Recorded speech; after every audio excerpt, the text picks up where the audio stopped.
少年明明年仅14岁，身体里却住着大贪官和珅的灵魂。刚穿越到1983年不久，他便协助警方破案，救下市纪委书记之女，半个月就成为万元户。然而几天前他还身无分文，与妹妹相依为命，历经艰辛才找到这里，从未谋面的爷爷家。进来吧，门没锁。进到屋内，一老人坐在椅子上，双腿上盖着毛毯，显然是有些不灵活。小伙子，你们俩是找我吗？和珅只是扫了一眼室内，便看向老人。这人就是自己这世的爷爷吧？看起来慈祥善目，眼神之中却隐隐透着一股若有若无的杀气。和珅曾经也是御前带刀侍卫兼副都统，这一点瞒不过他的眼睛。您是何中书何先生吗？何中书看向和珅，总觉得有些面熟，只是想不起在哪里见过。不错，我正是何中书。你们俩这是？我爹叫何林。和珅说话很简短，何中书瞬间如惊雷轰顶，呆愣当场。是了，怪不得这么眼熟。这孩子的眉眼之间，不正是有着小儿的5分传承吗？何中书一共有4个孩子，66年被诬告走资派被拉去改造，家里只能留1人，老大老二已经出嫁。16岁的何林便偷偷把3哥何其的名字换成了自己，跑去了江州农村，具体去了哪里没人知道。后来政府给何中书夫妇平了反，梁老才托人打听到何林下乡的地方，但写的信石沉大海，杳无音讯。可今天儿子没有回来，却回来了孙子和孙女。和珅见老人不说话，便从兜里掏出一封信。您看看这封信是您写的吗？老人接过信件，只是看了一下信封，便知道这正是自己写给何林的信。除了信件，里面还有一张村委开的证明。对，这就是我写的信。孩子，怎么就你们2个人？你们爸爸妈妈呢？他说着话，突然像是意识到了什么，又打开证明，内容大概就是证明孩子和珅、何廷雪的身份，前往信中地址寻找亲人，望当地公安局能给予方便及引导等等。上面还盖着当地的红印章。来，孩子，快坐下说。孩子，告诉爷爷，你叫什么名字呀？我叫何廷雪，小名小雪。孩子，你叫什么名字？回爷爷，孙儿和珅。和珅起身，躬身行礼回答道。何中书见状甚是诧异，这孩子自打进门他就看出了和珅的与众不同，穿着寒酸却自带高贵气质，有些书生气，还隐约透着一股官威。没有多想，现在突然多出一个孙子孙女，他正激动之中。孩子，坐下说，在家不必拘礼。爷爷，我爸4年前就回城了，他一趟家也没有回过吗？何中书闻言大惊。孩子，你爸从来就没有回来过呀，他会不会出了什么事？和珅当然知道何林没有回来过，不然何中书也不会写信催何林赶快回城。也是因为信上有地址，所以和珅才决定来投奔爷爷奶奶。父亲不知所踪，母亲杨雨婷因思念过度而离世，单凭自己的力量很难将妹妹养大。爷爷，我回来了。何中书正要说话，进来一位穿着校服女生，这是老三何其的女儿何瑞妍，比和珅大1岁。妍放学了，来，给你弟弟妹妹打个招呼。弟弟妹妹？对，你四叔家的孩子。啊，我四叔回来了吗？你们好呀，我叫何瑞妍，今年15岁，我爸何其是你们的三伯，你们叫什么名字呀？何瑞妍，帝都长大的孩子，性格开朗，丝毫没有扭捏的样子。我叫和珅，今年14，这是我妹妹小雪，5岁了，大姐好。看着这个小丫头，和珅很是无奈，既然躲不过，那就认了。大姐好。小雪也学着和珅喊了一句：呀，中书，这是谁家孩子呀？少年明明年仅14岁，身体里却住着大贪官和珅的灵魂。刚穿越到1983年不久，他便协助警方破案，救下市纪委书记之女，半个月就成为万元户。然而刚穿越到现代的他，不仅做了小弟，还给别人当孙子。奶奶回来了，他们可不是客人哦，是四叔家的孩子，和珅、小雪。何瑞妍手还没伸出，菜篮子就掉在地上，就见落霞呆愣当场。中书，这是真的吗？假不了，这是我写给儿子的信，还有村支书开的书信证明。小四呢？他在哪里？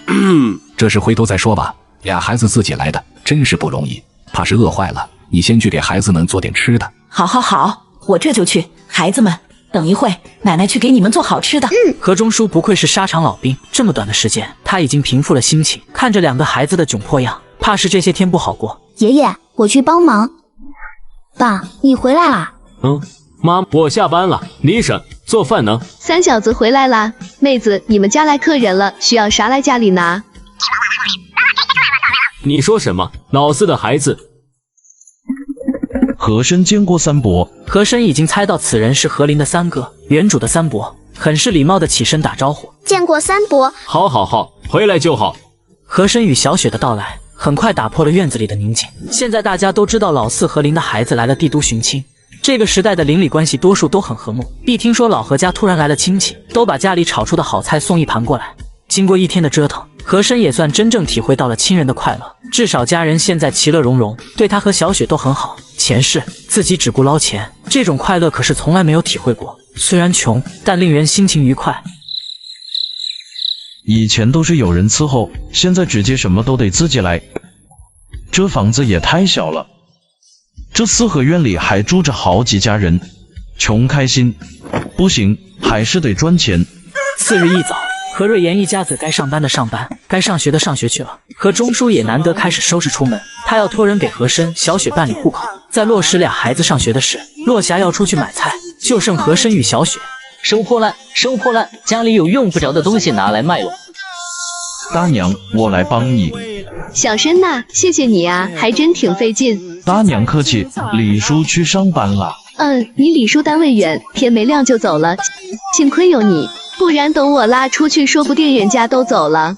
这些扔了怪可惜的，卖了可以买点菜。大娘说的对。收破烂的，称这些。哟，还真不少，来，给您上秤。和珅眼睛不经意间直接扫到了板车上的一个瓷瓶，他的眼睛顿时就是一愣。康熙清幽瓷瓶，这个时代古董都当破烂收的吗？人们生活也不富裕啊，几个人一间房，吃的用的也就一般般，难不成这时代没有人懂古董？这是当破烂给卖了吧？就这东西，自己虽然不知道在这个时代它值多少钱，但这古董越老越值钱，总不可能200年后一文不值吧？即便放在前世，这也是妥妥的好东西，怎么也不能只值一篮子菜钱吧？大叔，我家有个坏的闹钟，你这收不收？要你去拿来吧。没过多大一会，和珅就拉着小雪出来了，手里还拿着一个闹钟。你看看值多少钱？6毛。哥哥，我要那个花瓶插花。那个容易碎，哥回头给你买个铁的，你随便插着玩。我不要铁的。小雪嘟着小嘴，和珅心里暗暗竖起大拇指，这妹妹演技绝了。那行吧，大叔，这闹钟我也不要钱了，就换你那个花瓶吧。行，拿去。汉子很是大方，一个花瓶还是人家卖东西不要的，这东西拉回去也没法变成钱。说起来这是白赚6毛，干嘛不换？大叔，你们平常都在哪里呀？我现在也没啥事干，回头院里有啥东西要卖，我直接给你拉过去，省得你费劲不是？那感情好啊，我们就在东大街门楼子后面的院里，离这7、8里地，若是有啥用不着的，随时拉来就行。好，记住了。大娘，您忙着，我先回家了。得咧，这孩子可真懂事，就是有点傻。6毛啊，都快够买1斤猪肉了。不过这孩子是真疼自家妹子，几毛钱换个花瓶眼都不眨。果然是清幽瓷瓶，釉色清淡含蓄，颜色极正，釉面匀净，胎质细腻，底部楷书3行6字：大清康熙年制。啧，这么好的宝贝当破烂卖，这人得是多败家。那破烂王院子里应该还有好东西，这2天一定得抽空去一趟才行。在这之前得准备点钱。小申，忙啥呢？哪来的瓷瓶呀？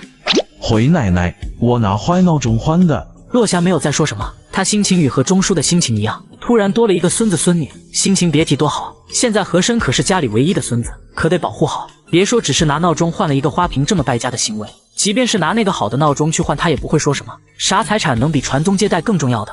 到了半下午，和钟书满面红光回来了。这大白天喝酒，显然是不合时宜，多半也是为了自己和妹妹的事，舍下不少面子。老何，事情办得咋样？放心吧，户口的事老林还是挺给面子，当时就办妥了。上学的事老领导答应帮忙了。小申呐，过2天你就能上学了，不过你辍学几年了，还是只能从初1开始上起。等妍妍回来，晚上让她给你补课，你们就辛苦一下，晚上晚睡点，早把成绩赶上来。至于小雪，我和你奶奶先带着，你看可好？和珅现在自然知道上初1是什么意思，毕竟原主是初1的时候辍学的，如今穿越到了这个时代，学习现代的知识也是他所迫切所需要的。只有去接触更多人和物，才能让自己快速融入进来。好的，谢谢爷爷，爷爷辛苦了，我一定好好学习，天天向上。这是原主记忆中经常听老师说的一句话，直接拿来表决心。好孩子，去玩吧，爷爷睡一会。6点半，何其一家子回到家里，何钟书在饭桌上当即将补课的艰巨任务交给了妍妍。饭后和瑞妍拿来好几本旧书，还好初一的课本他没扔，不然还得找同学去搜罗。妍妍让和珅先自己翻翻能不能看懂，他写完作业再补课。说来也怪，自打来到这个世界以后，他感觉记忆力简直不要太好。昨天也翻过书柜上的书籍，用过目不忘来形容一点也不为过。昨天看的内容，如今还像是刚刚看过一样，记忆犹新。和珅看书很快，语文不到20分钟直接看完。翻着课本，他还在想现在初一课本怎么会如此简单。当他拿起代数再看，才算认真起来。这些知识他前世可是没有接触过。书本上的举例说明让他很快进入自学状态。等到妍妍做完作业已经是2个小时后，此时和珅已经在研究化学，书都看了一半。他通过课本的由浅入深、举例说明，竟然看懂了书中的奥妙。哪里？妍妍看着和珅认真的表情，再看看他面前分开的2摞书，甚为惊奇。这边都是你已经看完的。对，你能看懂？可以啊，还挺有意思的。这上面都有举例和你的听课注解，不是太难。这是个天才嘛！雅学期的书，他竟然快看完了，还能看懂，装的吧？怎么可能？不是初一没上几天就辍学了吗？肯定装的。我才不信！我考考你。妍妍随手抽了一本，惊讶地发现竟然还有英语。不会吧？英语你都会了？这个呀，会呀。我在村里的时候，有位知青大叔教我的，都学了好多年了。和珅小小的扯了一个谎言，当初为了在乾隆面前显得自己博学多才，拼命学习能和洋人沟通的技巧，在这竟然误打误撞用上了。装，我看你怎么装。Do you know all that content in this English book? Of course, I can not only read but also write. 和珅说着，随手拿过一支铅笔和眼草纸，在上面写了起来。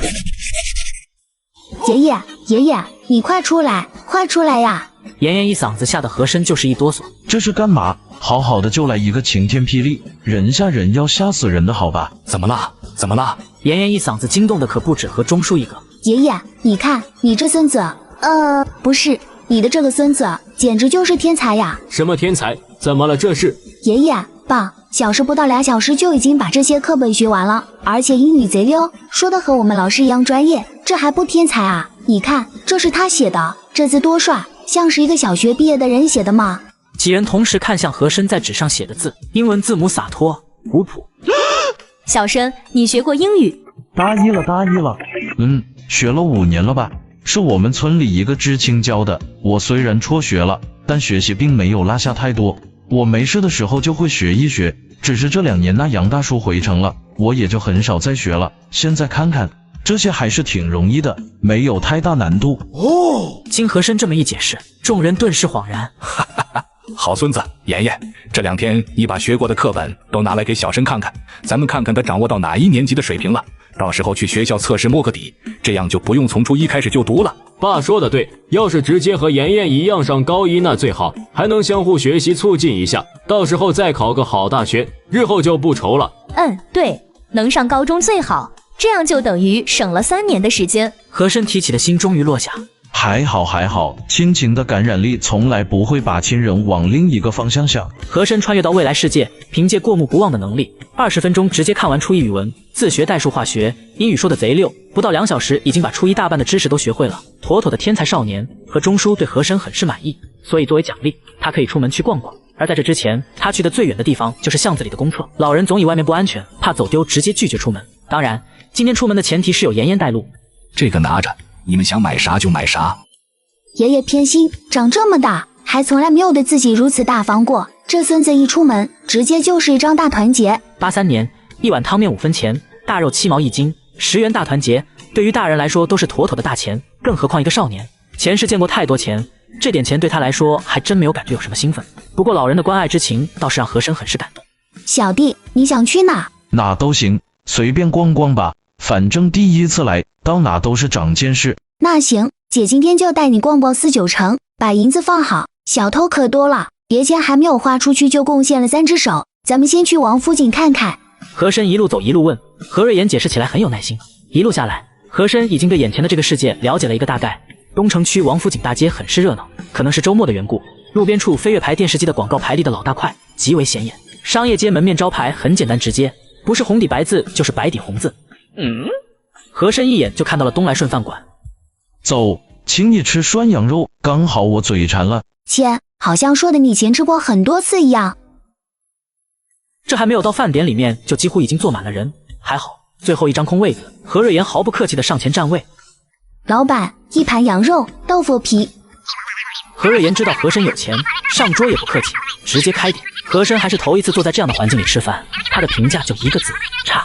当然，这是前世见过的太多，如今的帝都刚刚开始起苏，能让他提起兴趣的东西并不是很多。现在自己要做的就是习惯，过不惯的想办法解决，吃不惯的想办法去提高，用不惯的想办法去改变，而不是抱怨。你还挺爱干净。习惯了。姐，还要不要吃点其他的？唐雅芝，雅芝，这边。打完招呼，两个女孩走了过来。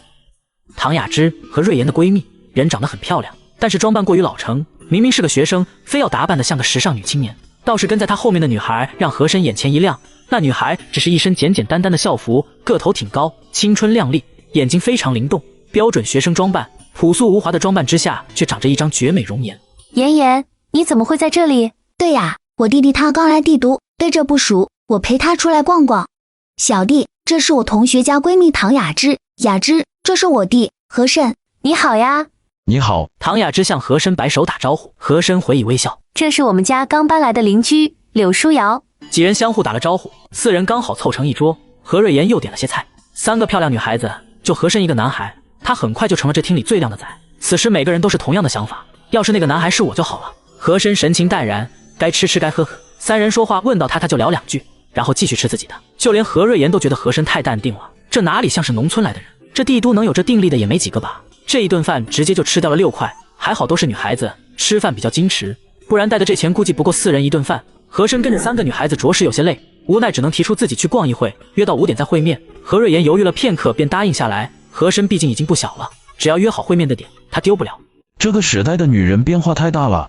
走在熙熙攘攘的人群之中，和珅恍如隔世，以前随乾隆微服私访，京城繁华也不过如此。有一点和前世不同，这里百姓的笑容是发自内心的，即便穷依然快乐。越往里面走，琳琅满目的物品就越多。改开这2年，帝都的生活质量显著提高，有太多稀奇古怪的东西自己都没有见过。商场里的电视机、洗衣机、收音机、冰箱、缝纫机、自行车让他觉得这个世界真的不一样了。这些东西代表着时代的进步。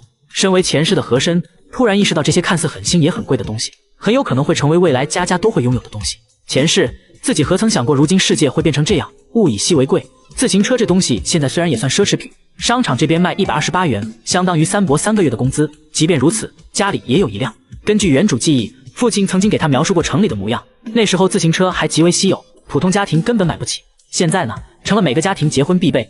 自行车、手表、缝纫机、收音机，俗称3转一响。和珅对钱很是敏感，他很快意识到这些东西很有可能会是未来几年甚至几十年的趋势。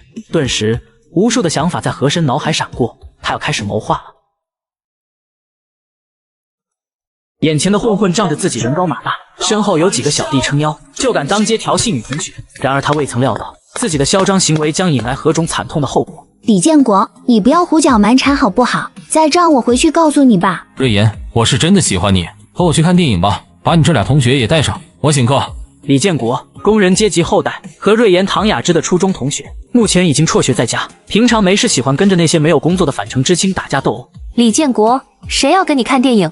赶快滚蛋，不然怎样？唐雅芝，别以为你爸当个大官我就该怕你，不想惹你不代表我就怕你，别给脸不要脸。李建国指着唐雅芝，吓得他后退一步，躲在何瑞妍身后。就在此时，柳书瑶跨出一步，挡在何瑞妍身前，一把推开李建国，看着单薄，劲头还不小。你想干什么？欺负我们是女生是不是？你谁呀？敢推我国歌，是不是不想活了？李建国看着柳书瑶，单看那气质就比唐雅芝强出一大截。这人可不一般，他知道什么人不能惹，一把拉过身边小弟。一边去，不要打扰我和瑞妍说话。我不管你是谁，这事也和你没关系，让开。李建国一把拨开柳书瑶，就要去拉何瑞妍的手。小弟，姐，你们没事吧？你特么谁啊？找死是不是？啊，小心！3个女孩同时惊呼起来，和珅直接转身一脚踢起。李建国见状，直接甩开搀扶他的小弟，急走2步，几乎指着和珅鼻尖居高临下骂道：“你特么谁啊？在这多管闲事，知不知道我是不带你这么玩的？人家开打之前不都是要耍耍威风，震慑一下观众吗？怎么也得让我说2句吧？你丫的早办套路出牌！我姓何，他弟弟，我不管你想干嘛，从现在起不准再靠近我姐3丈之内，不然我见你一次打你一次。姐，咱们走。何瑞妍三人早已经掉下巴。小弟，你还会舞？以前在村里学的。我们村里有个很厉害的老兵，村里好几个像我这样的孩子都跟他学过。何弟弟，你好厉害！那李建国就是欠揍，哼！何瑞妍，我一定会回来的，你等着。人群当中传来李建国的怒吼，却被嘈杂的人群淹没。今天是和珅测试定年级的日子，校长亲自接待，说明爷爷托的关系不一般。为了不耽误大家时间，直接让和珅自己选年级试卷。和珅直接选了初3的试卷，一上午考下来成绩竟然都在75分以上，英语直接满分。真是苦了这孩子，这么早辍学在家，学习成绩都没有落下。留级生不是没有，但老何家怎么也是做过机械厂厂长的人，还是要面子的。现在多好，皆大欢喜。这水平可以直接上高1了，至少没有违背良心把他硬塞到高中去。有这成绩，谁来了也别想挑刺。下午快要放学的时候，和珅顺利被分到了高1 6班，甚至连校服书本的事都给一并解决了。由于是半路插班，他被安排在了后排。当老师指向他座位的时候，和珅直接愣了。你怎么也在这里？我怎么就不能在这里？昨天你不是说可能上初3吗？怎么跑到高中来了？柳书瑶也是插班生，比和珅早3天。和珅，你家住哪里？青城巷。挺近的嘛，可以同路一段，一起走吧。好。两人走出教室，就见何瑞妍与唐雅芝站在走廊拐角。小弟，雅芝，你看，我弟弟也在高中，和书瑶一个班。还真的哎，书瑶，这里和珅好厉害啊！昨天不是说可能上初2、初3吗？怎么一下到高中了？我也不知道呀，只知道他下5分班，原来是高中。这下好了，以后可以一起上下学了，哈哈！我以后放学有人陪了，让那李建国再骚扰我，哼哼。何瑞妍像是突然有了主心骨一般，整个人都感觉挺拔了不少。4人汇合在一起走在广场上，很快就引来诸多目光，主要是这组合太扎眼，3个美少女和1个美少年走在路上有说有笑的。和珅很快就成了诸多男生女生的审视的目标，都在猜测这那还是谁，身边为什么这么多女孩围绕，对他充满了好奇。很快4人到了岔路口，就在这时，前面墙角处走出4个少年，手中拿着木棍。小子还挺聪明，知道这是必经之路，再往前就是3条岔道，走哪一条都能到家。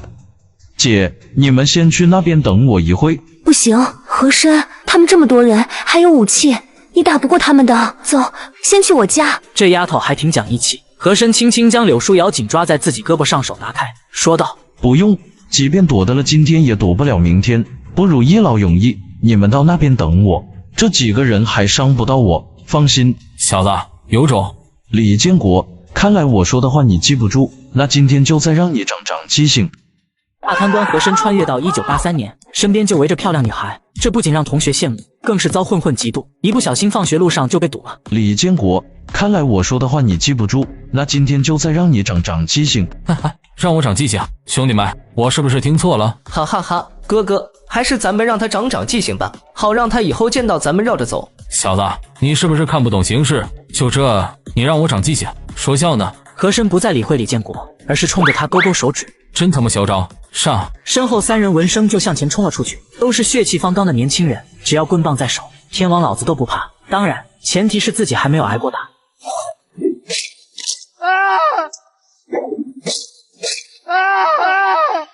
这一幕惊呆了在场的所有人。妍妍，这和珅跟谁学的武术呀？这么厉害，这有没有1分钟啊？全打倒了，真是太厉害了。我也不知道呀，他说他在村里的时候，一位老兵教他的。昨天你不是在吗？我知道的和你知道的一样多。柳书瑶看和珅已经控制了局面，这才松了一口气。还好这和珅会武，不然就这几个流氓，哪个人下手都不会轻，弄不好到时和珅的下场比这几个人还惨。记住，没有第3次。老师今天教导我们说要做个好学生，我没有打你，对不对？李建国小鸡刀米似的很点头。他们只是轻微骨裂，你就破财免灾吧。再有下次，你也躺上1个月。记住，以后见到我姐，躲得远远的。小弟，你真厉害。姐，这事回去可不要给爷爷说，不然我铁定挨收拾。放心吧，这事让我说我也不敢啊，太吓人了。你们俩赶快回吧，都该吃饭了。接下来的1个星期，和珅快速地适应着这个世界的一切，不停地往自己脑子里装着新的东西，很快已经和原主真正的融为了一体。和珅是过来人，他知道要想了解一个世界最快的办法，那就是去亲自体验。正好今天周末，他要出去转转。出门前，奶奶落霞又塞给和珅10块钱。和珅拿着这一张大团结，还是很感动的。有了这10块钱，倒是可以去那个废品站去看看。他总觉得废品站里头有很多的古董被不识货的人家当成废品来卖。国家现在实行改开，他相信古董这东西迟早会和钱市一样贵出天际。和珅走出没走多远，就见一个人鬼鬼祟祟从一家院墙里翻了出来，手里还提着一包东西。李建国，嘿，自己和他还真是有缘，这哪都是他。哥，我没有去找妍妍，我就是从家里拿点东西。这是你家？对啊，申哥，我不是偷东西，不信你看，我能打开我家门。这还真是他家。和珅有些郁闷，自己家住在大杂院里，这家伙家里不是工人阶层吗？怎么还是独门独院？就这家境，还他妈工人阶层？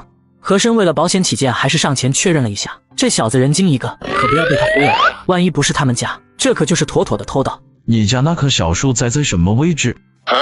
申哥，你说什么呢？我家没有栽树呀。李建国没有任何的磕巴，还一脸疑问。和珅便确定这是他的家无疑。你为何要偷自家的东西？有钥匙不开，还从墙内翻出来。申哥，是这样的，我那几个兄弟不是被你打伤了吗？我东凑西凑还差5块钱，这不是想着从家里搜罗点东西拿出去卖了，但我又怕我爸回来打我，所以就想了这么个办法。这家伙还算是很讲义气，没有丢掉那几个兄弟不管，交给你一个任务，你先拿着钱去把医药费交了，剩下的5块钱你给我送到门楼前面那家收废品的地方，我在那等你，到时候你给我搬一些东西回来。李建国闻言顿时愣住了，这哥真讲究，打了人还帮忙付医药费，若是拿了这钱，后边他会不会找后账？他竟然给自己帮忙，那是不是就意味着以后不用再担惊受怕了？和珅说完直接转身走了。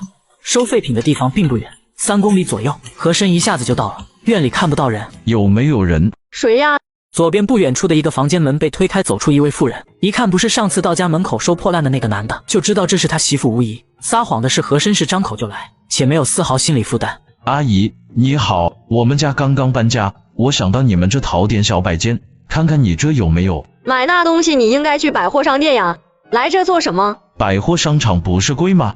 你们这收来反正也是要处理的，卖水不是卖，我挑点有用的就买走，也省得您费劲不是？那妇人一想也是，直接指着院子里面的旧家具区域说道：那行，就在那边，你自己去挑吧，看上哪个拿哪个，回头咱们一块算钱。得嘞，您忙着，我去看看。那些成堆的纸壳子、牙膏皮和废铁，和珅没什么好看的，直接略过。还没有走到家具区，抬眼就看到一对好东西，一对6足相挤、高脚、束腰，单看造型可追溯到明朝。和珅慌急走2步，上手轻轻一抬，异常沉重。他将鼻尖凑于几面，一股淡淡的清香传入鼻息，轻轻敲击，发出清脆的声响。妥了，黄花梨，明代，绝对的好东西，这竟然直接被人当旧家具给卖了。他把相机小心搬到外面空地上，然后又看了看，没有什么好东西。那妇人见和珅在院内半天没有动静，推门出来查看。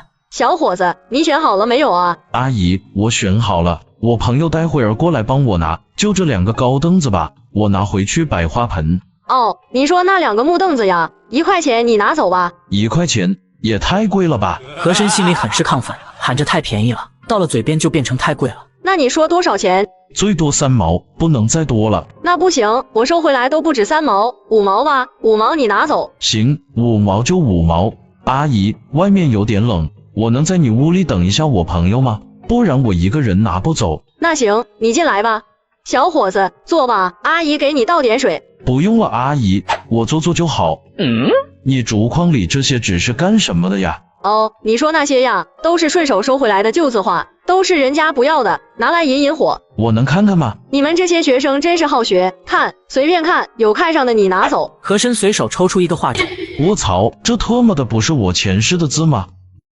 和珅逛废品站捡漏一对明代黄花梨相机，还意外发现自己前世写的字，最终以6毛的价格买下。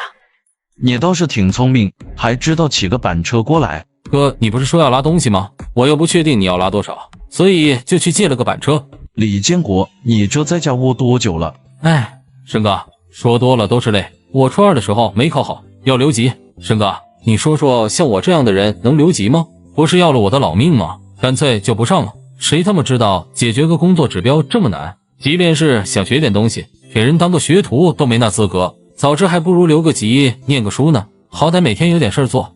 现在不是在鼓励个体经济吗？你没想着干点什么挣点钱？想呀，怎么不想？可是我什么都不会啊！如果有办法挣钱，我怎么会在这整天苦哈哈的瞎混？早就混够了，但现在不混也没事做。申哥，我跟你说个对不起啊，妍妍的事，说真的，我就是胡闹的，也是被那几个家伙撺掇的，以后这事绝对不会再发生，您放心。行了，这事就过去了。申哥，你是不是喜欢字画呀？这些都是老物件，我觉得它们很有价值，扔了太可惜。申哥，您早说呀！前门楼子那边有一个文物商店，每天都有人往里面卖东西，都是像你这样的字画呀、瓷瓶呀之类乱七八糟的东西，都说是祖传的老物件，他们放家里头没啥用，还不如换俩钱儿花花。你只要没事去到那等，每天都有，还便宜。还有这样的地方，带我去看看。得嘞，那哥你得等我一会儿，我得把车子还了，不然你大爷又该骂我了。这小子不错，脑子够活，可以培养培养。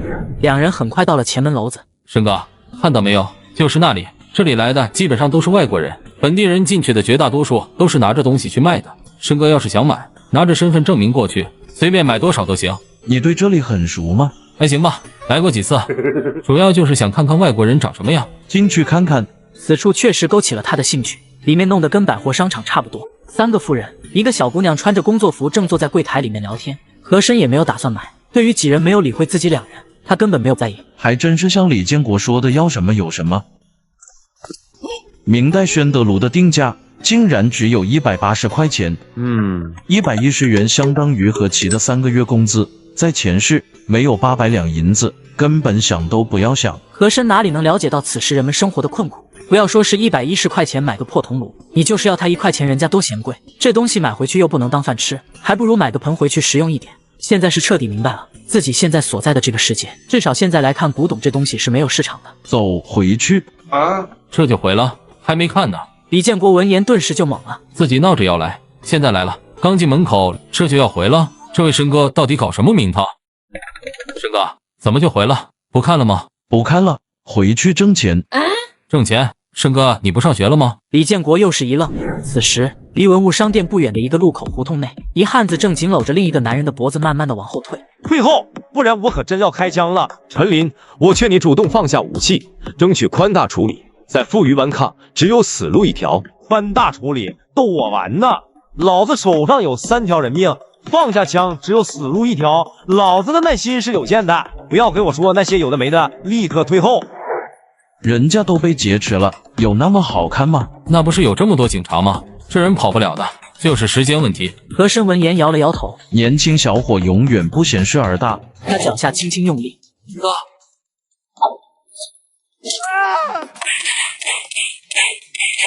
李建国真是被申哥这一手给吓住了。好小子，厉害！哥，你没事吧？没事。小兄弟，你是哪个学校的？警察叔叔，这是我哥和珅，在158学校上高一，我是他弟弟李建国。你丫的人高马大，一看年龄就比较大，你还是他弟弟。再说了，我他妈问你了吗？和珅，小伙子不错，有2下子，是不是练过？是的，大叔，跟一位老兵叔叔学过2年。和珅也是后悔，你说刚刚怎么就是没忍住？卢有明看和珅身手极为利索，一听有老兵教导过，倒也信了几分。我是市公安局刑警支队队长卢有明，以后有事可以去队里找我，我这边事多，就不和你说了。你见义勇为的行为，我会为你请功下发到你们学校，回头我会再联系你。那谢谢卢叔，这是你应得的。小张、小李，你们2个把这位同志搀扶上，回队里做个笔录。啧，当公安真是太威风了。哎，我这辈子是没这命了。算你有自知之明。走，找地方吃饭。你杵在那儿跟个庄子一样干什么呢？又不让你掏钱。嘿嘿，还是申哥懂我。无双少年勇斗持枪歹徒，成功解救人质。和珅万没想到自己的无心之举已经被人惦记上。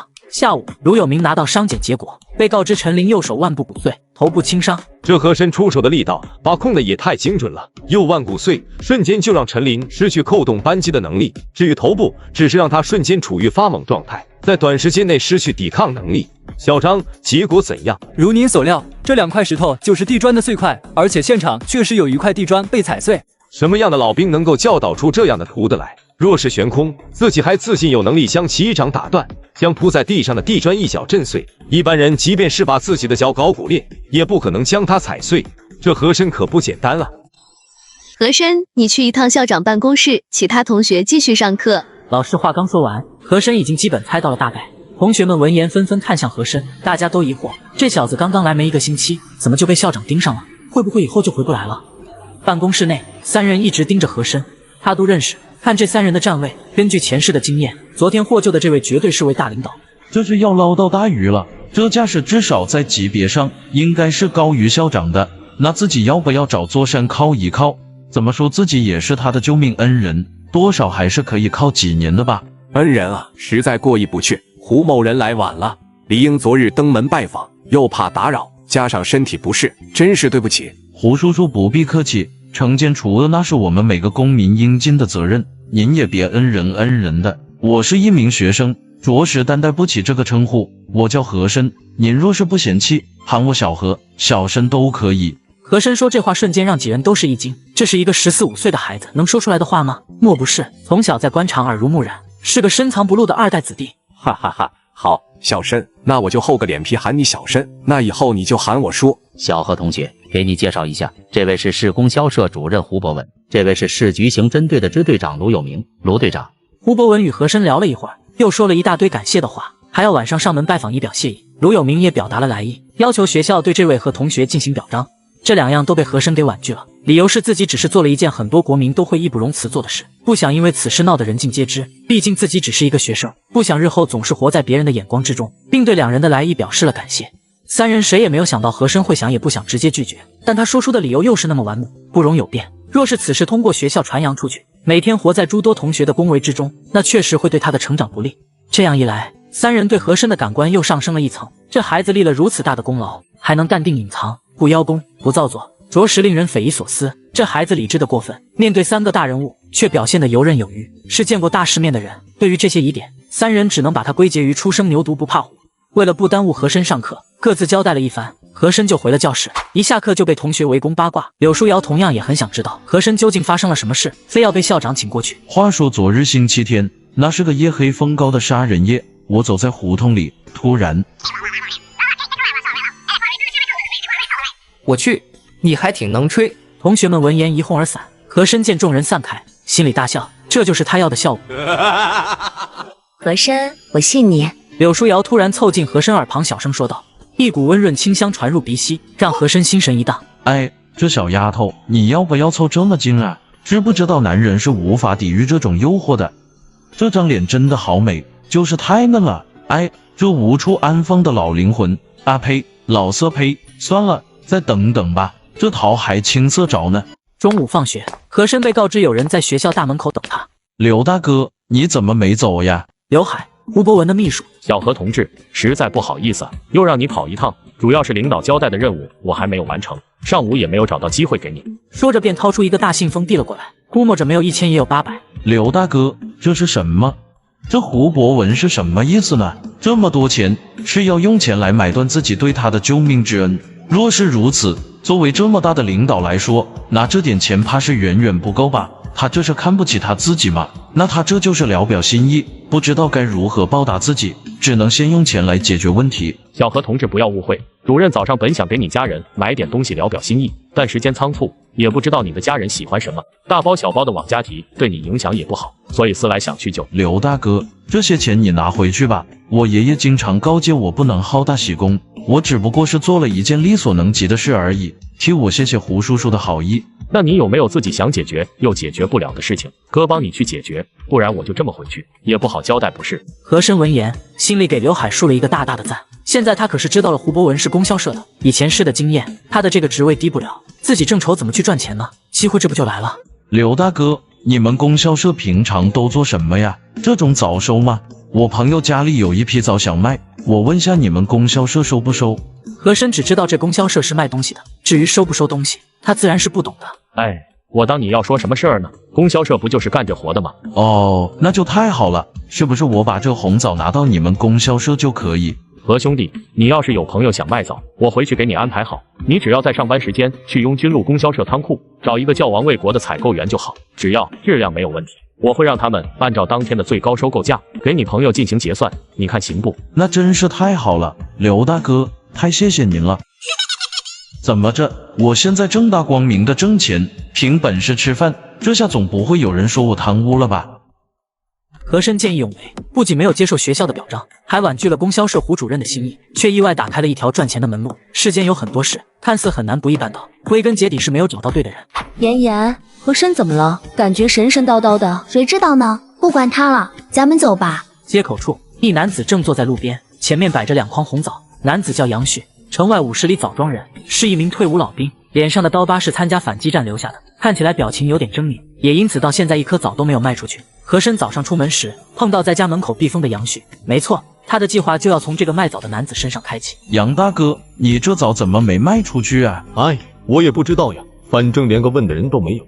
这样吧，你这枣我全要了，你看多少钱？啊，小兄弟，这么多枣，你一家子吃2月也吃不完呢，你要这么多干什么？我决定买了你这些枣拿去卖，这一共多少斤？你看这天马上也黑了，我买完你帮我挑回家去，赶快回家吧。小兄弟，我这2筐枣一共50斤多一点，这2天我当饭吃了一些，但也绝对是50斤只多不少，就按7分给你，你看如何？男子很是高兴，50斤按照7分钱来算，那就是3块5毛钱。小学孩子1学期的学费也就3块钱，这样算自己回去再搓2筐枣回来，学费可就凑足了。上个礼拜去过供销社，那里的红枣可是卖7毛钱1斤，供销社采购怎么也得给个4毛到5毛吧，那就等于是1斤大概赚4毛，这2筐50斤就能赚20块，那若是自己搞上个几吨，这样吧，杨大哥，我看你大老远挑过来也不容易，我还是按1毛给你吧。啊，不行不行，说7分就7分，我给你挑回家。家里还有红枣吗？小兄弟，这话说的，我们那可是叫枣庄，枣庄能没枣吗？啥都不多，就枣多，核桃也多，光我家就有5棵大枣树，3棵核桃树。这枣树1棵怎么也得有个100来斤吧？若是一个村家家户户都有枣的话，那自己收个几吨还是不成问题的。那这样，你明天多挑一些过来，不行你可以在你们庄借辆车多拉一些来，反正我家你也知道，到时候在巷口等我就行，但品质一定要像现在的一样，不然我可不要啊。好的，谢谢你啊，小兄弟。你说说，这孩子不好好上学，一天净整那些有的没的，你想吃枣，爷爷奶奶给你去买，你这一整就是2筐，吃到猴年马月去。小弟，你匆匆的跑回来，就是为了买这2筐红枣呀？对，李建国不是没事干嘛，整天也没个正形，我决定给他找点事儿做，省得他一天没事了骚扰你。小盛，如果你能让那李建国正干，倒也是一件积德的事，老李2口子也就不用天天为这不争气的儿子发愁了。三伯支持你。老三说的在理，如果那小子真能走上正道，这几块钱花的倒是不冤。家长一致同意，和珅终于松了一口气，于是出门找李建国了。你个不争气的东西，让老子再发现你拿家里的东西，老子扒了你的皮。好了好了，对儿子发这么大火干嘛？他知道错了。儿子，回来吃饭。就是，爸，你发这么大火干嘛？不就拿了你5块钱吗？你放心，以后儿子挣了钱，一定10倍100倍还你。老子指望你挣钱，你不把老子气死我都烧高香了。给我滚，晚上不许吃饭。哎呦，谁呀？这么的，是不是找死？你敢骂我？哥，我错了，我不知道是你啊。你过来。申哥，啥事？你明天中午到我家找我，有事让你做。说完转身就往回走。李建国看着和珅远去的背影，自言自语道：申哥就是牛，求人帮忙的这么霸气。哎呦，靠，他吃什么长大的？打出来的狮子咋这么大劲？4日中午，和珅一放学就往家里跑，他有2个小时的时间。到达家门口的街口时，就看到杨旭，他竟然一个人拉了一车枣到了这里。杨大哥，走，往我家走，我的时间比较紧。申哥，你是忙啥呢？咋还拉了一车枣？咦，这位大哥长得好有特点哦。别贫，赶快到我家把那2筐枣挑出来。李建国在和珅面前根本不敢呲牙，听话照做就是最好的回答。不一会儿，李建国挑出2筐红枣放在驾车上，走去雍军路。一个拉2个推，速度快了很多，不到半小时便已经到了雍军路供销社的仓库大门口。小兄弟，你是和珅吗？和珅大概已经猜出了前头这人应该就是刘海说的王卫国，但还是要确认一下身份才好，万一搞了乌龙，那可就不好了。您好，我是和珅，您是？何同志，你好，我是王卫国，供销社的采购员。这货让他们拉进去吧，咱们验下货上个秤。实在是不好意思，由于这里是仓库重地，只能你一个人进去。行，来，3位大哥抽根烟，真是麻烦你们了，还在这里等我，辛苦大家了。路上，和珅专门到商店买了一盒牡丹，1块钱，这烟已经算得上很是奢侈。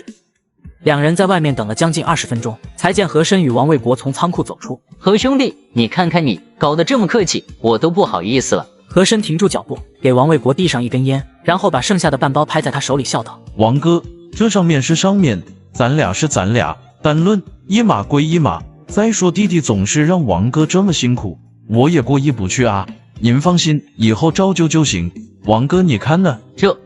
既然兄弟你这么慷慨，那哥也不说什么了，以后有事儿说话。”和珅向李建国招了招手，李建国慌忙小跑到近前：“王哥，你也知道我还是个学生，正在上学呢，这种事真的没有时间亲力亲为。这位是我的一个兄弟，李建国，以后就由他来办这事，您看成不？”“行，兄弟说咋办就咋办，你放心，这事儿保证给你办得明明白白的。”“王哥，那以后就麻烦您了。”“李兄弟客气了，以后有事随时来，就算我不在，我也会把事交代好的。每次来给10斤的辛苦费，收购价每斤5毛，那要是他天天来，1个月自己就将近有120到150的辛苦费。这是辛苦费吗？我他妈1个月工资才31块钱，这家伙太会来事了，咋办？我好喜欢。”和珅穿越1983年，只用2个小时就赚了142块8毛，相当于普通工人3个半月的工资。从供销社仓库出来，走到四下无人的地方时，和珅从兜里掏出早已准备好的钱，递给杨旭：“杨大哥，我知道你也不容易，你的枣以后我就按照1毛钱1斤给你进行结算，这是33块2，你数一下。”“兄弟，谢谢你。”当过兵的人果然干脆，想着前2天自己遭受过的无数白眼，此时的杨旭已经对和珅充满了感激。“杨大哥，生一码，不用谢我，这是你应得的。从明天起，你想办法多拉一些枣子过来，或者你看看你家里的亲戚，有你信得过的可以带一带，到时候你就和李建国联系就行。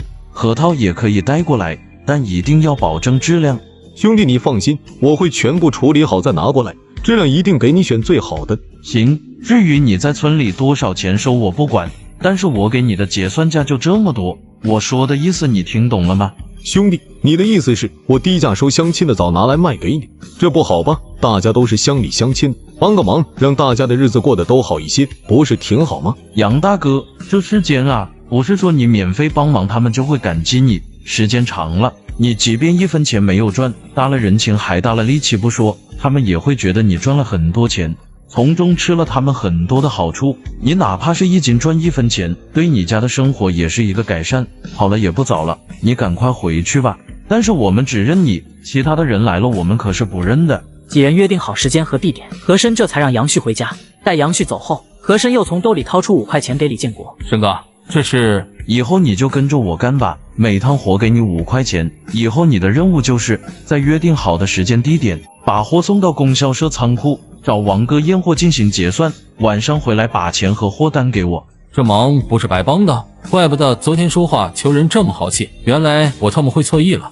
哥，你说的是真的吗？我每天就干这些活，你就给我5块钱？嫌高了，嫌高了，那就降一点。不高，不高，申哥，绝对不高。以后您就是我的大哥，你指哪我打哪。一趟活5块钱，这活要是天天干，1个月30天，那我岂不是1个月150块？我靠，我1个月挣的钱比我爸妈加在一起的还要多1倍。给你的任务你都记住了没有？申哥放心，这事儿我一定给您办得明明白白，绝对不会有一丝差错。好，以后我不希望再看到你干那些上不得台面的勾当，若是让我发现一次，我会立刻换人，听懂没有？申哥，您放心，从今天起，我一定堂堂正正的做事。结算之后，找合适的机会给王哥5块钱，要懂规矩。申哥，这是您放心，绝对妥当。好，事就交给你了，我去上学了，以后不要到我家给我货款，喊我。哥现在也是有工作的人了，工资还高的甩爸妈几条街。柳书瑶一中午都没有见到和珅的人影，临到快上课了，他才出现在教室门口。你一天神神秘秘的，忙什么呢？自打柳书瑶来到高一6班，他愿意主动说话的男同学，貌似除了和珅再无第二人。奈何这和珅天天跟个木头一样，自己不跟他说话，他就埋头看书，跟个书呆子一样。除了中午吃饭，晚上放学能和他说一会儿话，这下可好，这家伙中午吃饭连个影子都不见。我挣钱去了呀。切，我才不信，中午是不是没有吃饭？咦，你咋知道我没有吃饭？谢谢，还真有点饿。我和妍妍约好了，放学你得和我们一起走。雅芝说你不在的话，那个王林涛老师跟着，烦死了。行，反正也没什么事了，那就一起走吧。等老爸回来，自己将5块钱往桌上一拍，还你钱。你说老爸老妈震不震惊，意不意外？一想到老爸老妈那惊愕的表情，想到老爸老妈会把自己一顿夸，李建国就笑得合不拢嘴，随后笑声又戛然而止。申哥说明天给他钱的时候不要送到家里，要喊他出来，这是什么意思啊？不就是在表达自己挣钱不想让家里人知道？那他为什么要这么做？临走时他跟杨大哥说，人心都是伪善的，当大家处在一条线上的时候都很和谐，但当你超越那条线，很快就会成为被猜忌的对象。是啊，自己现在还是一个学生，每天还挣这么多钱，这要是让左邻右舍知道了，那他和珅岂不是成了妖孽？我们一个月辛辛苦苦才挣30-40，你一个小孩子一个月挣几百块，这像话吗？那不得遭人恨死？对，闷声发大财，就老妈那张碎嘴，要是知道自己一天5块钱，一个月150块，我敢肯定晚饭之后整条胡同都能知道自己挣了很多钱的事。这岂不是要牵连申哥？那万一申哥一怒，我岂不是也完了？对，不能让别人知道。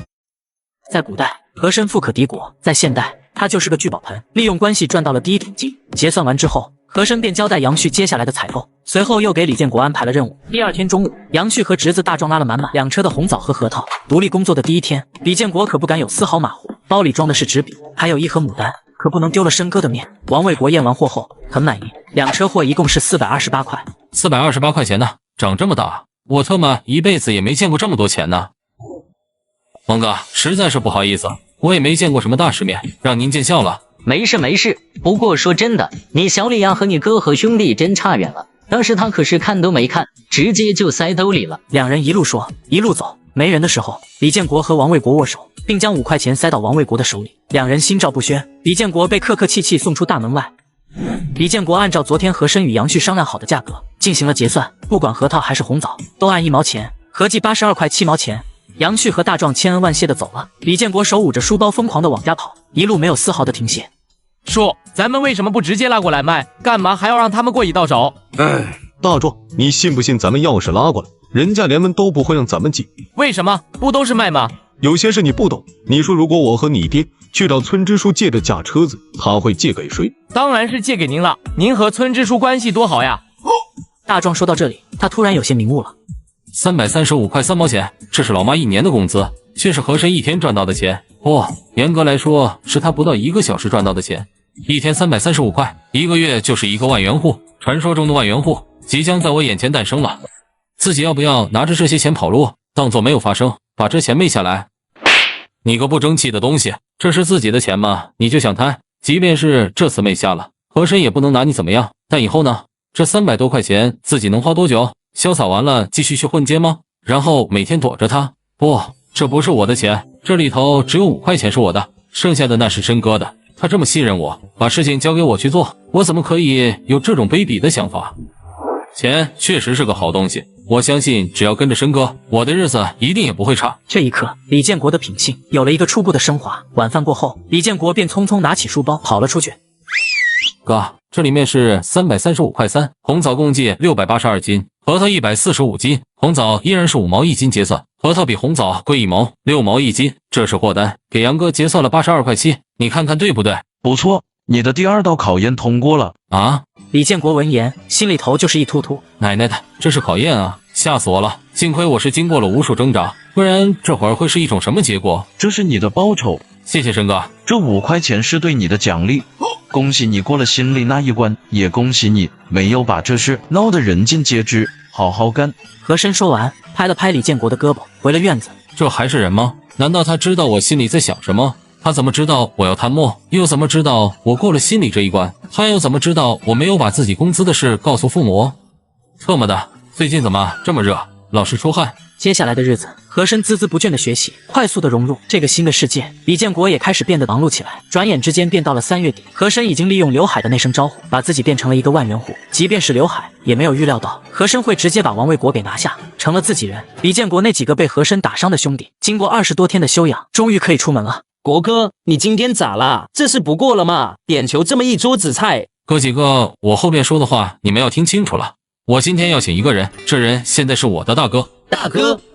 这个人就是上次咱们去找他麻烦，把你们打伤的那位。什么？别激动，坐下来说。国哥，你要知道，他可是让我和雷子伤了20多天，到现在都还没有好利索。你怎么可以招呼都不打，认他做大哥？你这样做，把我们兄弟几个置于何地？说话的叫梁伟，小学就辍学了，为人很犟，谁的话都不听，但对李建国倒是言听计从。即便如此，听到这话他还是暴怒质问，可见心里极不舒坦。都不要激动，原因我不给哥几个解释，我就问你们信不信我。李建国很严肃地看着三人，三人同样也盯着他。李建国眼神之中尽是坚定，没有丝毫妥协。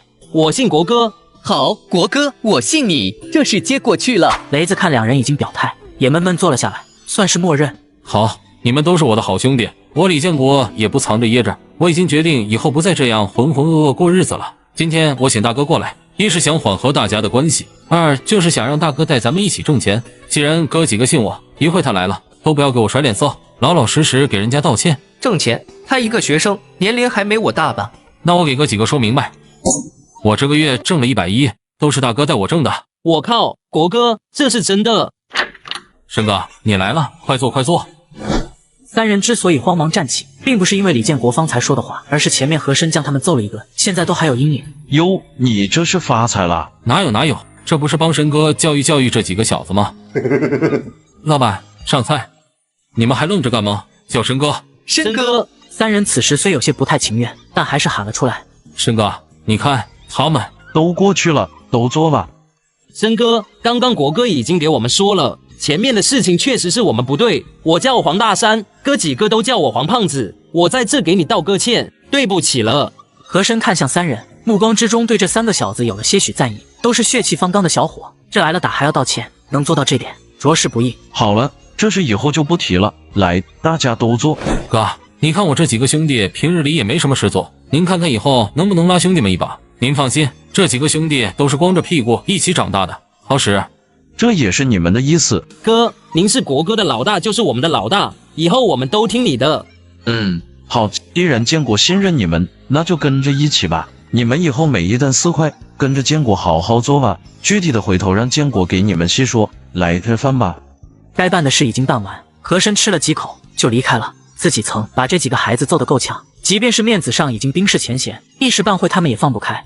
哥哥，这申哥什么意思？什么一单4块钱？我现在跟着和珅哥在做一些小生意，每天收一些农产品卖到供销社。这20天我一直都在忙这个，申哥给我1天5块钱。说白了，我现在就是申哥的员工，以后你们也是了。为啥给我们4块钱？不和你一样？你丫的是不是脑子不好使？你能和国哥比吗？国哥不带你别说4块，1分钱你都没有。国哥爱10天就挣110，你就挣80。奶奶的，比我爸来月工资都高，你是不是傻？和珅手上已经积攒了11000多块钱，心里已经在计划买4合院的事。思来想去，还是决定将这事告诉何中书，毕竟这么大的事儿不能瞒着家人。爷爷，我有件事要跟您说。啥事？是不是缺钱了？爷爷给你拿。爷爷，我不缺钱。哦，那你说。你看看咱们这周边有没有独门独户的院子，我想买一套。这么住着实在是太挤了，也不方便。你说什么？买院子？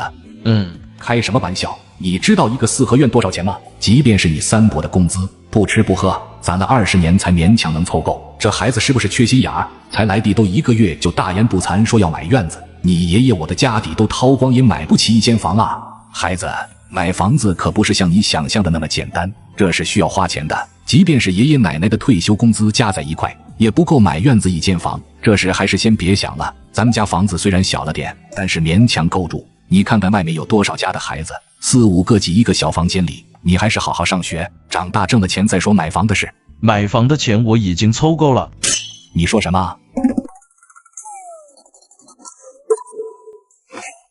孩子，你都干什么了？爷爷，你先别激动，这些钱绝对不是你想象的那样。这不可能，你才来几天？幸亏是现在说了，若是下个月再说，这里面的钱可能会更多。和钟叔看到了，岂不当场吓晕过去？爷爷，上次我和李建国一起做红枣生意，你是知道的吧？卖个红枣能挣几个钱？即便是做生意，这才不到1个月，你能挣这么多钱？你当钱是大风刮来的，在地上可以随便捡吗？和钟叔越说越是激动，手捂着胸口，丝毫不相信和珅说的话。你来不过1个月就挣到了人家辛辛苦苦20年才能挣到的钱，蒙谁呢？爷爷，你别激动，我可以向你保证，这些钱来的光明正大，绝对没有犯罪。孩子，你这话是真的吗？咱们可以去一趟供销社，那里的人可以为我证实此事不虚。那还等什么？走！路过前门胡同，和珅把李建国喊了出来。哥，你喊我？咦，何爷爷，您也在？建国，你跟我来。为了不给两人串供的机会，何中书直接将李建国叫到一旁。李建国脑子本来就活，当何中书问他这事的时候，他就知道和珅挣钱的事瞒不住了，这是找自己何时来了，当下也不敢有丝毫隐瞒。经过询问，何中书已经信了大半，但为了彻底去除心中疑虑，几人还是去了供销社仓库。经过一番解释，何中书这才一律进去。王卫国也是个细心人，专门拿来出货单给何中书看。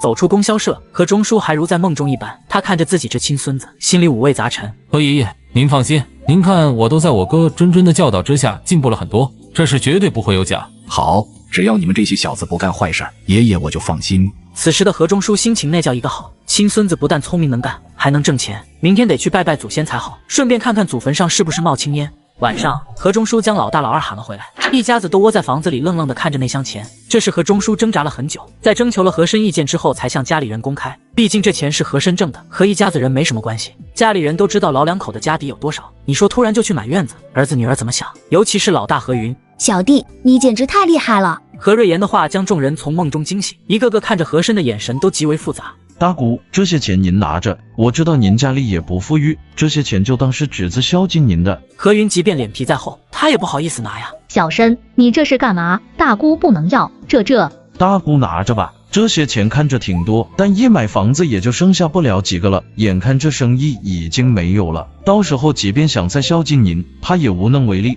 这个时候能帮一把就帮一把，您也别嫌少。和珅说这话，何中书、何其与李舒雅听懂了，他们都是在不错的单位上班的，见识要远比何云、何林要高出不少，自然能听出这话的弦外之音。这钱是我挣的，和爷爷奶奶没有关系，以后也不要想着来打爷爷奶奶秋风，我也就给你这一次，以后就没有了。这生意要到头了，可别想着辞了工作跟着瞎掺和。小申呐，你大姑日子虽然拮据些，但也不至于揭不开锅。何中书一把将钱抓过，扔在箱子里。对于和珅的过分成熟，何中书心里是有一杆秤的。他知道和珅这样做是不想让自家孩子提出太多过分的要求，人心都是肉长的，谁心里还没点小九九？看来这院子是必须买，不然就这大丫头这性子，过不了几天就得上门借钱，还是有借无还的那种。还有老二家的那个黄国强，也不是个省油的灯。这注定是不平静的一晚。何其两口子不是因为和珅挣了多少钱而欣喜，是因为过不了多久就能住上独立的房子了，再也不用一家三口窝在这个小房子。何云躺在床上始终难以入眠，他着实是被那一箱子钱给震惊到了。自己是不是把工作辞了，也去做生意？何玲从来不在家嚼舌根子，对于自己的丈夫她太了解了，天天就知道偷奸耍滑。这事要是让她知道了，说不准就会立即辞了糖厂的工作，跑去找和珅。一班唐雅芝，6班的和珅，当街勇救同桌柳书瑶，不惧生死威胁，敢于向持刀歹徒亮剑。两人的名声不仅传遍整个校园，甚至传遍了大街小巷。哥，听说今天你又当英雄了？这是传的那么快的吗？你都知道了？你不看看咱们这条胡同有多少158的学生，根本就不需要我打听，那英雄事迹呼呼的往我耳朵里灌。行了，别贫。这是今天的账，一共卖了397块钱。哥现在手下不是有人了吗？我打算明天去趟枣庄，我找了几辆板车，这样明天就可以多拉一些回来，总不能让黄胖子他们几个白拿钱，你说是不？这事儿即便你不说，我也要给你说的，做得不错，去办吧，板车就别借了，租吧，价格你自己看着谈，这活应该还能干半个月，总不能天天借。好，听哥的。哦对了，今天杨哥让我问问你有没有办法弄到化肥，他说现在马上要农忙了，庄里分下来的那点化肥根本不够用，如果你要是有办法，看看能不能搞一点，庄里出钱买。化肥这东西和珅是知道的，原主的记忆之中，家里种地，村里每年会给各家各户分配一定的化肥。那个年代刚刚实行承包责任制没几年，生产力得到了极大的发展，农资供应极度紧缺，远远满足不了生产发展的需求。化肥这东西可算是稀缺资源，这是以前也没搞过，我先想想办法吧，能搞成就搞成，搞不成让他再想办法。爷爷，我回来了。快吃饭了，快去洗洗吧。姐，舒瑶怎么样了？他已经好了，明天就能上学了。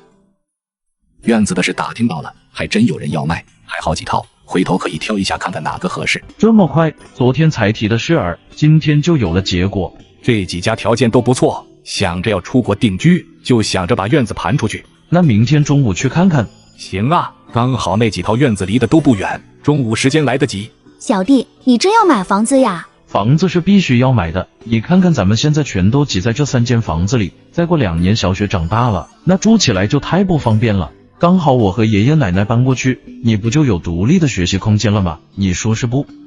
小申说的对，现在既然有这条件，那就赶快买了吧，谁知道后面是啥光景。第二天中午上完课，和珅匆匆往家走，约好了要去看院子的。法华街当年住的都是有钱人。你好，是你们要看房子吗？你好，正是，不好意思来晚了。没关系，我也是刚到一会儿。来，你们进来吧。这院子是家里祖传老宅，当年被收走了。听说住着一位大官，后来还回来之后，里面的东西也没搬走。我一个人住，从来没有出租过，很爱惜。要不是着急出国找老伴，我也舍不得卖。阿姨，您这是不打算回来了？老伴在外面拼了这么多年，已经在米国定居，孩子也都在那边不回来。你说我一个老婆子在守着这老宅，还有何意义？不回了。和珅很喜欢这房子，前世就不说了，这一世来看还是不错的。院子用料极为扎实，家具都是老物件，室内陈设他也很喜欢。这个年代能够拿出来这么多钱的人并不多，有钱的人也不缺房子，老人着急走，但一时半会儿这房子又没有人要，所以这么大的一个院子加起来9间房，且室内家具齐全，最关键的里面还有古董，才要价9000元。就这房子这地段，你不给个1万3、4，人家是绝对不会出手的。好，这房子我要了。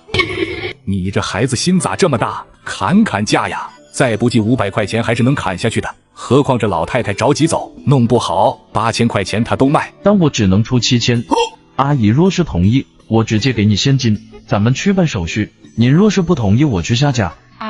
大姐，是我孙子要买房子，我只是帮他做个参考，钱是他的，价格当然是由他来定。老太诧异，这一个孩子能有这么多钱？怕是这老头是拿孩子当借口不想买吧？行，只要你能拿出钱来，7000我也卖。这价格给高了。好，阿姨痛快。现在离上班时间还有1个小时，我到学校请个假，然后回家拿钱，咱们去办手续，你看可行？小伙子，你不是开玩笑，当真要买？当然，如果您要是在开玩笑，那我们现在就走，时间有限，咱们不要浪费时间，您说呢？好，那就1点半。对于一个急于想出国的人来说，钱不钱的已经不是太重要了。下午不到半小时，2人就办好了手续。新买的房子里什么都有，除了重新买点生活用品、米面油之外，其他什么都不需要买。这是怎么了？咋就哭上了？没事，我高兴，咱孙子才来1个月，就让咱们住上了大院子，这辈子我可是从来没有想过，一时之间心里有些说不出的难受。这么多年了，我老何委屈你了。嗨，你看我，真是的，越活越没出息，还没孙子懂事。奶奶，您放心，以后咱们家都能过上好日子的。下午放学，和珅专门提前到了青城巷的家，他要把何其一家子带到新居去认个门，还有李建国，以后这边他回来的可能会少一点，总要把事情交代清楚才好。李建国也是忙了一天，一大早就带着兄弟几个去了枣庄，多拉了2车红枣核桃，收入翻了1倍。这手下有人和手下没人，收入上明显就能看出来。哥，杨哥说这以后可能就来不了了，开始农忙了，红枣核桃也已经收的差不多了，估摸着最多10天。和珅当然知道红枣这生意已经做不了几天了，这几天他一直也在想招，看来下周末得好好出去寻摸一番才好，不能让这几个劳力闲着不是，不然老出去生事也不好。待何其一家子聚齐，和珅这才带大家前往新家。众人看着这新院子，直接就惊呆了。啧，哥，你这院子可真大，比你们住的那个大杂院还大一圈，都能跑车了。呀，妈，这里竟然有水冲厕所，小弟，我能住这里吗？妍妍，别胡闹，爷爷奶奶的房子都给你住了，咋还不知足？没事，三娘，姐想住就让她来住呗，刚好你们也能清静，我们这边上学一起也方便，爷爷奶奶在这边也热闹。就是，那我住这间。好，那间就是你的了，里面被褥都是新的，你就不用搬了。呀，小弟真好。小盛，你看这孩子，以后每周必须回家，放假以后不准在这住，听到没有？那边才是你的家。哎呀，爸，知道，放心，都别愣着了，进屋吃饭。走吧，一起吃饭。好，谢谢哥。李建国闻言大喜，他知道这个时候和珅才算真正的把自己当做了自己人。这申哥买了院子，除了家人，第一个就先把自己叫到这里来，这说明自己在申哥的心里已经有了一定的地位。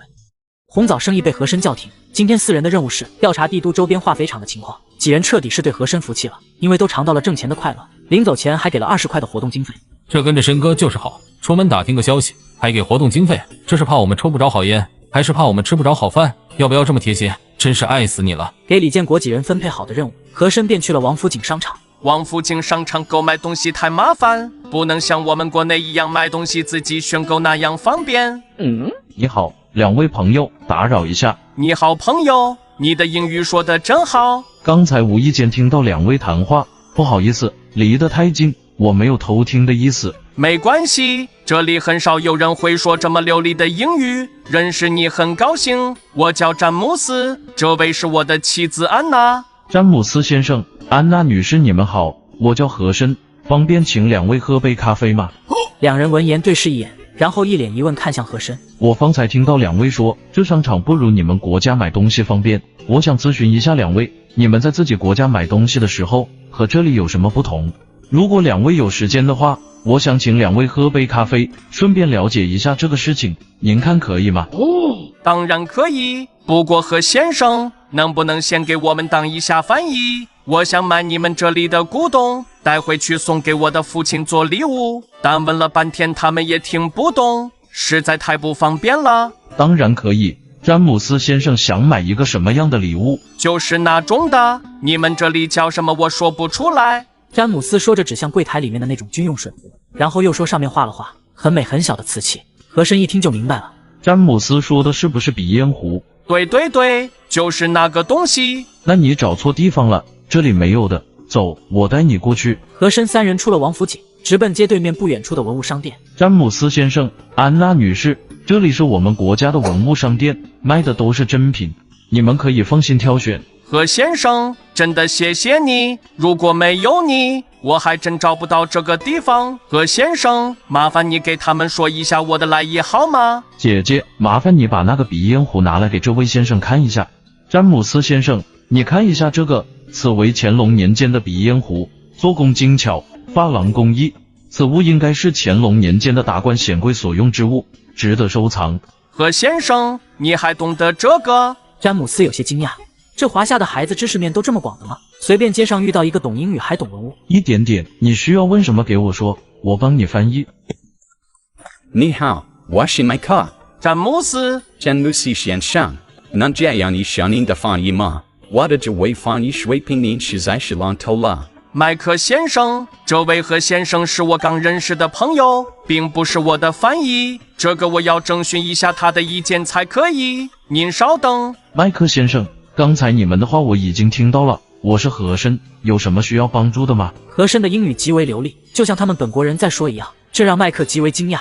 你好，我是麦克，何先生，我想买2张青花瓷盘，您看您能帮我翻译什么？因为这个东西我也不是很懂，是帮朋友带的，如果你能够帮我，我为你支付一定的酬金。大家认识了就是朋友，如果您信得过我，我帮你挑2件如何？那真是太好了，谢谢你何先生。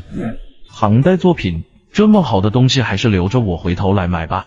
你一个老外，弄个近代点的吧。和珅扫了一圈，看到了2个嘉庆年间的瓷盘，当即便说道：大姐，麻烦你把那2个瓷盘拿来看看。这小伙子也不是什么好鸟呀，放着唐代的不选，却选2个嘉庆的，这是什么意思？麦克先生，此件为嘉庆年变形花卉文碟，你看它阔圆长口。麦克先生，这是绝对的真品，您若是帮朋友买，我建议你可以将这一对带走。来，您看看。何先生，您为何不直接给我？这里面是不是有什么说道？那是自然，我们华夏古玩行里有句行话，叫古董不过手，这一是为了表达对这古董的尊重，二是为了防止在古董传递时出现意外引起不必要的纷争，这也是对您的一种尊重。何先生真是专业，那我现在能再去看看吗？和珅伸手做了一个请的姿势。你要看就看呗，要是你能看懂那才怪了。何先生，你好厉害。2位客气了，你们随意再看看，我的任务已经完成，有问题可以随时问我。老于，这孩子不得了呀。你说这市里对这方面造诣颇深的专家我都挺熟，可也没有听说过哪家的孩子对文物这东西颇有研究的，上去问问。如此的年轻才俊，是得认识一下。小朋友你好呀。2位老爷子，你们是在喊我吗？对，就是你。一个糟老头子喊我干啥？还小朋友，我和你们年龄差不多好不好？老爷子喊我有什么事吗？刚刚听你给这2位国际友人介绍文物，很是专业。我们这俩老头子也是喜欢这些东西，交个朋友如何？以后可以一起探讨探讨。老爷子说这话可是折杀我了，哪里敢用探讨2字？小子和珅对文物也只是略懂皮毛而已，应该向2位老爷子学习才是。于有年2人闻言当即大笑起来，越发觉得这少年不得了，就这说话水平，那是一般家庭的孩子能教育得出来的吗？你把那个瓷瓶拿过来。从这店员的动作来看，和珅已经确定这2人是有一定身份地位的，而且是这里的常客。小何呀，你看一看这个，说说他的来历如何？这糟老头是什么个意思？我和你一不沾亲，二不带故，又不是你的学生，你这上来就考教自己，莫不是想要收我为徒？那要看你够格不够格了。和珅走上前，没有着急去搬动瓷瓶，只是近距离细细看了几眼。你要说近代的东西，和珅可能还要好好的琢磨一会儿，但这乾隆之前的东西，他基本不需要上手。胎体精细，洁白兼致，应该是雍正青瓷。小何呀，敢问你的老师是哪位大家？2位老爷子，实在是不好意思，老师已经故去，由于他当年犯过很大的错误，所以他老人家也不想让人知道他的名字，实在抱歉。是我唐突了，给你介绍一下，这位是咱们市博物馆的馆长于有年于老先生。于馆长好。哎，小何啊，你这么喊可就生分了，按你的年龄应该和我的孙女差不多，以后你就喊我于爷爷吧。于爷爷好。好好好，这位是你唐爷爷唐立春。还在上高一的和珅赚到钱要买4合院，家人知道后炸开了锅，看到满满1箱子钱，一家人各怀心思。和珅表情淡然，依然是早睡早起上学去。哎呀，这都几点了？这2人怎么还没来呀？估计是起床晚耽误了吧？没事，再等等。哎，你看他们来了，你这视力没谁了，这么远你都能认得出，这天都还没大亮呢。哈哈，我那是看身形，这么远哪能看到脸呀？不要动，不然就嘎了你！和珅，救命呀！滚开，没你的事。你若再拦我，信不信我先把你解决了？和珅，救命！小弟，你听，这是不是雅芝的声音？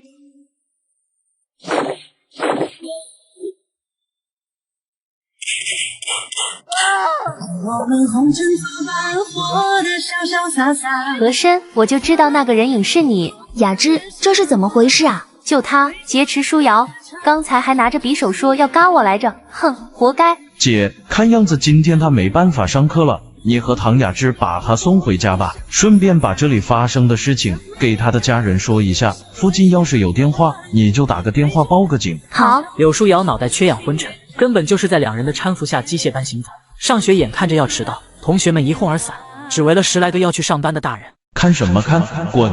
实话说，和珅对这些人很是鄙夷。方才发生了这么危险的事情，竟然没有一个人上前援手，却让一个女孩子在那拦着歹徒去路。见到危险不帮忙也就算了，还在这看热闹，美的你！都别看了，散了散了，这是怎么回事？天元路派出所内，民警同志正给和珅做着笔录。所长刘光明，天元路派出所所长。柳书记，这位就是现场当事人，姓何名甚？柳书记，姓柳，难不成这位是柳舒瑶的爸爸？刘所长，我现在可不是什么柳书记，而是作为一个孩子的父亲来向恩人表达谢意的，不用这么严肃。哼，你即便是孩子的父亲，我就敢不把你当书记了？这么没有眼力劲，以后我还混不混了？孩子，你好，我是柳云龙，舒瑶的父亲，谢谢你救了小女。当时的情况我已经了解了，若不是你及时出手，我这个做父亲的今天怕是要白发人送黑发人了。你说这孩子是不是天生自带幸运系统？上个月救了胡博文，供销总社的主任，正厅级的干部，现在又救了柳舒瑶。要知道，他父亲是地都市纪委书记，爷爷是正国级老将，家里背景通天，那这以后的道路还不是平步青云？柳叔叔好，我和舒瑶是同学，还是同桌，同学有危险，我理应帮忙的。对了，叔叔，柳舒瑶好些了吗？瑶瑶好很多了，现在雅芝和瑞妍正在陪着她，平复的很快，放心吧。笔录做完了吗？走，去叔叔家吃饭，让我们一家好好感谢你才好。谢谢叔叔的好意，我还要去上学，这事儿您真的不要放在心上。舒瑶受到如此大的惊吓，叔叔还是回去陪陪她吧。这个时候谁在都不如您在，您放心，以后有机会我一定去您家做客，您看可好？柳云龙闻言哈哈大笑，和珅这么说让他很是开怀。话说自家女儿遭遇到了危险，如果父亲不在，那不就等于女儿心里始终没有安全感？不得不说，和珅的话非常有道理，自己还真不能在这里耽误时间，得早些回去陪陪自己的女儿才好，可不要让舒瑶心里留下什么阴影。这孩子行，那叔叔就先回去，到时候让舒瑶请你来家里做客。好的，柳叔，有机会一定去。刘所长，就不要耽误孩子上学了。此事和纪委的一件案子有关，卢队长会和你做个交接。此事本来就和刘光明没有任何关系。那个被和珅打残的汉子是柳云龙正在调查的一宗贪腐案关联人。这家伙不知从哪里得到的消息，提前跑了。卢有明扑了个空，没想到第二天挟持柳书瑶。兄弟，谢谢你，要不是你，这整个官场都会发生一场大地震，我老卢的政治生涯也就算到头了。和珅虽然心里明白，但嘴巴上肯定不能够承认他能看懂这些事。卢叔，你这话是从何说起？怎么你也写起我来了？哎呀，不能跟你说了，这第1节课都上完了。回头忙完这件事儿，我请你吃饭啊。吃个屁的饭，你离我远一点就好。溜了。和先生，要不是看着你成为一张少年的脸，我真以为你的体内藏着一个50岁的灵魂。你当的太多了，这不该是你这个年龄应该拥有的。你们国家的孩子都这样吗？东城区和平餐厅内，麦克听着和珅讲解华夏青花瓷的趣闻，玩笑说道：“麦克先生谬赞了。对了，詹姆斯先生，你能给我说说你们国家是怎样购物的吗？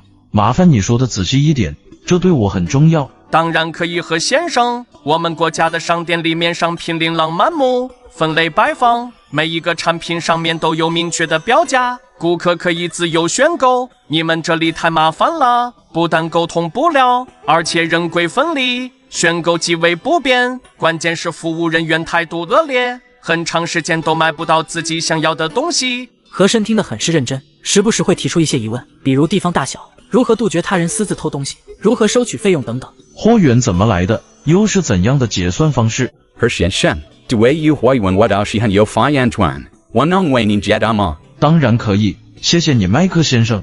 我在美国是专门生产糖果及巧克力，美国华盛顿很多商店都在卖我产的产品的服。Oh my god！ 您是迈尔斯家族的麦克先生，没想到会在华夏遇到您，真是太幸运了。詹姆斯乔，华盛顿花旗银行基金经理。那麦克先生的意思是，商店需要从你那货品源头直接拿货，然后高价卖出？差不多吧。我的产品100%利润的糖制第一市场价为商店提供货源，商店提为按照销售量给我公司进行结算。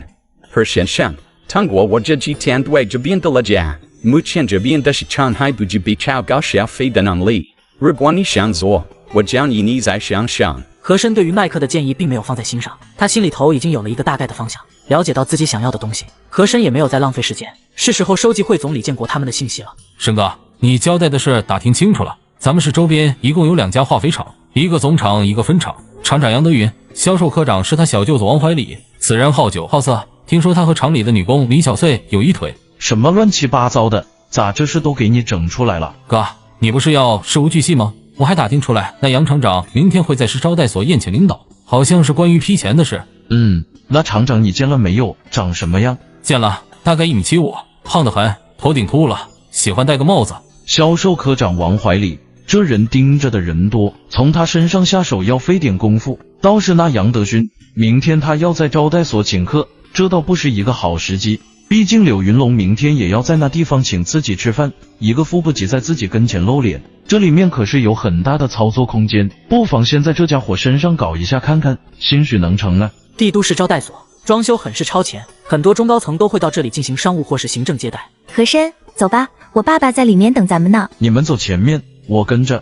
曹叔，曹国庆，柳云龙的秘书。瑶瑶，你们先去包厢坐一会，书记要见一位客人，稍后就会过去。好的，曹叔，那我们去了。3个女孩子坐在包厢聊天，和珅还跑到卫生间看了一圈。他还没有回到包厢，就听外面隐隐传来一连串的鞭炮气鸣声，这是他与李建国约定好的信号。听到鞭炮响声，就代表着杨德勋已经到了。看起来这化肥厂的生活很是养人，都快吃成猪了。卢有明这家伙怎么会和这杨德勋在一起？这真是瞌睡了送枕头，正愁着该怎么不留痕迹的搭讪这杨德勋呢，这不就来了。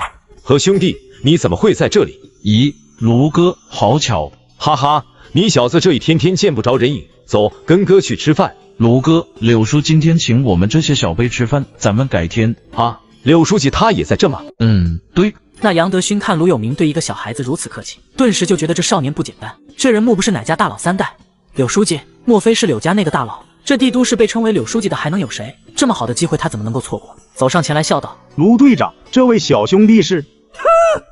杨厂长，给你介绍一下，这位小兄弟叫和珅，我的好朋友。小兄弟你好，在下杨德勋，帝都市5星化肥厂厂长，实在不好意思，唐突了。小何，你咋没进去？叔，遇到个朋友，打个招呼，这就来。卢有明见状慌忙，直接就是一个敬礼。柳书记好。小卢，在这里就不要那么多规矩了，忙你的吧。是。杨德勋没有见过柳云龙，但看卢有明那样也知道这人不简单。收工，这也有点太顺利了。卢队长，这位是不是就是市纪委那位？对，咱们快走吧，别一会再遇到哪个大佬，这饭还咋吃？一场聚餐宾主尽欢，都是小孩子，气氛极为融洽。1个半小时以后结束。姐，这钱拿着，好好逛。你们买东西我掏钱，但不许拉我去逛街。哇塞！3人在惊诧中渐渐远去。哥，那杨德勋还没出来，但我看见卢队长提前走了，走得挺急，估计有事。我知道了。那王怀里的事打听的确切不？会不会是谣传？哥，这是错不了。胖子刚确认完回来，连他那姘头的家都摸清楚在哪了。这会那王怀里估计还在里面呢。好，是供销社那边王哥怎么说？王哥说他们的化肥前天都已经进仓库了，周一就会通知下面供销社去了。和珅闻言，心里已经确定这是基本能成了。化肥这东西，只要是供销社的量配够，其他的卖谁不是卖？小伟，你跑一趟枣庄，告诉杨哥一声，让他们村委会把钱准备好，后天自然有人给他们送过去，最少10吨，看量结算。好的，老大，我这就去。建国，待会看我和杨德勋出来，你就见机行事。若是我独自出来，明天再走第2套方案。好。和珅说完又回到了招待所。赵行长，这事可就拜托您了。杨厂长，是我得谢谢您呀。这各行都有任务，我这到现在都还没一点动静，你这是在帮我解决问题，怎么好意思让你谢我呢？这样，这顿我请，你可别和我争。哎，那怎么可以？说好我老杨和兄弟。你是？我杨德勋，刚才咱们就在这见过的5星化肥厂那个。哦，对，杨厂长你好。和兄弟这是要走了。刚才落东西了，回来拿一下。杨厂长，卢哥呢？这个时候和珅自然要把节奏带起来，不可能站在这里一直和这胖子叙话。杨德勋自然不好怠慢，忙不迭地跟上。和珅与杨德勋走出招待所，李建国就像疯了一样的跑过来，一把抓住和珅。哥，我终于找到你了。建国同学，这是怎么了？别慌，看把你累的。哥，那个骗我的家伙被我找到了，那家伙现在在祥云街他姘头那里，这次你要帮我，一定要让这家伙蹲大狱。就你说去年骗你救的那个？对，就是那家伙，我打听到了，他叫王怀里，好像是哪个厂的科长，这次可被我逮着了。那你就跑过来了再回去，人还在。那有什么？他姘头总不可能搬家吧？再说，哥，你想找个人还不容易。杨德勋听到王怀里3个字，脑袋瞬间就炸了。这小舅子怎么了？怎么就得罪这位爷了？他这位小舅子杨德勋是再了解不过了，每次出事都是自己给他擦屁股，这不定又不小心惹上谁了。自己除了吃点喝点捞点倒没啥，可这小舅子经不住查，纪委啊，搞不好就得进去蹲耗子。听着这孩子应该还不知道小舅子是哪个厂的，这是兴许还有缓和的余地。那行，我也讨厌这种人，就当帮国家清理蛀虫了，这事你不用管了。哦对了，你远房表舅不是想做化肥生意吗？来得早不如来得巧。来，我给你介绍个人，杨厂长，这是我同学李建国。这不是瞌睡了给枕头，只要有所求，这事就好搞定啊。小李兄弟，你好你好，做化肥生意找在下就对了。来，咱们细细聊聊合作细节。那行，杨厂长你们先聊着，我就先走了。好，您走好，有机会再联系。和珅由始至终风轻云淡，看似根本没有认识杨德勋的意思，挥手便走，但这里面却已经有了千丝万缕的联系。现在的和珅就是一块镇魂石，一把悬在杨德勋头上的刀，办不好事，那刀说不得就落下来了。为了让李建国不再追究王怀里的事，这杨德勋必定会给足诚意，之后大家各不相担，皆大欢喜。80年代一票难求的化肥，和珅一招狐假虎威拉来上千吨，李建国一记空手套白狼顺利出货，牵线成功后，和珅潇洒离场，一切都如他预料的那样。哥，你可真是料事如神，他说的话几乎和你说的一模一样。我按照你给教的说了，他们总厂和分厂还有将近3000多吨存货，说最多拿出1000吨，让我不要再追究王怀里的事。他还说不能卖给个人，必须走供销社。至于怎么走，让我自己拿主意。票据的事他让人搞定，我说回去和舅舅商量一下，明天给他答复。意料之中。胖子、雷子，你们两个现在就去化肥厂周边的招待所，把那些采购员联系一下，找10来个就行，不要太多，让他们把钱和车备好，最迟后天给他们配货，记住保密。他们要是谁将此事宣扬出去，一斤没有。老大放心，这事好办。这杨德勋诚意十足啊！估计这杨德勋要是知道真相，怕是死的心都有。过2天各供销社采购员直接把货装走，开的票也是供销社，这和我们也没有半毛钱关系。天色还没有擦黑，黄胖子和雷子也已经回来。通过胖子的汇报，各供销社的态度都很明确，都是100吨以下，有多少要多少。4月7号星期一，和珅正常上学，李建国已经赶在上班点到了5星化肥厂门口，杨德勋早早就在门口等候。建国兄弟，你可来了，走去办公室喝杯茶。李厂长酒后了，实在不好意思。你特么不好意思，因为你的一句话让我少赚好几万，就这我还得求着你，你能好意思？小老弟，怎么样？你和家人商量的如何了？昨天回去，我给远方表舅打了一个电话，他给我介绍了一些供销社的朋友，我已经在联系了，不过最近的也得明天才能到。杨德勋一看有进度，心里算是松了一口气。那行，没关系。那个是你有没有帮我给和兄弟提一嘴？李建国嘴角不自觉上扬，心道这老大可真是太神了，连这家伙先说啥事都能预料到。那个呀，为这事我昨晚还专门去找了我哥，他说让我看着办，需要就说话。杨厂长，那王怀礼你真认识？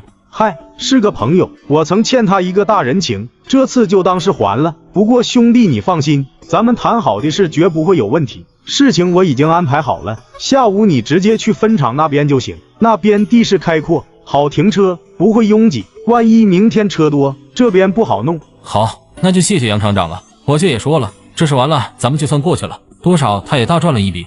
不瞒杨厂长，我也懒得掺和了，我虽然年纪小，但也知道人情用一次少一次的道理，你放心就是。年纪不大活的倒是挺明白，这么点大就知道积攒人情了，能成事。下午一上班，李建国先带着一个采购员开着车去了5星分厂。小兄弟，这事若是真能搞成，你放心，后面少不了你的好处。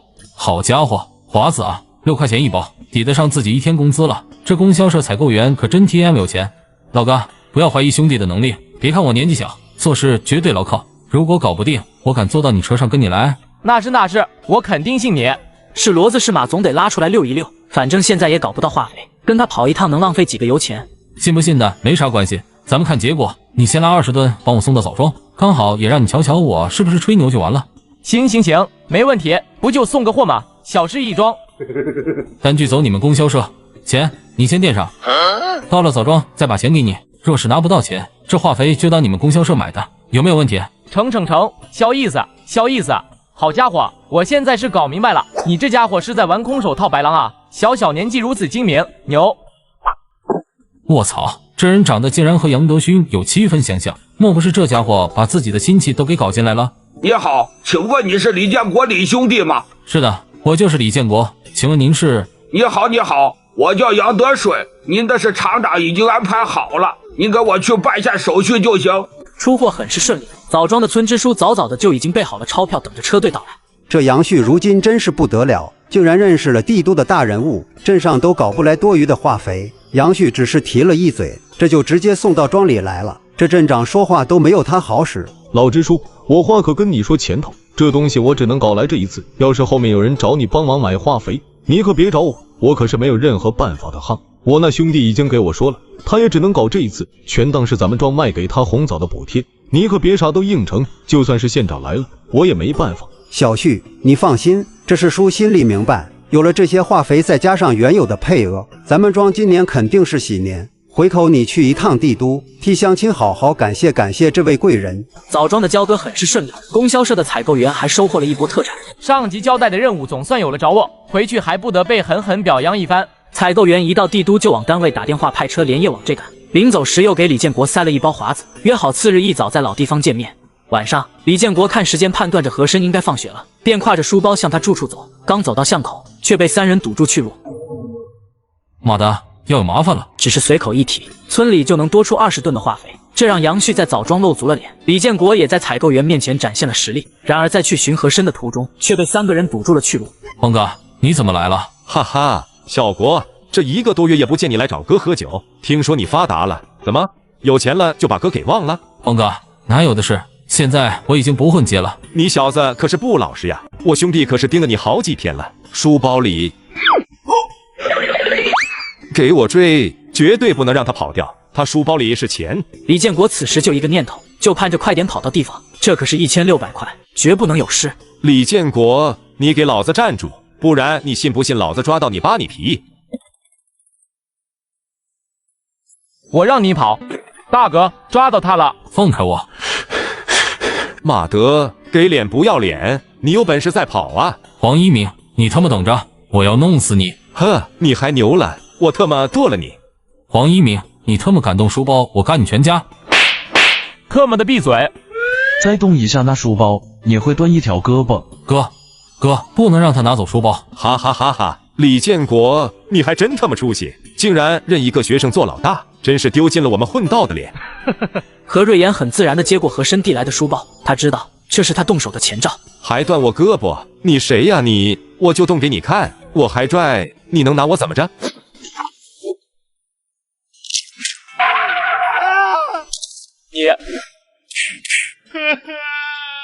你没事吧？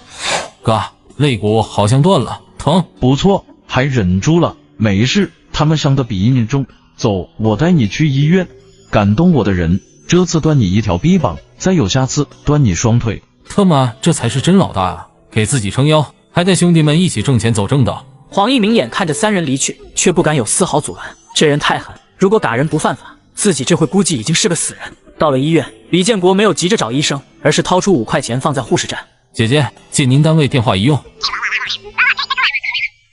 李建国回过头，将身上的书包摘下塞到和珅手里。哥，我已经到医院了，胖子待会就到，您和姐赶快回去吧，我没啥大事，休息几天就好了。你们别耽误写作业，明天的事您放心，我会安排妥当。这一次的李建国已经踏实了，他要跟着和珅做一辈子的小弟。和珅也没啰嗦，从书包里掏出300块钱塞到李建国兜里。啥情况？一个大个头喊一个学生叫哥，这学生还眼都不眨，一掏就是300块，这钱还是从大哥身上的书包里拿出来的，这都啥操作？那行，我们就回去了。记住，要是有派出所的人来，咱们不是一伙。我是路见不平拔刀相助。黄一鸣是要抢劫。哥，我懂，放心好了。第二天一早，和珅刚出门就被2名警员拦住。姐，这事就不要麻烦爷爷奶奶了，你去上学吧，帮我给老师请天假。小弟，没事，去上学吧。你是叫和珅吧？是的，2位警察叔叔有什么事吗？有人告你故意伤害，导致3人重伤，请跟我们回去协助调查。好，姐，你去上学吧，这事别让爷爷奶奶知道，听到没有？天元路派出所，刚进入派出所，那2位警员二话不说，直接就把和珅胳膊拧起。看来是被阴了，这俩警员应该和黄一鸣的父亲很熟，不然怎么也得先了解完情况再说。住手！所长，你看这学生是不是上次柳书记和卢队长亲自来接走的那个？这刘所长竟然想不起来了，怪不得干了10几年还是个所长，一点眼力劲都没有。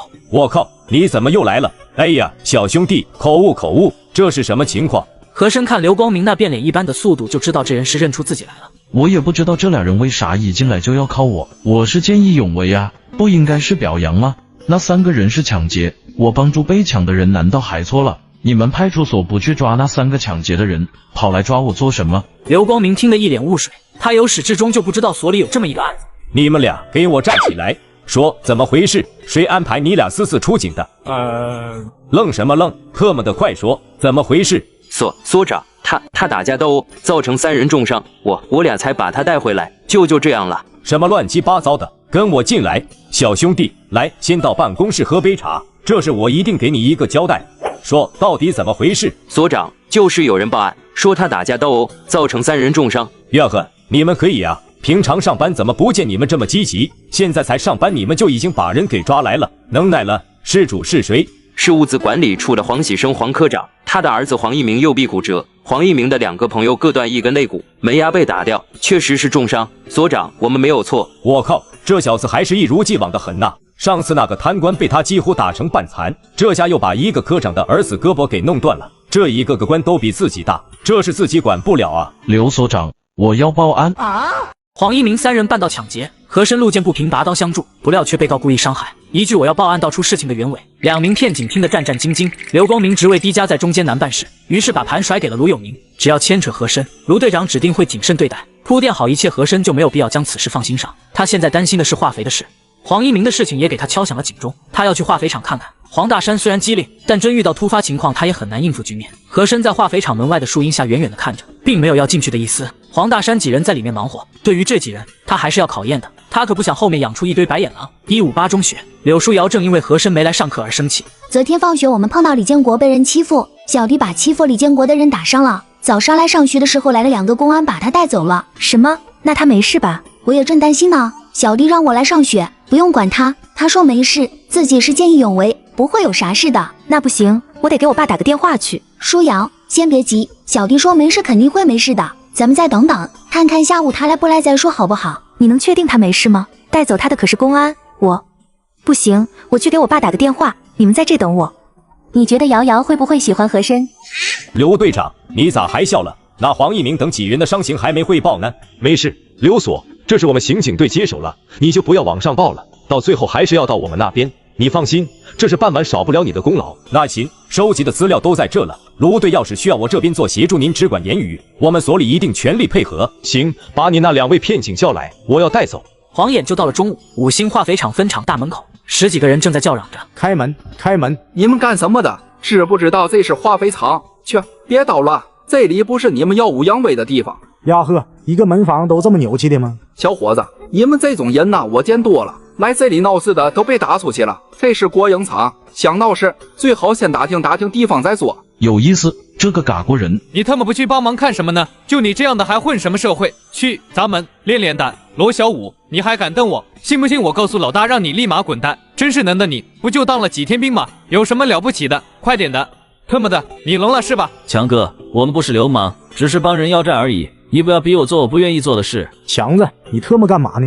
去，把那胡老汉给老子弄出来，告诉那老小子，若是不还钱，老子就拿这车化肥抵债。钱让他们找胡老汉要去。哎，老大，我来了，你放心，他是副厂长，跑不了。老头，我们是来找你们胡厂长要债的，识相的就把他叫出来，欠债还钱天经地义，你可不要逼我们做不愿意做的事。门房一听人家不是来捣乱收保护费，而是来讨债的，这心才开始有慌。你们在这等着，等门房再出来的时候，身后多了一帮搬运工，手里都拿着棍棒。老大，他们人多，咋整？人多怕什么？走，把那车化肥拉走。黄大山等人也已经听到消息，跑出来查看情况。听到门外流氓要拉化肥抵债，根本没有犹豫。弟兄们，抄家伙！早上李建国还千叮咛万嘱咐要把家伙事带上，不然倒霉的不定是谁。大山兄弟，你放心，谁要是敢动我们供销社的货，那是他自找不痛快。打劫的土匪我们都干跑过，何况这几个地痞流氓？收起来，收起来！万一伤着你，我可没办法给建国兄弟交代。特么的，什么情况这是？咋一个比一个狠？老大，咱们还干不？干个屁呀！胡老头，你别以为你躲着不见人，我就拿你没办法。老子就不信你晚上不回家。走。胖子，刚刚在树荫底下的是不是老大？你眼瞎吧？老大这会还在学校吃午饭呢，怎么可能是老大？干活！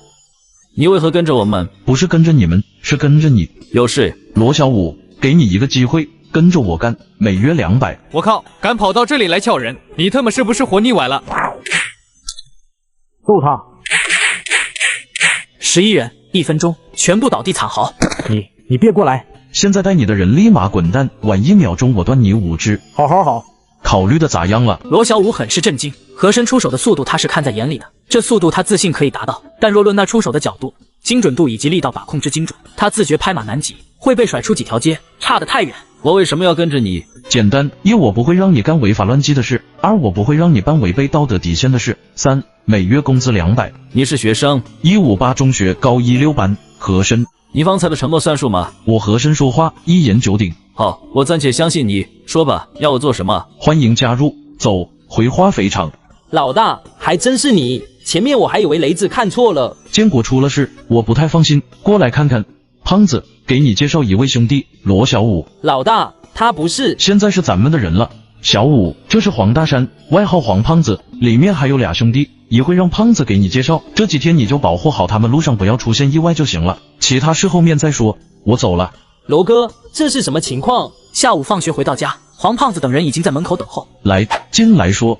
雷子、小伟，你们陪着罗哥在院子里喝杯水，我给老大说点事。对于这一点，和珅很是满意。人与人之间是要有亲疏的，有些事可以让人知道，有些事只能少数人知道。哥，这是今天的货款单据，共计8000块。好，这是兄弟们的钱，待会你给他们发了。今天大家辛苦了，都多拿点。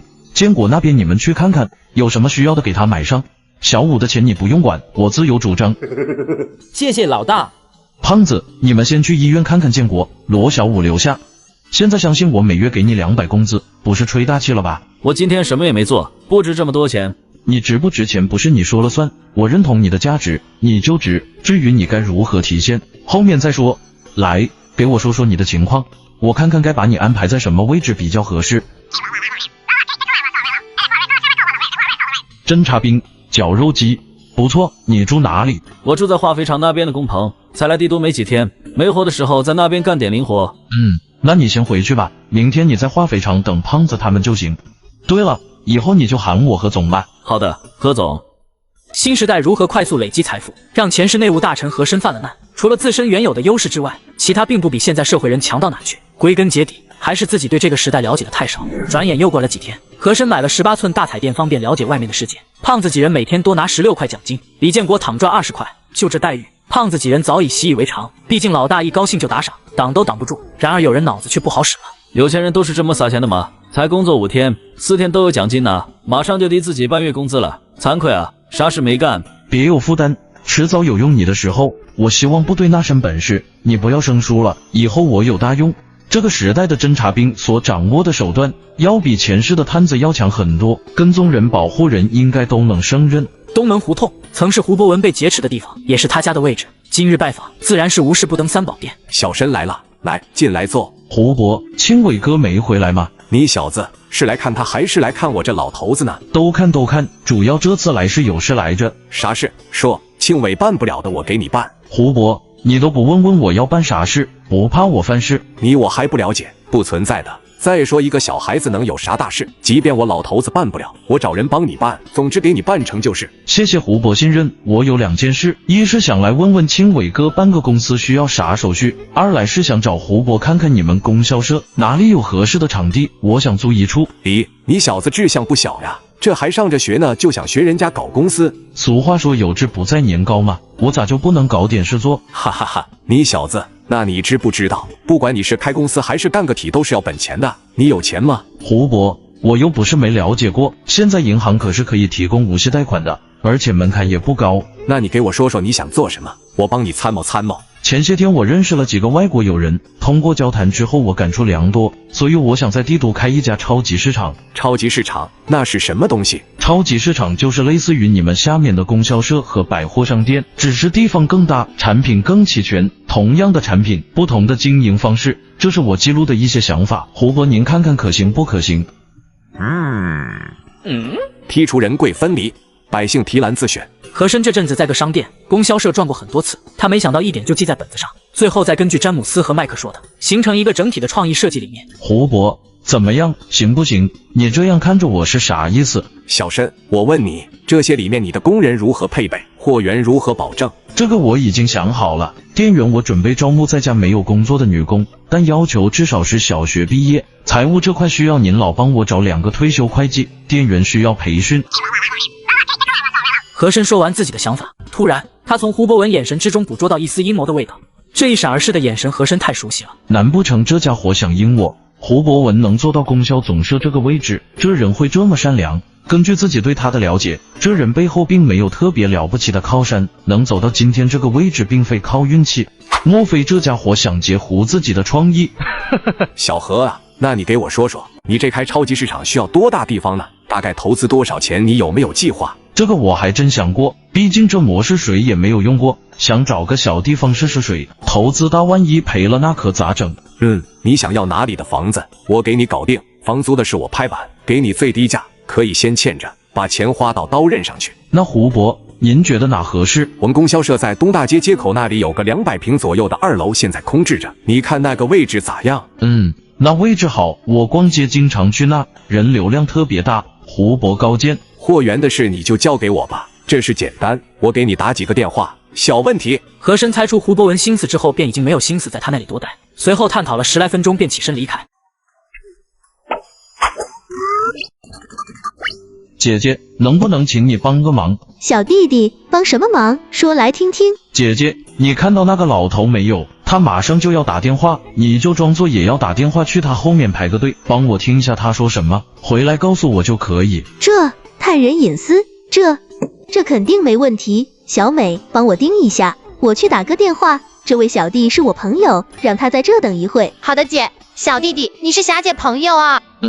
那你咋跑这来买啊？你不知道国交所那边的跳蚤市场吗？那边东西这么便宜，你还跑这买？你霞姐没跟你说吗？还有这样的地方？霞姐可能忘了这茬。姐姐，你说的地方在哪？我去看看。就东街国交所旁边，你现在去了也没用，那里每天早上6点就有人摆摊，7、8点就散了。哦，早上啊，那行，谢谢你啊，小梅姐，这幅字画我要了。有这样的地方，说什么也得去看看。他也没说什么，好像是打电话喊自家儿子回来，说有大事商量，是关于什么超级市场计划。对了，第一个电话是打到工商局的，还有个电话是打到粮食局没找到人，剩下一个电话没打通。哼哼，你个老不死，忘恩负义也就罢了，竟然敢夺你和爷爷的钱袋子，我看你是嫌日子过得太舒适了。哈哈，小何，这么巧。于老爷子，您这是又视察工作？嗨，随意来看看。你这是来买字画？我就是路过，顺便买2幅。你这孩子太不乖了，认识我们大领导你早说呀，我刚才还胡说八道，让你去跳蚤市场。走，一起吃个饭聊聊。上次见你匆匆而走，这次总不能再忙吧？我喊上老唐。唐老好。哈哈哈，小何，咱们又见面了。胡金阳，怪不得那老胡没找到他的二儿子，原来跑这来了。2位老爷子，你们先点菜，我去趟卫生间。好，小何啊，你这幅字我们能不能看看？随便看，看来罗小五可以动了。小何，这字我当年就看过，没有落款，但年代大概可以追溯到清。但商店里名人字画这么多，你为何单单挑了这幅？老爷子，这幅字便宜啊！开什么玩笑？我能告诉你那是乾隆真迹吗？和他打交道了一辈子，我还能不认识他的字？我们研究了半天，你来句他便宜，这像话吗？和珅也看出了几人的尴尬，看来这局不解释过不去了。嘿嘿，开个玩笑，我给大家变个魔术。服务员，麻烦找个喷壶过来。这是乾隆皇帝的真迹。唐立春和于有年对和珅更是佩服了。上次是瓷器，现在又是字画，你还能说是巧合吗？这孩子的师傅究竟是何人？为何能教导出如此优秀的学生？忘恩负义的东西，敢夺你和爷爷的钱袋子，给我等着！本来还想靠胡博文的资源人脉来个白嫖，结果差点被他给嫖了。爸，这样做不妥吧？他可是你的救命恩人呐！你懂什么？你可知道这个想法可以让咱们家1年内正大光明挤入100万富翁的行列？再说我害他了吗？只不过是给他一点阻碍而已。小孩子嘛，遇到点事也就撂挑子了。所有的资源我这都有，为啥不能自己做？可咱们这些钱能动吗？这一动不就露馅了？所以说让小何先做，等他做不下去，咱们再低价接手。以我老胡的面子，贷个款能有什么难度？那咱们为何非要等他做不下去才去做？直接贷款找个其他地方做不就好了？再怎么说他也救过你的命了。你懂怎么做吗？你知道里面该怎么陈列，里面是什么流程，连个样板都没有，你咋搞？万一搞个4不像，赔了贷款如何还？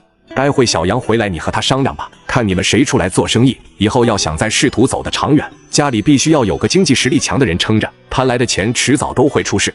这是个天大的机会，咱们一定要抓住。胡博文一家密谋的同时，在一家西餐厅内，和珅一个人点了2杯咖啡。麻烦请你们店长过来一下。先生，你好，我是这家店的主人亚当，请问有什么为您效劳的？亚当先生，在下和珅，刚为您点了1杯咖啡，请坐下聊。我想耽误您一点时间，如果聊得愉快，你我兴许会有一次愉快的合作。何先生，有话请直说，您说的何话是什么意思？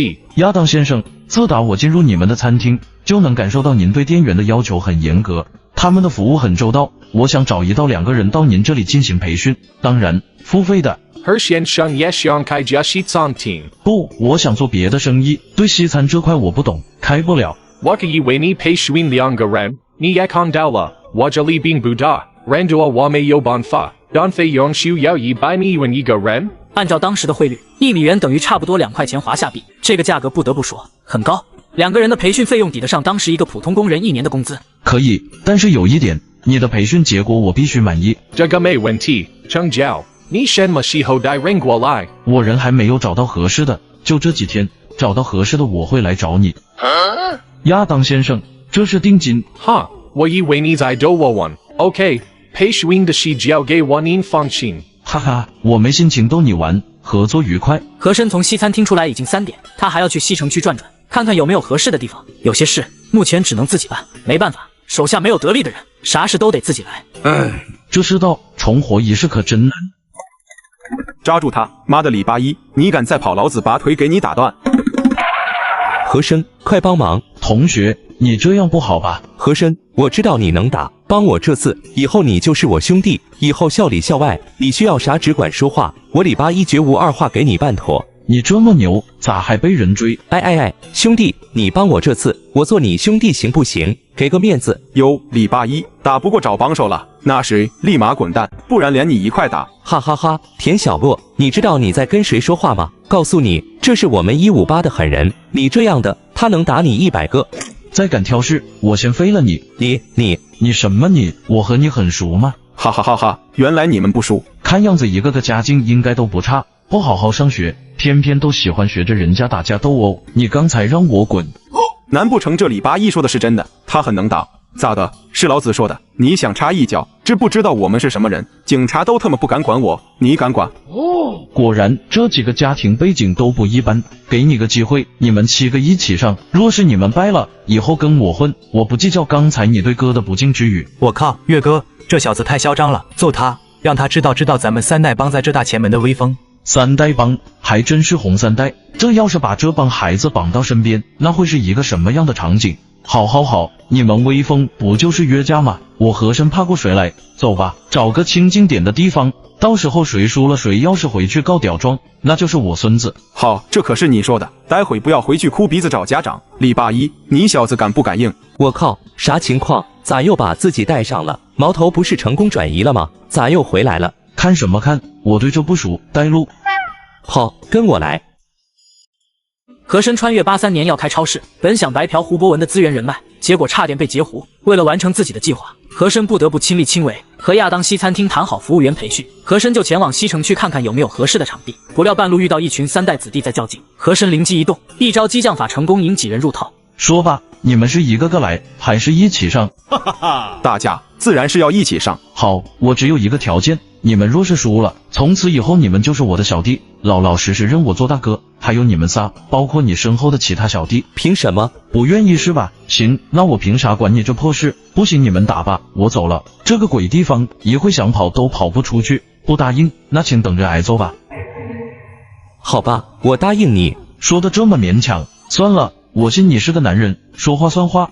你田小乐怎么说？我打输就打输，干嘛要认你做老大？你不够格，对自己一点自信都没有，你还不如这李八一，最起码知道敢做敢当。我特么什么时候敢做敢当了？这要不是形势所逼，我能认你做大哥？哼，他李八一算什么东西，也能和我田小乐比？好，输了我们认你做老大。好，像个男人。来，让我称称你们几斤几两。上。我靠，这还是人吗？这么厉害的！我真要下狠手，你们今天有一个算一个，都得在医院躺几个月。就你们这样的还在社会上混，怎么着还要我再揍你们一遍？大哥，不错，都还像个男人。以后好好上课，别没事跑去当什么老大，人家不找你们麻烦，那是不想惹你们，不代表你们就真厉害，懂不懂？万一哪天碰到一个狠人，你们这些人哪一个能顶事？看我多低调。好了，你们都介绍下自己，以后就是自家兄弟了。谁要是在内讧，别怪我不客气。老大，这你放心，其实我们几个就是打打闹闹，也没啥深仇大恨。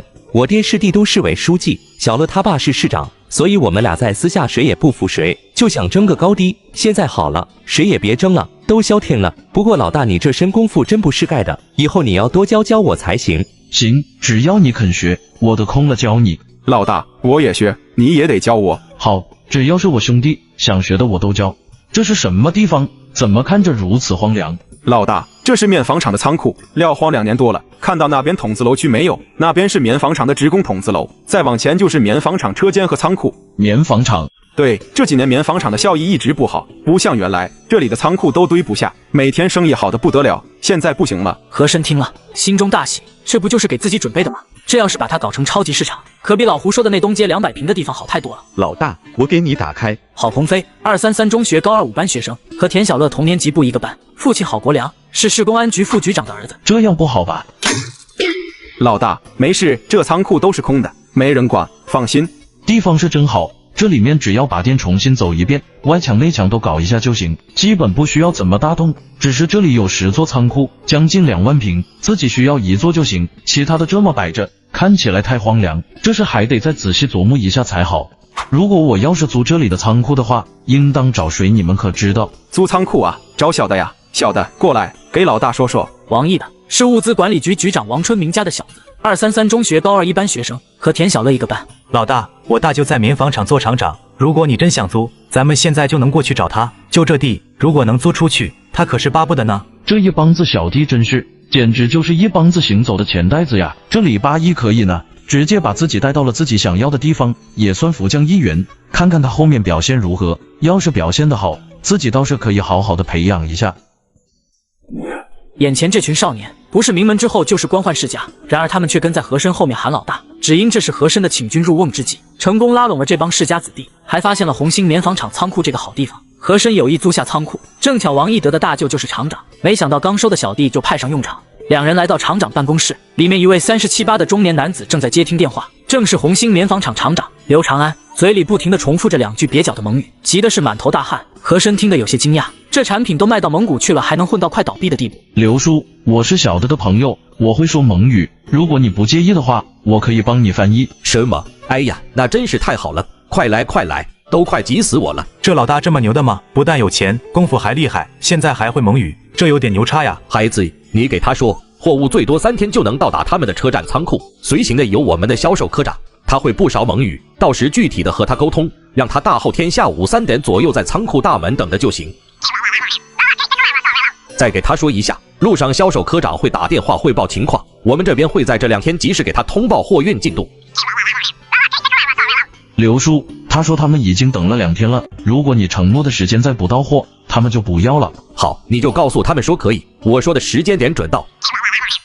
孩子，你家里有没有电话？这2天可能还要麻烦你帮忙才好。我们厂里唯一一个会点蒙语的科长现在还在路上，万一那边再打电话过来，你看看我怎么再联系到你。刘叔，刚刚我跟那边说后天中午1点钟，你会再给他打电话说明货运情况，有点自作主张了，实在不好意思，因为后天我也只有那个时候有时间。可以，孩子，真是太谢谢你了。小的，这是你同学吗？真是太厉害了，幸亏有他，要不然我都不知道该怎么办了。大舅，他可不是我同学。刘叔，我是小的朋友，也是兄弟，158中学的和珅。你这小子要是一口出来个这是我老大，那我不成了黑社会的头目了？那在刘长安心里会留下一下什么印象？大舅，我带和珅来是想找你租栅栏北仓库的。租仓库？孩子，是你家大人要租吗？仓库可是撂荒2年多了，厂子还打算将它卖掉给工人发工资呢。刘叔要把那里卖掉？看来这厂子是要日薄西山呀，都已经到了要卖地发工资的地步了。是啊，现在厂子里半年都没发工资了，积压了1年多的库存都没能卖出去，经厂里研究，准备先卖掉给厂里缓解一下压力。刘长安说起来也很是无奈，自己这2月腿都跑细了，也没有跑下一笔钱来。刘叔，现在国家不是可以贷款吗？这是去年年初就办了，前面的1分没还，现在还想再借，那也不现实。哦，既然刘叔要把那块地卖了，那我和你再谈租的事已经毫无意义，不知道刘叔要卖多少钱？刘长安一下就听出了和珅的弦外之音，很快就来了兴趣。看这孩子谈吐绝非一般家庭的孩子，年龄不大，还说着一口流利的蒙语，这说明他的家庭教育方面就高出普通人好几个阶梯，这样的家庭背景能差得了？怎么，小何同学家里有买的意思？那要看刘叔这块地要卖多少钱了，我们家是不是买得起，这还两说。既然你是来探探口风，那给你说说也无妨，本来也没打算就能搞成，现在我们厂子这情况，真要是卖高了，怕是也出不了手。这一点在会上就有了共识。那块地一共50亩，即便是那些旧仓库不算价，光是地怎么也得50万，少了这个价格真卖不了，这已经是血亏价。要不是厂子难，我们这也不会这么做。万一后面厂子有起色，弄不好还得倒仓库。还有起色，这都已经快掉到底了。即便是有起色，你厂里这些仓库也足够用了。你这样说，那说明心里还有降价的空间嘛？那行，刘叔，这是我回去商量一下，本来就是想租的，也没想着买。后天我不是还要来吗？到时候咱们再聊。好，好，好。和珅也不再啰嗦，这个时候你说再多都没用，又没钱，谈什么都是白谈。老大，这么大的地方你要它能有什么用？这么多的仓库，要不是大厂，这么大的地方根本用不了的，太浪费了。还没想好，看看再说吧。走，吃饭去，大家聚一聚。红旗国营饭店，服务员一看这么多少年一起进来，也是吓了一跳，以为是来闹事的。我靠，这孩子不是市长大人家的小公子田小乐吗？上次他还和市长夫人来这里吃过饭的。能做到饭店主事人的位置，那眼光自然不是盖的。不管是什么年代，普通人有一定的本事，那都是率先成为人上人的决定性因素。去，把咱们最大的包厢门打开，别误事。哎呀，田公子，好久不见，您能再来光临本店，真是本店的荣幸。请上2楼，包厢已经为各位准备完毕。你他妈谁呀？我和你很熟吗？不好意思，忘了自我介绍一下，我叫张明礼，是这里的经理。上次您来饭店吃饭，我见过您。那就谢谢张经理了。您客气，请。老大先请。特么的，老大这是在混街吗？怎么老大都出来了？市长公子的老大，这特么不得是省长家的公子。和珅，你怎么在这？王林涛。和珅没想到在这里竟然碰到了唐雅芝的同班同学。和珅知道这都是因为唐雅芝和自己走得太近，他找不到机会和唐雅芝一起上下学，所以每一次这家伙说话都不阴不阳的。李八一看到和珅面色有些不喜，就知道这人他很不喜欢。王连涛，别挡道，让开些。李八一，我靠，是韦书记的儿子，这小子不是高2的吗？怎么和高1的和珅混到一块去了？王林涛下意识地让到一边，心思复杂到了极点。上次看到和珅对劫持柳书瑶的汉子下手贼狠，当时就在想这小子太狠，不能明着欺负他。现在这情况，貌似自己暗里也不好欺负啊！靠，这家伙到底什么情况？怎么谁都和他认识？张明礼此时心里早已震惊得无以复加。刚刚那个王林涛他可是知道的，他爹可是副市长啊！那个李八一竟然对副市长的儿子呼来喝去的。我操，这李八一莫不是委书记李伟的孩子？那这和珅特么什么人？和珅自然看出张明礼的心思活动，看破不说破，说不得哪一天就得用上这个张明礼。毕竟现在国营饭店的位子可不是太好定，里面有个人办事也挺好的，不是？一帮孩子玩得不错，要不是明天要上学，这帮孩子还不打算离开。临走时，张明礼特意给和珅留了一个电话号码，以后要是有需要可以随时联系。这不正是和珅想要的结果吗？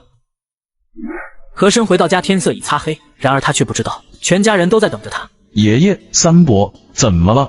这两人看着自己的表情很是奇怪，他意识到可能这事与自己有关。小申呐，你爹有消息了。啥？他在哪里？和珅一直在想什么事能和自己有关，唯独没有想到是有关何林的消息。和珅早就把这个人忘到九霄云外去了。他去了苏联，这是他来的信。小慎，你要有些心理准备才好。三伯放心，我的承受力还行。既然他能来信，那就说明人还活着，大不了就是忘记了糟糠之妻，又给我找了一个后妈，再多2个弟弟妹妹罢了。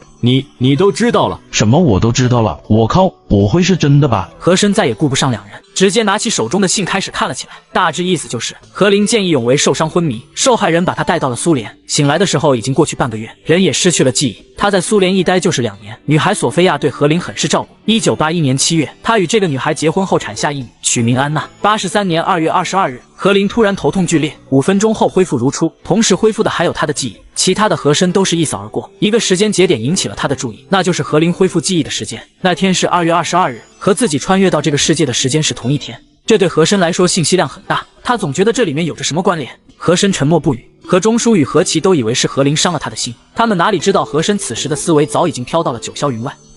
老四这一下真是伤了这孩子的心了，这弄的都是什么事？爸，那我这就给老四回封信吧，把这里的情况说一下，让他也不要这么担心。毕竟现在事情已经到了这个地步，咱们也只能往前看，不是？行，你写吧，有机会让他回来看看孩子。现在我们国家和苏联关系僵化，我估计他一时半会也回不来。这还娶了一个苏联女子，这都什么事？到时候这孙女回来，我是认还是不认？看来我和珅终究还是前世思维太牢固，没有彻底融入进来。如此大好世界，自己又何须惆怅？回过神的和珅突然意识到了什么。爷爷三伯，我没事的。爸，这孩子恢复的是不是太快了点？孩子嘛，哪能像大人一样有这么多的执念？再说这小申4年多没见过老四，怕是心里已经没有太多印象了。这样不更好？我还担心他走不出来呢。这孩子可以养，这才2分钟就跟没事人一样。二姑父，小申，你给姑父我讲讲，你是怎么短短这1个多月就能挣到这么多钱的？我也学习学习。黄国强这人很聪明，一心想着挣大钱，属于那种怀才不遇型。这个二姑父是有才气的，别看只是初中毕业，心思却很是活络。二姑父，我这也就是凑巧挣了点钱，你这是有什么想法了？是呀，看你刚来2个月不到就挣了这么多钱，我实在是羡慕的紧。这不刚好趁这个机会向你讨教一下吗？谁不想把家里的日子过得更好一点，不是？二姑父说笑了，我一个孩子怎么能当得起讨教2字？如果你真有想法，那不妨说给我听听，我帮你出主意，参谋参谋倒是可以。哎，话不是这么说，人家不是常说打者为先吗？虽然我是长辈，但你挣钱了，我还在原地踏步，这就是人与人之间的差距。我没做到，那我就得虚心请教。如果连这点心思都做不到，那还怎么挣钱？别看黄国强平常一副吊儿郎当的模样，真说到他念念不忘的正是他，还真不含糊。对于黄国强能说出这样的话，和珅也甚为诧异。这还是那个家人口中不正干的女婿吗？不得不说，这个时候黄国强让和珅高看了他一眼。小生给姑父说说，有什么挣钱门路没有？二姑父，要说挣钱的门路是有，就看你想不想做。你说说看，如果能挣钱，我为何不做？我最近想开一个店，手下缺人，具体职位还没有定下来，但工资是每月200，不知道二姑父有没有兴趣？多少？工资每月200元。小生，我干呀，这活我能干，我不怕苦，不怕累，只要工资能到位，你放心，是我绝对给你办得妥妥的。开玩笑，每月200元，在和珅这里干1月就顶在厂子里干5个月。好，老子要起飞了。这样吧，二姑父，这是二姑是必须要知道的，你得跟他商量商量。好。什么？开店？小申，你这买了院子，这家里家外的，你又买了不少东西，现在也剩不下几个钱了吧？怎么又想起开店了？就是钱要花完了，所以不得不开店挣钱嘛。我和姐以后要考大学，花费肯定不小，总不能老是让爷爷奶奶你们拿钱吧。再说小雪再过2年也要上学了，到处都是花钱的地方，不挣点钱花肯定是不行的。我开店缺人手，想要雇佣二姑父和大姑，每月工资200块。这是刚刚小慎已经给我说了，我愿意跟着小慎干，明天我就去厂里辞职。不行，小慎，你到底想干啥？我就知道不该带他来，你看看，这才和你说了几句话，这就要辞职了，我绝对不同意。黄国强，你跟我走，这里咱再也不来了。此事我也不同意，小申，你不要胡闹，不要以为挣了几个钱就觉得自己就能了，你还是个孩子，哪能传动你姑父辞职呢？你知不知道工人阶级可是铁饭碗，多少人想进厂都进不去，就你大姑那工作，还是上面领导看在爸妈当年被冤枉的份上才给提前安排上的。你这样是不是不想让我们再来你家了？那行，我们走，还看什么看？走，回家。小申，爷爷也知道你是为了家里好，大家都是穷日子过来的，谁也不想没了稳定的工作，哪怕你给的再多，但这事毕竟不长久。爷爷，您别说了，我懂，刚才是我太突兀了，以后这事不提了。和珅第一次打断何中书的话，此时他有些想不通，哪怕生在前世，自己也绝对不会这么迂腐。这国家大事电视上说的已经算是很明白了，他也搞不懂，这何中书怎么也是当过厂长的人，怎么也会如此想法。不说别的，就刚刚那一屋的电视画面能从仅有半小时的新闻联播当中播出来，还用时近1分钟，这里面的信息量哪怕是和珅来自前世也能揣摩得很明白。你这孩子咋就这么倔呢？爷爷还不能说你2句了。我有怨言吗？我只是承认一下错误，赶快把这事接过去好不好？哪里不愿意了？奶奶，我都知道错了，这事咱以后不提了行不行？既然家里人扶不起来，那就想办法到外面找人去，钱不好找，2条腿的人还不到处都是。80年代的工人那就是铁饭碗，和珅却撺掇二姑父和大姑辞职下海，家人极力反对，最终不欢而散。然而和珅心中淡然，依旧按着自己的计划走。第2天一早，你咋又请假？这个几天你都请了几回了，学不上了是不是？姐，你喊啥？是不是嫌我昨天被骂的不够？哼，活该！谁让你有点钱就飘，竟然还敢拉上大姑二姑父，你不挨骂谁挨骂？反正你给我请假，不然下星期没有零花钱。和珅说完直接走人。哼，又拿零花钱威胁我，坏弟弟！和珅要去文物商店那个小美所说的跳蚤市场去看看。和珅6点40才到，人还真不少。这个跳蚤市场其实就是一处3面都有围墙的空地，也算是个比较宽点的死胡同。和珅大概走了一圈，他惊喜地发现里面还真的有不少的好东西。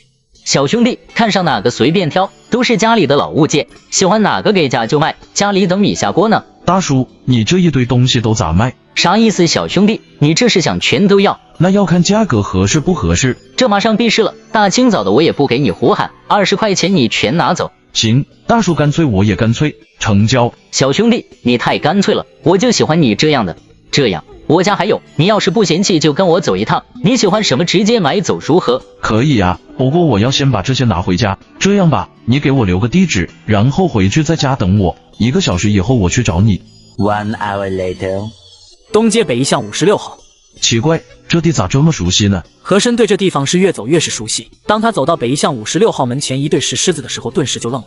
我靠，这不是我前世自建的房产吗？他竟然还在！没想到这一世自己竟然又来到了这里。小兄弟，你来了，快进来，快进来！大叔，这里是你的家吗？是啊，祖传的老宅了，哎，传到我这一代败落，请进。和珅跟着汉子进入宅院，外面变化不大，只是某些地方损坏处进行了修缮，室内格局进行了改动，明显没有当初那种大气感。这里面的家具竟然都是当年自己用的东西，虽然有一小半东西没有了，但绝大多数还在。经历了这么多的动荡，还能有这么多家具保存下来，实属不易。这里面还有这家祖上添置的不少好东西。大叔，你这院子不错，卖不？啊，啥卖院子？你不是来买古董的吗？怎么就惦记上我家院子了？这个院子应该就你一个人住吧，哪怕是多一个，这里也不至于这么脏乱差。你看看这树叶，都是去年的吧，到现在都没扫，天再热一点都能发臭了。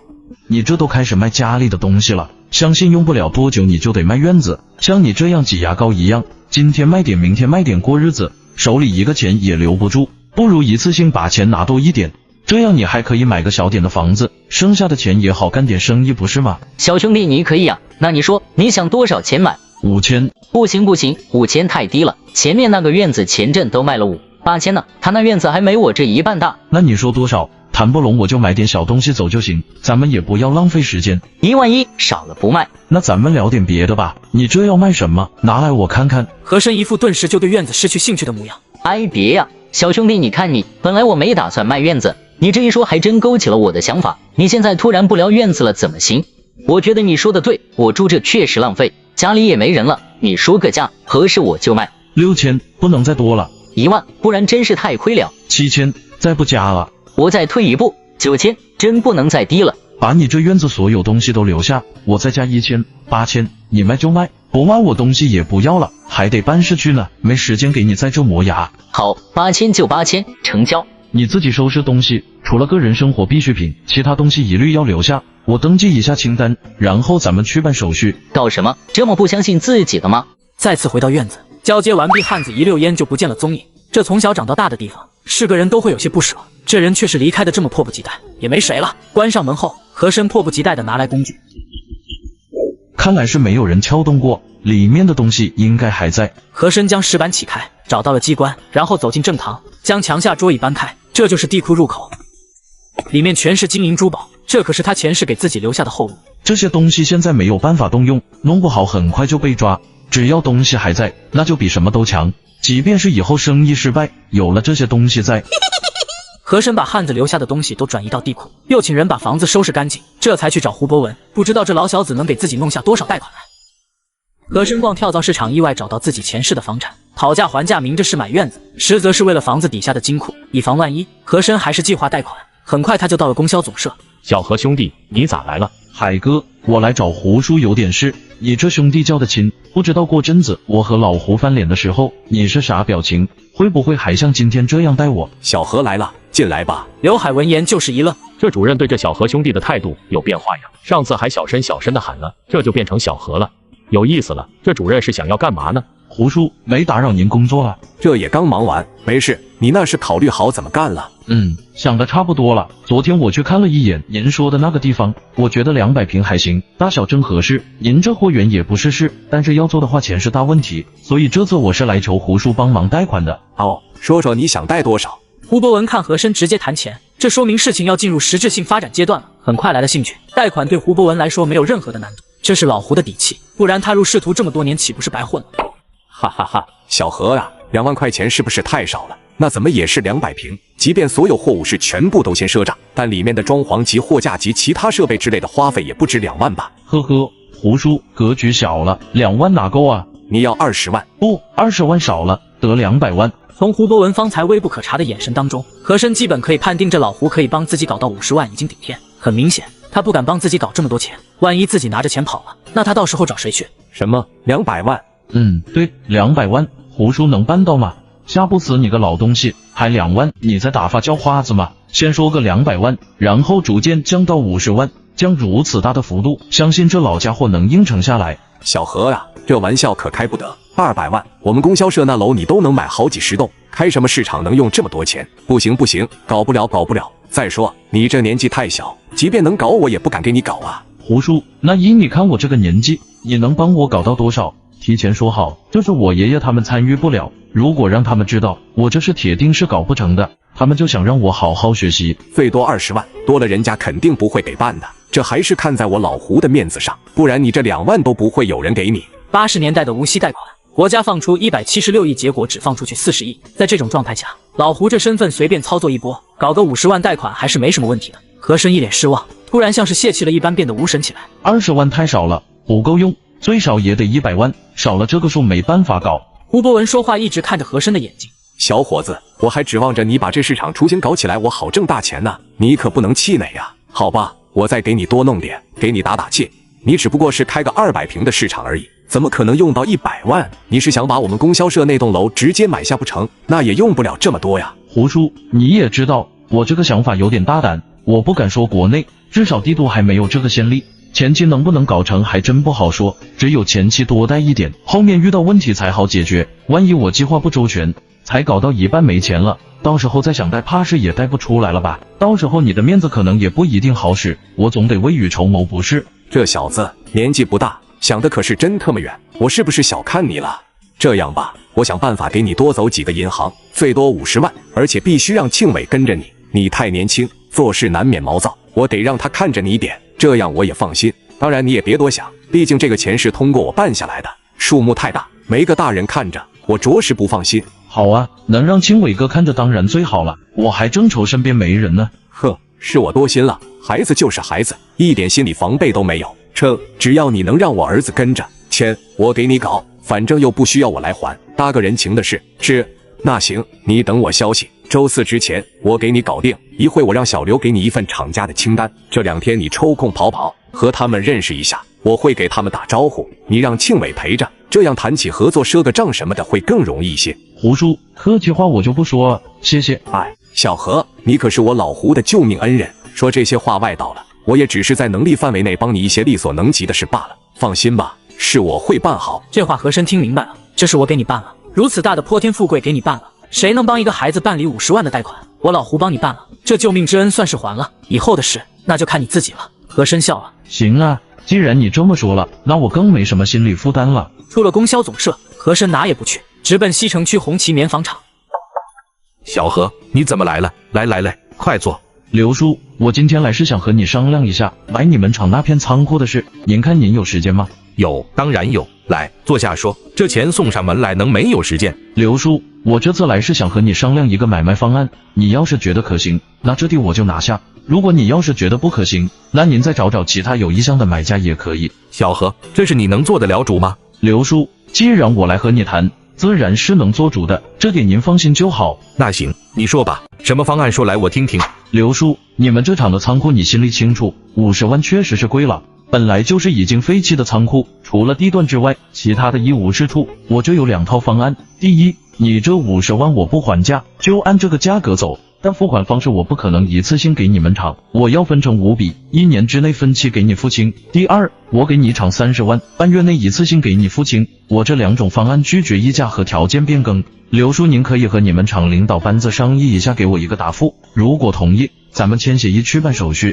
如果不同意，咱们这事就当没说。您看行吗？他相信刘长安会选择自己给他的第一条方案，平白多出20万，他们为何不愿意？照他们现在入不敷出的状态来看，他们现在1年的利润有没有20万都不好说。如此大的诱惑，自己连价格都没砍，他们没有理由不动心。虽说钱来得慢了一点，但也不是不可以接受。20万呢，这个年代省下来的就是赚到的，这种思想最为根深蒂固。至于第2种方案，哪怕里面一大堆糊涂虫坚持要这个，那也没关系，自己给了他们30万，手里还有27万可用，虽然拮据一些，但也勉强够用，没有太大关系。行，这事我还真的开个会研讨一下。这样吧，小何，你明天不是还要过来吗？我明天给你答复如何？刘叔，那行，我就不耽误您宝贵时间了。明天我会带5万元购地款过来，算是成交后交付款项的一部分，也是我的诚意。如果你们决定了，那我就把钱留下；如果决定不了，我早上的时候还在别处也看了一处地方，也不错的。和珅说完就走，刘长安将人送走，便匆匆通知开会。和珅一招高开低走，最终贷款50万，为了手上能留下更多的现金，看似给刘长安出了2个购买方案，实则是预设偏向。铺垫好一切，和珅便赶去了学校。和珅同学，这下周就要期中考试了，你这才请1天假，这才拐过头，你又要请1星期假，你这样家里人都知道吗？徐老师，我这是真有事必须要请假。您看我学习一直名列前茅，虽然请假了，但并没有耽误我学习不是？下周不是要期中考试吗？我保证拿全年级第1给您争光，您看行不行？严肃点，你是在给老师争光吗？那是为你自己，知道没有？是，为我自己争光。徐老师绝对都是对的。我可告诉你，下周考试你要给我拉垮，看我怎么收拾你。和珅从班主任办公室出来的时候，已经是放学时间。你不是请假了吗？怎么这个时候到学校来了？我过来找徐老师请假呀，刚请了1个星期假，顺便过来找你们有事。老大，81、杨帆、马小军。老大，你不是请假了吗？过来请假，我这几天太忙了，没时间上课，你们来的正好。你找我们啥事？我要招人，这2天你们回去想一想，身边有没有已经不上学，在家又没事做的女同学，年龄最少要14岁以上的，男同学或者朋友也行。妍妍不是说你的店开不成了吗？昨天还在家被骂了，怎么还要搞？我的姐，你以后能不能给弟弟留点面子？这么糗的事你都和他们俩说点我的优点不好吗？你有优点吗？老大，你需要多少人？这是回头再说。81，你去找一下田小乐，让他明天请个假，你明天也请个假，到我家来，我有事要给你们交代。好，我这就去。和珅，你怎么可以这样？自己请假不好好学习也就罢了，怎么还让其他人也请假跟着你一起？我还没说你呢，还有你们俩，明天也请个假吧，都到我家里去，我有大事要给你们说。好，老师这会还没走，我这就回去请假。哼，我们都不如和珅重要是吧？他说1句话，顶我们说10句。好吧，那我也去请个假，你们先回吧。明天我和舒瑶去找你。哪里？小弟，你到底要干什么呀？当然是大事，我请假的事你回去不准跟爷爷说，把这些人都拉进来，你们谁敢半路给我出幺蛾子？和珅与何瑞妍2人回到家，还没有进院子，就听到女人的哭声。小弟，这是二姑的声音吧？应该是，看来二姑父是铁了心了，不然二姑不会跑到这里来哭。看吧，你不但把家弄得乱七八糟，现在还把一帮子同学拉下水，到时候万一人家家长找上门，你咋办？那有什么关系？我是在帮他们管教孩子，他们应该感谢我。你不懂，走进去，躲在外面也躲不掉，大不了再被二姑骂一顿呗。进入院子，就见何琳哭得正起劲，黄国强站在一旁，一副死猪不怕开水烫的样子。何中书与落霞也是一脸阴沉。几人看到和珅进院，同时看了过来。二姑父、二姑，你们来了，这是怎么了？小沈，我已经辞了厂里的工作，以后就跟着你干了。二姑，此事已经这样，你再哭怕是也解决不了问题。这是1200块钱，是二姑父半年的工资，您先拿好。您放心，二姑父既然已经辞掉了工作，那我的承诺依然有效。小沈，你真给他1个月200的工资？当然，二姑，我说过的话从来不会食言。好了好了，你也别哭了，事情都已经这样了，你再闹又有什么用？就让强子在小申那干吧，快起来，看你这像个什么样子。但我丑话要说前面，不管是朋友还是家人，这没有规矩就没有方圆。如果二姑父在我这里也不正干，那我可不会管他是不是我的姑父，那时候我会毫不客气的赶人离开。我要的是踏踏实实干事的人，不是整天借着关系耀武扬威，吃拿卡要作威作福的人。对，小申就应该这么做，不然店怎么能开长久？他要是不正干，我都不愿意。小申你放心，我一定帮你看住他。小沈，你放心，是我一定会给你办好。在这里我也给你打保票，如果我还像以前那样，不用你来说，我自己滚蛋。自己刚好缺个脑子活络点的成人出面，来的正是时候。罗小武是成人，但他的性子干活可以，真要做生意，他真心不合适。二姑父，明天早上开始你去亚当西餐厅去培训，为期1个月，主要学习人家的服务细节和为人处事的态度，后面开店的时候要用到的。到地方找一个叫亚当的店主，他自然会对你进行培训。那个西餐厅我知道，明天一上班我就过去。媳妇，以后小申可是我的领导，你可不要没大没小的瞎闹了。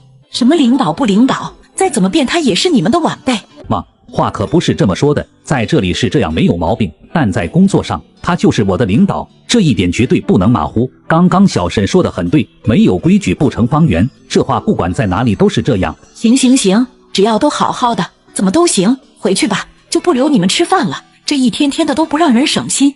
送走何玲两人没多久，黄大山和罗小五进入院中。老大，化肥的事已经全部弄完了，这是尾款。这几天辛苦你们了，明天就让雷子和小伟先休息2天吧，顺便让他俩去陪陪建国。那我们俩呢？我最近想开个店，需要一些懂得专业知识的人员。大山，你明天早上去亚当西餐厅进行培训，为期1个月。我二姑父黄国强也会到那培训，具体的你问他就行。是，感谢老大信任，我一定好好学习。罗哥，怎么样？学得还可以吧？行了，你先到外面等一下，我有点事给小五说。小五，从明天开始，你去盯一下胡博文，我希望1个月内你能找到他的违法证据，不要惊动他和身边人。我相信以你的能力，这应该不是什么难事。回头你把证据整理好交给我就好。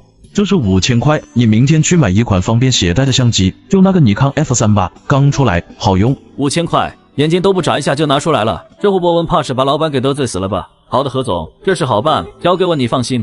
老何，你说咱这孙子是不是又在偷偷摸摸搞什么挣钱的大事呢？你看这2人每天晚上准来，待不了几分钟就走，不会是和他要开的那店有什么关系吧？那天你不是已经问了吗？不是什么也没问出来，别操心了。不行，问问妍妍吧，这丫头天天与他在一块，肯定知道些什么。我总觉得这孩子要搞什么大事，你说万一瞒着咱们干什么违法犯罪的事可咋整？奶奶，不许你这么说我哥哥，他才不会干坏事，他是天下最好的哥哥，都给我买电视了。哎呦，小祖宗，咋把你这小丫头给忘了？可不许瞎说，奶奶怎么会说孙子的坏话？奶奶是担心你哥哥知道不？乖，好好看电视，奶奶去喊他们吃饭。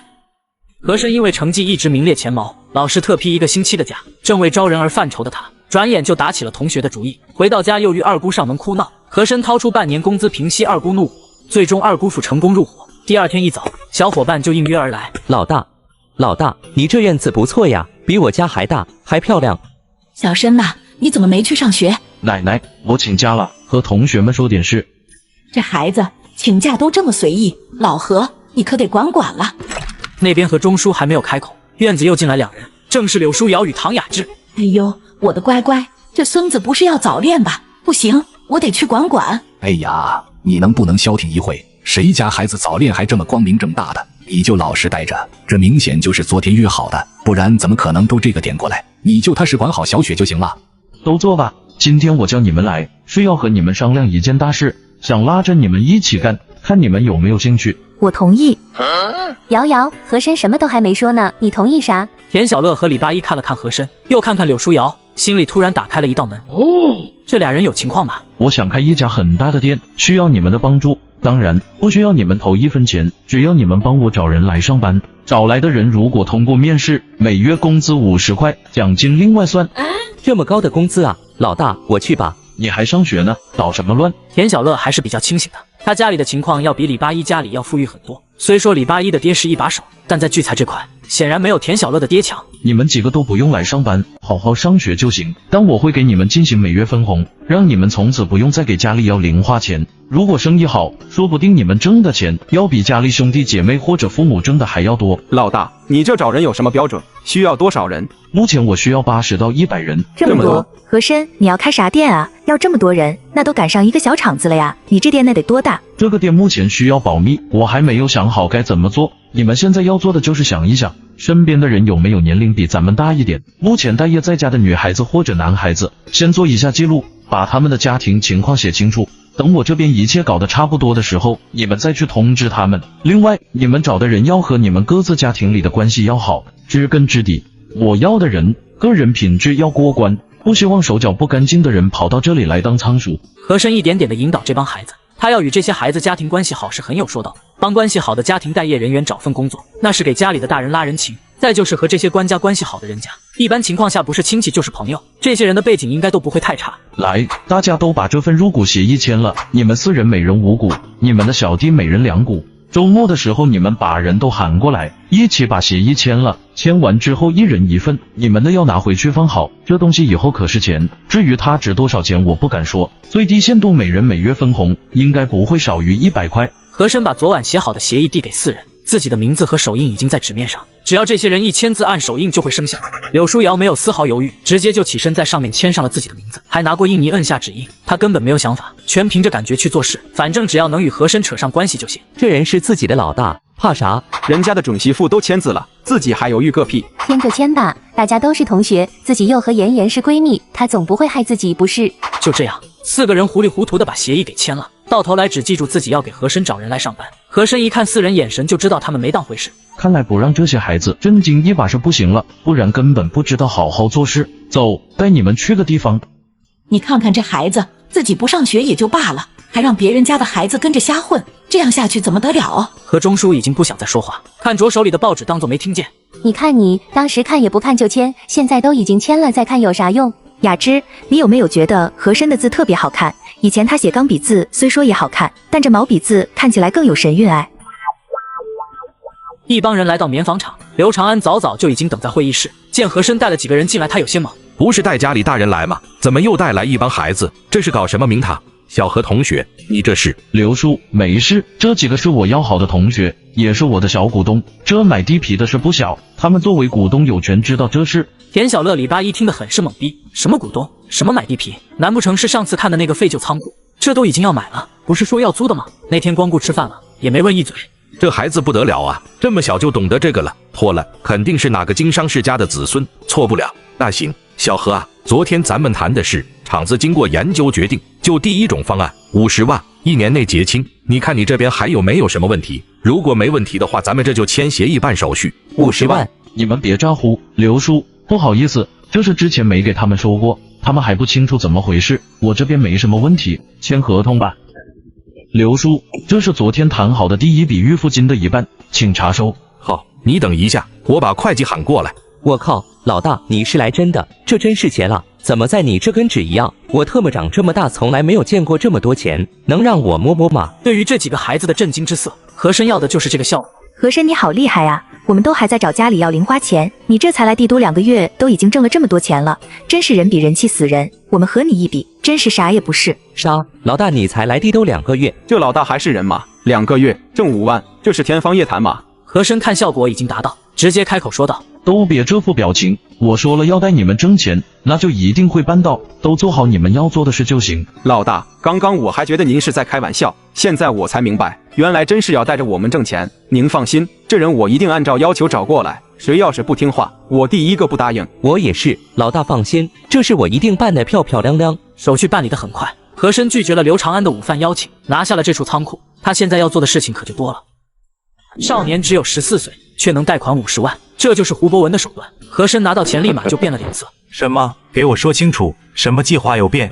你在玩我吗？陪你忙活了2天，货源有了，房子有了，执照也办了，贷款你昨天也拿到了，现在跟我说情况有变。伟哥，你咋比我还激动？我自己开店，难道我还能想着让他赔钱不成？没有，我是为你可惜，这么好的创意，你怎么就舍得让他胎死腹中呢？你这想一出是一出的可不好。伟哥，昨天我来看了一下这房子，并在这街上做了一次摸底，现在我觉得这租的地方太小了，如果真要想把我心中所想的超级市场搞出来，这个面积至少要大5到10倍才够用，不然很难达到我想要的效果。1000平方到2000平方，和兄弟，你疯了吧？这么大的房子到哪找去？再说这么大的房子你要投多少钱进去？万一赔了，你想过后果没有？这想法你可千万不要有。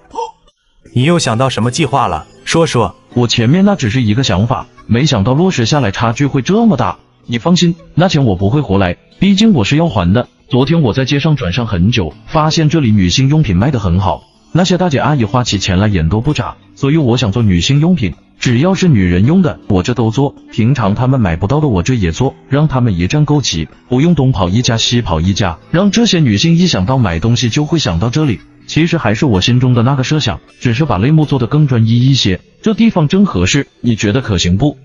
这个想法倒是也可以，那你这准备怎么改造？你说给我听听。说到这个我还正头疼呢，我在这里边问了一圈，根本就没有搞装潢的个体户，这都是技术活，没人会搞啊。呵呵，那你肯定找不到，这东西你得打听。现在很多有手艺的都在厂里上班呢，即便是有没上班的，也都在走街串巷靠着那点手艺挣点钱贴补家用。你在这打听，那肯定没戏。和珅来这个世界不过2个月，自然不知道这个时代手艺活都已经落寞到了这个地步。听了胡庆伟的话，这才恍然。那伟哥，你可有什么办法？这个还真不好找，大家盖房子都是请邻里邻居的帮衬自己搞，你倒是可以发动你们同学找一找，看看谁家以前是搞泥瓦匠的，哪家是做过木工的，不行去家具厂找几个，这样的人肯定是有很多，但就是不定在哪。和珅闻言，心中已经决定趁这次改造的机会搞个队伍，工匠跑去厂里干不相干的活，那岂不是太浪费？中午的时候，和珅不得不回学校。胡庆伟说得很对，不如找同学帮忙。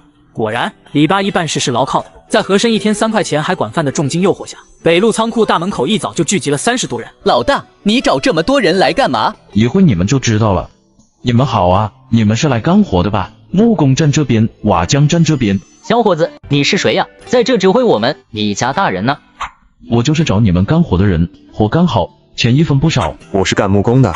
一个人动，其他人便跟着动。不得不说，钱的力量是巨大的，不看僧面看佛面，看在钱的面子上，孩子叫孩子，有什么关系？你们谁领头干过盖房，或者是给大户人家做过房屋翻修的？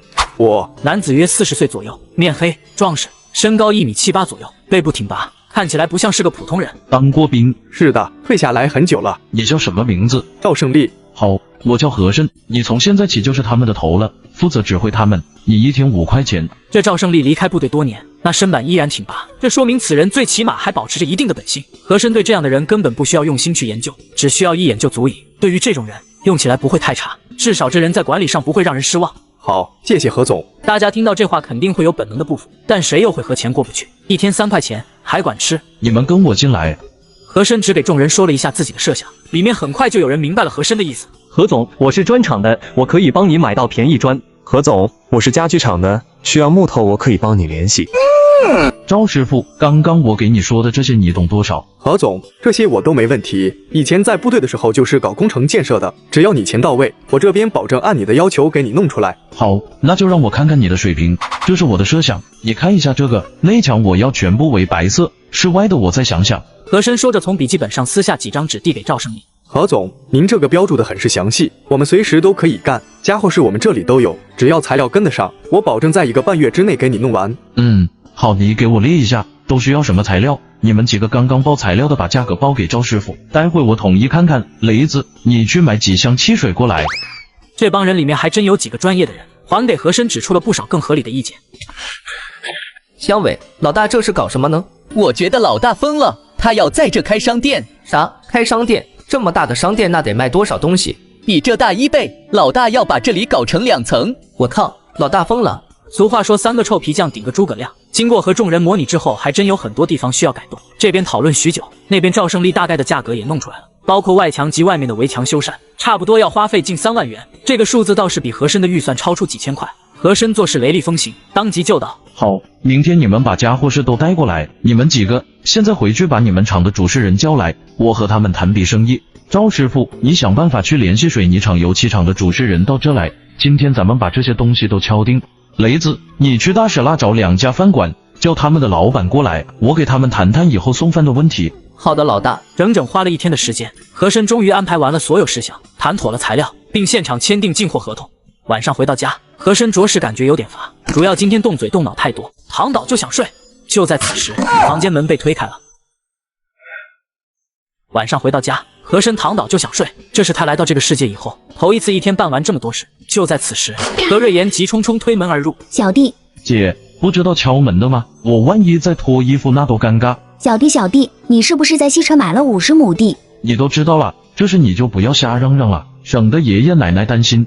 他们要是知道这事，那得吓死。你听明白没有？哎呀，小弟，这点事我还能不明白吗？放心，可你咋就这么胆大呢？听瑶瑶说那里是一片荒废之地，能有啥用啊？再说你哪里有50万？你那5万又从哪里来的？这事你别管了，快去写你的作业去，我要睡觉了，太困了，帮我把门带上。哎呀，你……何瑞妍最终还是闭口不言，他看得出和珅是真的很累。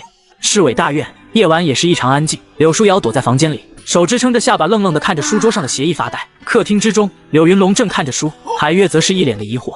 老柳，你有没有发现咱家这小丫头这2天很不对头？怎么不对头了？看你这爹当的，你看看这2天这丫头是不是话很少，人也不出来帮忙了？以前可都是先帮我摆碗筷，偷偷吃菜的，一回来就像个小饿狼一样。你看看这2天房子是不是安静了？你看你，孩子闹腾你嫌吵，孩子不闹了你又觉得安静，什么都是你。这丫头不对劲，我得去看看。协议，和珅，这人不是那个救了瑶瑶的孩子吗？难不成我家丫头喜欢上了这孩子？妈，你进来怎么不敲门呢？我敲了，你没听见？刚在看什么呢？敲门了吗？我怎么一点都没听见？是不是刚才走神了？没什么呀，就是一个朋友写的毛笔字，我看着好看，欣赏欣赏。好香啊！妈做的啥好吃的？你最喜欢吃的红烧鱼。走，先吃饭。老柳，你过来，我有话给你说。你这是干嘛？啥事还要搞得这么神神秘秘的？瑶瑶怕是要早恋了。什么？这是谁家的猪敢拱我家的白菜？你吼什么吼？就你嗓门大是不是？哦，怎么回事？你刚进去发现什么了？爸，你喊什么呢？没事，你写作业吧。和珅，怎么会是这孩子？怎么就不能是这孩子？和珅救了瑶瑶，本身就在丫头心里有英雄情节，再加上他俩本就是同桌，这一天待在一起的时间比咱俩还长，这不是很正常吗？你就说咋办吧，这事肯定不能硬来，否则肯定会出大问题。明天我去找找小申那孩子，让他以后少接触咱家瑶瑶，再让老师给他们调个桌。你是想从此让咱家丫头恨死你是不是？那你说咋弄？总不能不管吧？这事我看还是先找小申那孩子聊聊吧，说不定人家都不知道同桌会喜欢他呢，弄不好这丫头还是单相思。他们不可能成的，这个你比我清楚。咱们当年也算是一见倾心，不然也注定是悲剧。所以你要好好把握尺度，不要伤了两个孩子。那小申毕竟是有恩于咱家的。对于红色家族而言，婚姻幸福不幸福并不重要，重要的是联姻，让家族力量长盛不衰。这一点两人都很清楚。和珅家庭普通，要不是他凑巧救了柳书瑶，两人这一辈子也不过只是同学关系而已，不可能有机会更进一步。同在大院里的还有李八一，父亲李伟，帝都市市委书记，母亲周翠萍，帝都市妇联主任。今天回来挺早，没喝酒，还不错。是啊，今天难得事少，就回来早些。你们都吃了没？吃了，八一都在房子写了2小时作业了。明天不是休息吗？这孩子什么时候这么用功了？这个点竟然还在写作业，真稀奇。老李，你这话说的我可就不乐意了。儿子突然转性，那不好吗？这2年你见他什么时候这么自觉过？这都好几天了，吃完饭就写作业，这孩子可真是长大了。事出反常必有妖，孩子突然转性，肯定是遇事了。你让孩子出来，我得问问他。你看你这人，孩子不学好你不管，孩子学好了你倒开始管了，你就是这么当爹的。爸，你回来了。邦一，来和爸聊聊。李八一乖巧走到李伟侧面沙发坐下，就这样怔怔看着李伟。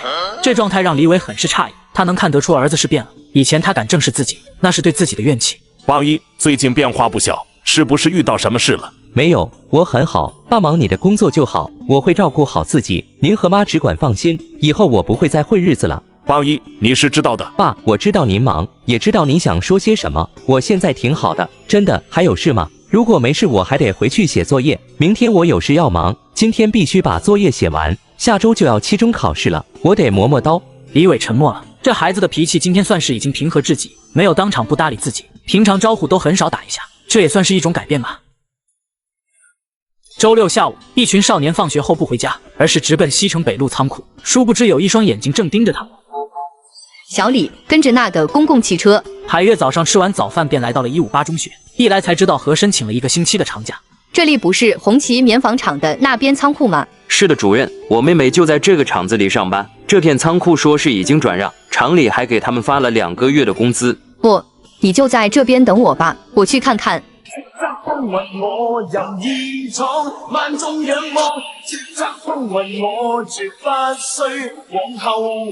翻天覆地，我定我寫，自我的法律。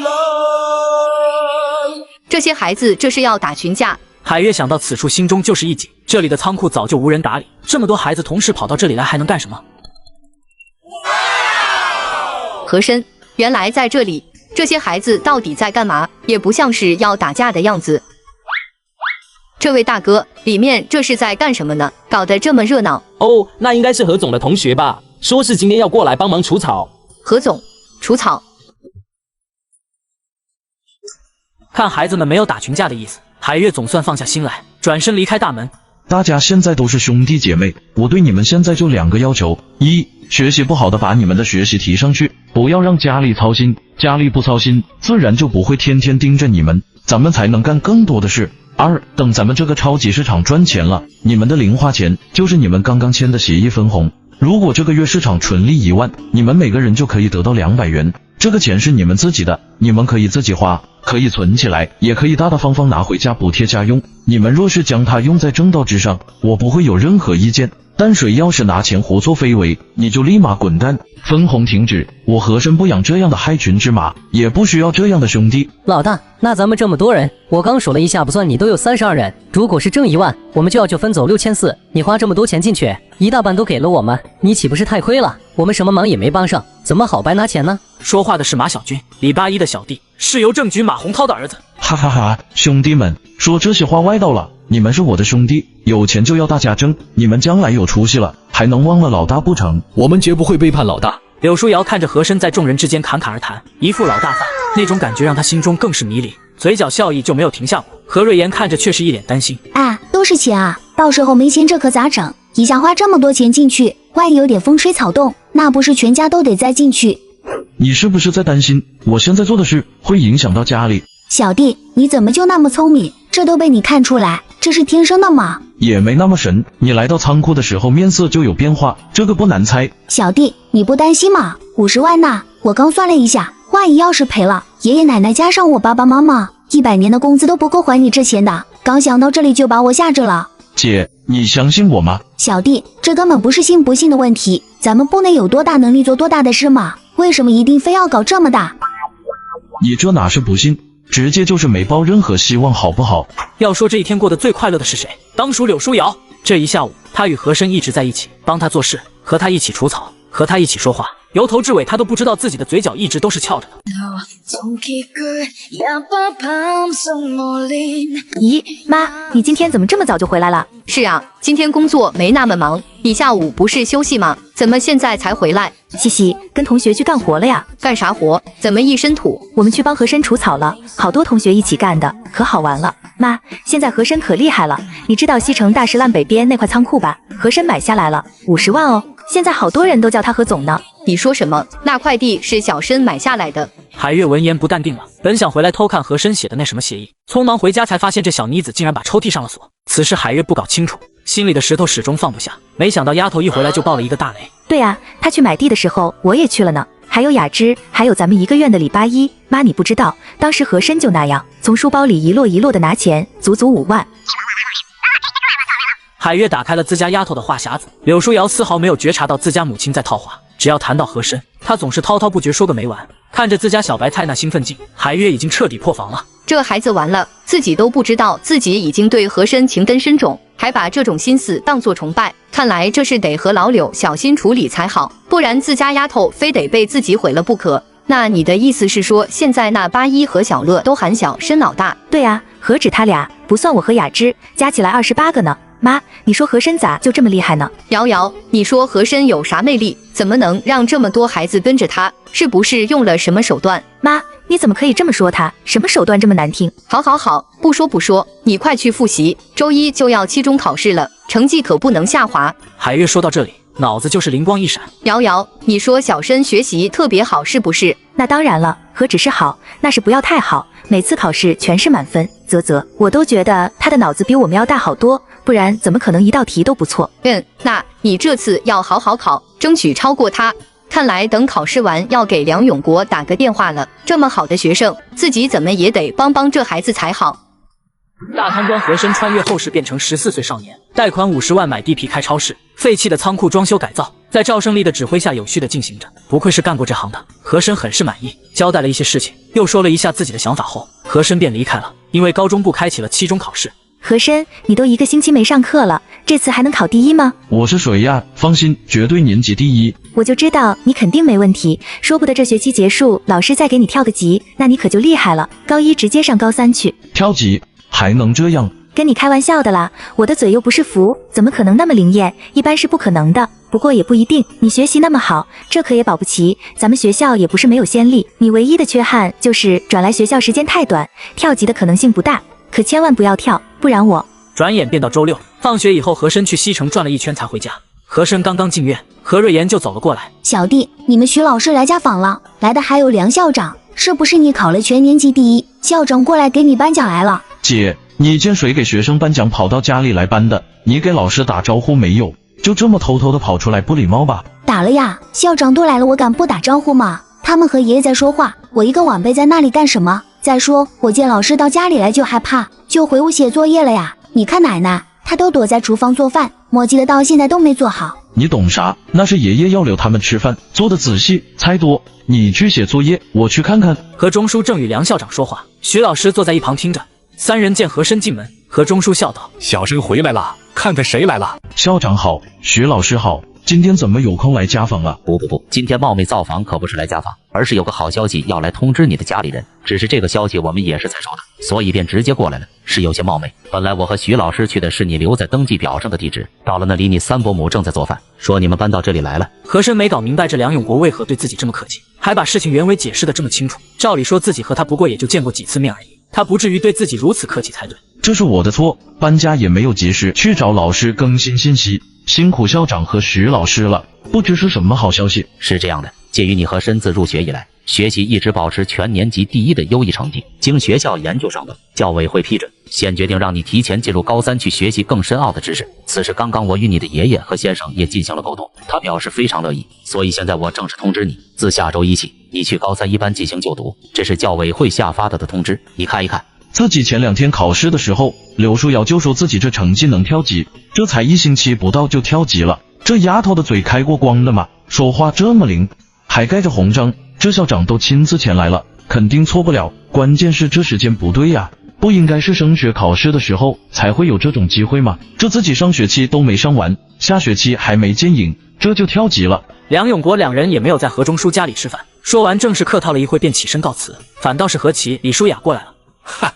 我们老何家最近真是喜事连连，霞呀，明天咱们一定要去拜拜祖先才好。老三你也去。好的爸。小弟，为啥你才来2月就上高三了？那岂不是明年你就直接上大学了？谁让你不好好学习，羡慕有什么用？有本事你也好好学，争取追上小申，你也能跳级。这是和珅真是洗不起来。晚上，和珅躺在床上想着这些日子发生过的事，他要捋一下，究竟会是哪个节点上让人盯了自己。这帮孩子的家长是有不少在教育系统的，但能让梁永国这个中学校长主动示好的人，这里面基本没有。田小乐、李八一、柳云龙一向做事光明磊落。海月，看来你女儿喜欢我的事，你已经看出来了，这是要棒打鸳鸯，看不起我这个农村来的小伙子呀。行，你也算助了我一把，我就不跟你计较了。但你那女儿持家应该是一把好手，你这丈母娘怕是要当定了。这是和珅已经明了，再去纠结已经没有意义，但还是要对小舒瑶说一声才好，好让他心里有个准备，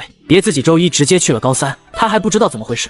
西城北路仓库，由于材料充足，和珅结款也很利索，和老板的名声很快在工匠圈里传开。这一个星期又来了20多号人，和珅毫不客气全部接纳，人多，赵胜利指挥又很是得当，施工进度很快。安排完事情，和珅正准备去东街看看，就见田小乐一帮人走进来。老大，这大周末的，你们不好好玩，怎么跑这来了？我们也没地去，想来这看看，帮忙干点活，总比闲着强不是？这帮孩子变化很大，换在以往早跑没影了。一帮人正聊得高兴，大门处走进来2名穿着制服大檐帽的工作人员。你们谁是这里的负责人？我是，请问你们有什么事吗？你负责得了吗？叫你们家大人来。赵师傅，你和他们聊。我是这里的负责人赵胜利，请问你们有什么事吗？刚刚躲在后面干什么？让一个孩子来出头，心虚是不是？我都不知道你们来做什么的，我有什么好心虚的？还是直接说吧，你们要做什么？我们是西城北路城市环卫监察大队的，外面围墙边的绿化草木是你们除掉的。不错，是我们除掉的，有什么问题吗？你们未经我们环卫监察大队允许，就擅自破坏城市环境，依照城市卫生管理条例，将对你们进行罚款200元。小刘，开票。和珅闻言笑了。这样的小喽啰前世与乾隆下去微服私访的时候遇见的不要太多，一个个不过都是拿着鸡毛当令箭，吃着公粮不干公事，干点吃拿卡要的主。等等，我说这位同志，你是不是搞错了？外面那些杂草你们作为环卫，不去责令原厂家进行处理也就罢了，我们把草除了，美化了环境，你倒罚起款来了，你能给我说说这是什么道理吗？这些是你一个孩子该管的事吗？你怎么说？麒麟，你过来。我记得你爹是咱们帝都城市管理局的局长吧？李哥，这位是其局长家的儿子，我在商场的时候见过2次。那黑脸汉子闻言，顿时就是一哆嗦。我靠，这人谁呀？把局长儿子呼来喝去的，难道他是市长家的儿子不成？李哥，咱们快走吧。我刚想起来，那位少爷是田市长家的小儿子，这帮孩子咱们惹不起。我们找错地方了，不好意思。天才少年和珅以年级第1的成绩成功跳级，这个消息他得告诉自己的小迷妹柳书瑶。这个艰巨的任务自然是交给何瑞妍去办。和珅直接给了他100块，让他去帮自己买双鞋，剩下的自行处置。和珅什么都不需要交代，他是不可能一个人逛街的，就他这个嘴。妍妍，和珅是不是又给你钱花了？这么着急约我们出来，钱花不完了？哎，谁让我是劳碌命呢？他要买鞋，非说自己没时间，我不去谁去嘛？书瑶，他说要你这个牌子的，你在哪买的？柳书瑶闻言很是欣喜，原来和珅和自己的喜好是一样的。走，我带你去。和珅是不是又去西城了？应该是吧，反正老早就跑了，也不知道忙啥。对了，给你们说个好消息哦，和珅要跳级了，周一开始去高3一班上课。什么？5月2日，周一，柳书瑶一早就在校门口东张西望。昨天听到和珅被学校调级的事，当时就有点懵，心里一时不知道是个什么滋味，先是震惊，后是难过，又觉得有些理所当然。书瑶，你怎么不进去啊？和珅自然明白这小丫头肯定是想自己了，昨天也是找自己，结果自己去了东街，这一大早的肯定是有话想对自己说，只是这姐姐不开窍啊，还傻不愣登的再问一嘴。姐，你先回班吧，我跟书瑶说会话。好吧，我先回吧。你是不是都知道啊？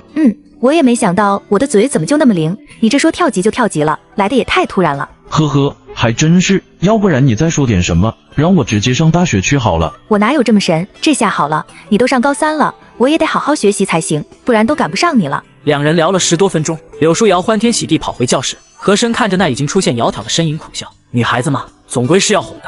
教务处，高3一班班主任杨梅已经在那里等待和珅有一会。报告，进来。杨老师，这位就是和珅，你给他安排一下，以后他就是你们班的学生了。好的，主任。和珅的大名他是知道的，2次救人事迹早已经在师生之间传开，刚刚还专门去找了和珅的原班主任徐老师了解了一下他的情况，全科从来都是满分，即便是语文作文都没有扣过分，这是什么样的妖孽？和珅同学，这位是杨梅杨老师，你的新班主任，你跟他去吧，以后好好学习，学校很看好你。和珅同学，作为4年来158中学第2位跳级的学生，你作何感想？和珅还能如何感想？如果你让自己现在上大学，我也会想办法学好呀，早毕业早搞事业嘛。杨老师，升级快点挺好的。杨梅看向和珅，就这孩子淡定的不行，别人一辈子都不可能捞到的机会，这孩子怎么看着一点都不激动呢？给大家介绍一位新同学，和珅，你给大家介绍一下自己。大家好，我叫和珅，来自高1 6班。杨梅等了半天，见和珅再也没了下文，心中很是不喜。这就完了，这孩子小年纪怎么这么傲气？众同学都自觉拍起了手掌，这是个牛人啊，不但能打，学习还特么贼好，不然能跳级，人家有傲气的资本好吧？现在刚刚跳级，和珅想请假，那杨梅也不给机会，只能在中午下午放学抽空去一趟西城北路。东街那边进度要比西城这边快很多，和珅都一直没有时间去跑女性用品的其他厂家。5月8日，星期天，和珅走进皇家大街，这里是富人聚集地，也有很多老外，要想开女性用品店，时尚元素少不了。马克西姆餐厅。你好朋友，这里还没有开业，你若是想要品尝这里的西餐，还请17期好以后再过来可以吗？不好意思，我是看这里装潢的很好看，忍不住想欣赏一下，打扰了。哈哈，谢谢朋友夸奖，这里都是按照我们法国风格进行的装饰，在这里都应该还是这个。您是我们这里第一位尝上好吃而进来的朋友，如果您想了解，可以换个时间过来，我可以专门为您讲解。人家这意思是我在忙，你不要打扰。和珅自然是识趣之人，转身就要走人。此时迎面走来一位长发女子，很是时尚大方，这让和珅不禁有些微愣。女子看到和珅也是微微一愣，这少年很是帅气，一身都是皮尔卡丹，衣服还是定制款，全是出自自己的店，他太清楚这一身的价值了。自己每月也会翻阅订单，这是哪家的少爷？自己怎么没有印象？这样的人背景必定不一般，2次都来到自家店里，那可就是缘分了。不认识一下就让人走，那岂不要错过一个好机会？宋老板，您好。宋怀家，马克西姆餐厅老板，现年46岁，皮尔卡丹华夏代理人。亨利，你先忙你的。小先生，你好，我叫宋怀家，请问你怎么称呼？姐姐你好，我叫和珅，深城的深。他之所以解释一句，那是因为很多人一听到这个名字就会把自己与前世的自己联系在一起，这让他本能的就想避开。哈哈，姐姐，这称呼我喜欢，我的年龄估计都比你爸妈还大不少，不过姐姐这个称呼真的挺好，这让我感觉自己依然年轻。小先生是哪家的少爷？怎么感觉如此面生？我可担不起少爷二字，出来帝都，宋姐陌生也很正常，一回生二回熟嘛。那咱们再认识一下，我是和珅，158中学高3一班学生，这下算是2回了，咱们可以算是熟人了吧？宋怀嘉见和珅没有丝毫慌张，反而语气之中透着一丝幽默，说话间两人好像已经没有了任何的陌生感，顿时便笑了起来。哈哈哈，有意思。那好，姐姐也重新介绍一下我自己，宋怀嘉，这家店的主人。你身上这身衣服也是出自我的店，天坛公园那边，是不是很巧？竟然2次都能来到同一家主人的店，这就是缘分。我刚刚还在想，这家店主人肯定对美感极为敏感，不然不可能把店内环境搞得如此有艺术气息。今日一见真人，果不其然。何先生说话让人听得真是舒坦，这里脏，咱们换个地方聊聊如何？正有此意。两人都有不同的目的，却巧妙地搭在一起。通过聊天中的只言片语，和珅才发现这位宋大姐可真不是一般人，竟然还是帝都时尚名媛。前2年就已经是服装界的知名人士。从宋怀嘉的描述当中，她现在正处于一个缓慢的上升期。她想把自己对时尚、对艺术的未来思维，通过自己的方式从国内传播开来，但自己的这种时尚，国内绝大多数人根本接受不了。现在开这个西餐厅，也想从这里打开一个突破口，希望时尚元素能从这里走出去。宋姐，我虽然不是你说的什么世家少爷，但这并不影响你我成为朋友。当然，如果你愿意的话，我这小子高攀一下也是可以的。何兄弟，你说你这小年纪，说起话来怎么会像大人一样？思维逻辑清晰，洞察世事。若是见不到你人，只听你说话，你说你有50我都信。哈哈，那我就把宋姐这话当成夸我少年老成了。时间也差不多了，如果宋姐还有时间的话，我带你去个地方。我在东城开了一家女性用品店，也正在装潢，缺憾是我见识浅薄，和你那店里一比，差的真不是一星半点。宋姐，你说国外比咱们这里要先进很多年，刚好你也帮我提意见，看看能不能把装潢再提升一下。哦，那好呀，这是姐姐的长项。和珅逛皇家大街，为女性用品店寻找时尚元素，却巧妙地结识帝都时尚名媛宋怀嘉。两人都有不同的目的，说话间好像已经没有了任何的陌生感。如果宋姐还有时间的话，到店里帮我提意见，看看能不能把装潢再提升一下。哦，那好呀，这是姐姐的长项。两人来到东城东街，这里地段很好，只是面积不大，这并没有引起宋怀嘉的震惊，倒是里面的装潢让宋怀嘉眼前一亮。何兄弟，你是如何想到用原木色做搭配的？这种想法好有创意，这白色配原木，不突兀，简洁干净，还显高贵。宋姐这么说还可以？自然是可以，这里面如果再添加几幅装裱好的素描画，应该会更和谐一些。如果你需要，我可以送你几幅，姐姐本身就是这个专业，挂在你这里应该不会寒碜。那感情好，感谢宋姐。我现在头疼的就是国内产品太过单一，客户选择性太少。宋姐，你是这方面的行家，可有好的渠道介绍？宋怀嘉闻言，脑海里很快出现一个想法。何兄弟，产品渠道我可以帮你搞定，不知你我可否合作一把？合作？这人胆挺大，和我第一次见面就敢跟自己提合作的事，不得不说这人是有野心的。不错，合作，不过就是不知道你能不能做得了主。宋姐不妨说说看。如果可以，待我餐厅开张以后，咱们可以合作，凡在我店消费的顾客都可以免费在你这里领取一套指定女性用品，钱由我这边来出，但你要给我一个合理的价格，咱们每月进行结算，你看如何？不愧是见过世面的人，脑子活络得很呢。如此做看似两边都少赚了，其实这就等于打开了东城到西城的时尚通道，让更多穿着时尚的人进入东街，如此就能吸引更多的人跟风。宋姐的远大抱负着实令我佩服，这是我可以做主，没有问题。既然宋姐你帮了我这么大的忙，来而不往非礼也。走，你再跟我去个地方。宋怀嘉闻言心中就是一惊，这人是怎么长的？说你少年老成都是贬低你啊，你这是成精了吧？瞬间就摸透了自己的想法，这还是人吗？去哪里？走，去了就知道了。两人再次来到西城。老大，你怎么才来？咦，宋阿姨。宋怀嘉看向迎面走来的少年，感觉这副面孔异常熟悉。你是田小乐？对呀，上次你来我家的时候，我还见过你来着。老大，你是郝局长家的孩子彭飞。宋怀嘉在国外多年，回国以后已经小有名气，这些高层也曾接见过，自己也会主动去拜访。关系嘛，不维系，如何吃得开？这孩子肯定也是有印象的。阿姨，你是？哦，我想起来了，你是宋阿姨。对，你们俩怎么会在这里呢？老大，宋阿姨。八一，这什么情况啊？一帮子都是官家子弟，那这和珅岂不是某个国级领导家的嫡系子孙？不然怎么都喊他老大？这和珅不得了。松姐，我已经计划好了。这座仓库是我正在改造的超级市场，这边这个仓库将会改造成超级市场的商品集散补仓。那4排我会在将来打造成批发市场，这些仓库的外墙我会全部做成超大广告牌。你既然给我送了一份大礼，那我也不能小气，你自己选吧。送3块地方给你宣传，内容你自己画，自己找人过来安装上，这个诚意你看可否？宋怀家顿时明白了为何自己在东街的时候感受到和珅像一头狼，这哪里是狼，这是猛虎雄狮。他把帝都近乎一大半的3代子弟揽为己用，就说现在这些孩子都能为他挡去大半的阻力，这在未来是一个多么庞大的力量。这人太可怕了，自己不知不觉中已经成为了和珅手下的一名棋子，还是无法拒绝自愿成为的棋子。他给的诱惑力太大了，和珅开口把自己带来，就已经瞄准了自己，让自己见识了他未来的成就。自己只要跟着上车，就能很快享受到无尽的红利。这超级市场是什么，他无比清楚。这么大的超级市场必将成为未来人满为患的地方。松姐，刚好你来了，帮我参谋一下。我这外墙想搞成广告牌，不想把它们全覆盖，你帮我看看如何才能让它更具美感。上星期找了一个师傅，给的设计我有些不太满意，你再帮我看看。好，这事交给我，咱们先转一下这里，让我有个印象，可以把这里整个区域一起帮你设计一下。宋怀家很是上道，毫不犹豫选择了上车。就这片区域，怎么也得有个几十亩地，没个几十万能拿下来。人忙碌起来，时间总是流逝得很快。和珅回到家的时候，天色已经擦黑。2个星期没有露面的罗小五出现了，和珅已经猜到事情应该是有了一定的进展。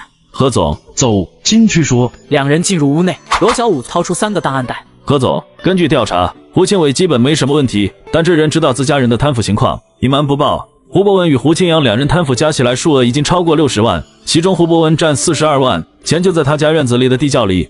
和珅打开档案袋，里面资料照片，最近见过什么人，送过什么礼，上面都有记录。果然，这个罗小五不是盖的，如今还没有到撕破脸皮的份上。这胡博文自己还有用，暂时还是要先留着的。干得不错，明天你就不要跟着了，去找些没有工作的战友，找来多少算多少，让他们去西城北路仓库上班，那边前后门有2处门房，也让他们先住那里，回头宿舍盖好以后让他们再搬。目前的工作就是看好仓库，平日里的训练不要落下，即便是不在部队了，精气神不能丢。吃饭的问题，那边每天会有人送饭，你明天早上可以先搬过去住，找一个叫赵胜利的，以后安保这块由你接手。好，我明白了，谢谢何总。罗小五闻言，眼神之中已经充满感激。何总这是在帮自己，也是在帮自己那帮兄弟。第2天中午，班级来了一位穿着极为时尚的年轻女子，点名就要找和珅。姐姐，是松姐让你找我。是的，她没有时间过来，让我把这个给你送过来。说着递过来一个信封，里面是一张纸，上面写的都是电话号码和人名、职位，还有品牌名。宋总说这些人他已经打过招呼了，你空闲以后直接联系他们就行，绝对不会有任何问题。另外那几幅画我已经给您送到了东街，那里的工匠师傅已经签收。松姐有心了，但我谢谢她。不得不说，这宋怀家办事很是利索。来高31个星期，这韵玲愣是没有与和珅说过一句话。和珅礼貌性和他说话，韵玲也不理。作为同桌，和珅还真是纳闷，这世上咋会有这样的人呢？他是谁？衣服在哪买的？咦，你会说话的，我还以为你是哑巴呢。你才哑巴，他的衣服哪里买的？这人看来是没有一点的交际能力，在家估计也是盛气凌人，自己说话他从来就不理会，现在冷不丁就来质问自己，我欠你的不知道，你去问他，还没走远呢。哼，现在发了高3的书，看起来难度倒也不大，和珅很快就能跟上了进度。杨梅见和珅交上来的作业从刚开始还有几道错题，现在每次直接就是全对，他这才开始相信那徐老师并不是吹嘘自己的学生，这人是真的人才啊。他是和珅穿越后第一个被收拾的，却忙前忙后帮和珅卖红枣卖肥料赚第一桶金。因手鞋巨款被劫到而负伤，经过2个多月的休养，这个首席小弟要复出了。走，带我去申哥的那个超级市场看看去，我的特么快要憋疯了。不行啊，国哥，老大说让你再休息一阵，一定要养好。放心，这阵子老大刚刚跳级，忙着呢，除了中午晚上哪有空去那边？咱们去看看，说不得有什么要帮忙的呢。走，别啰嗦。与此同时，西城区北路仓库罗小五也已经搬了过来，他还带了一个人。赵胜利把2人安排在门房休息，到吃饭的时候再来给2人送饭。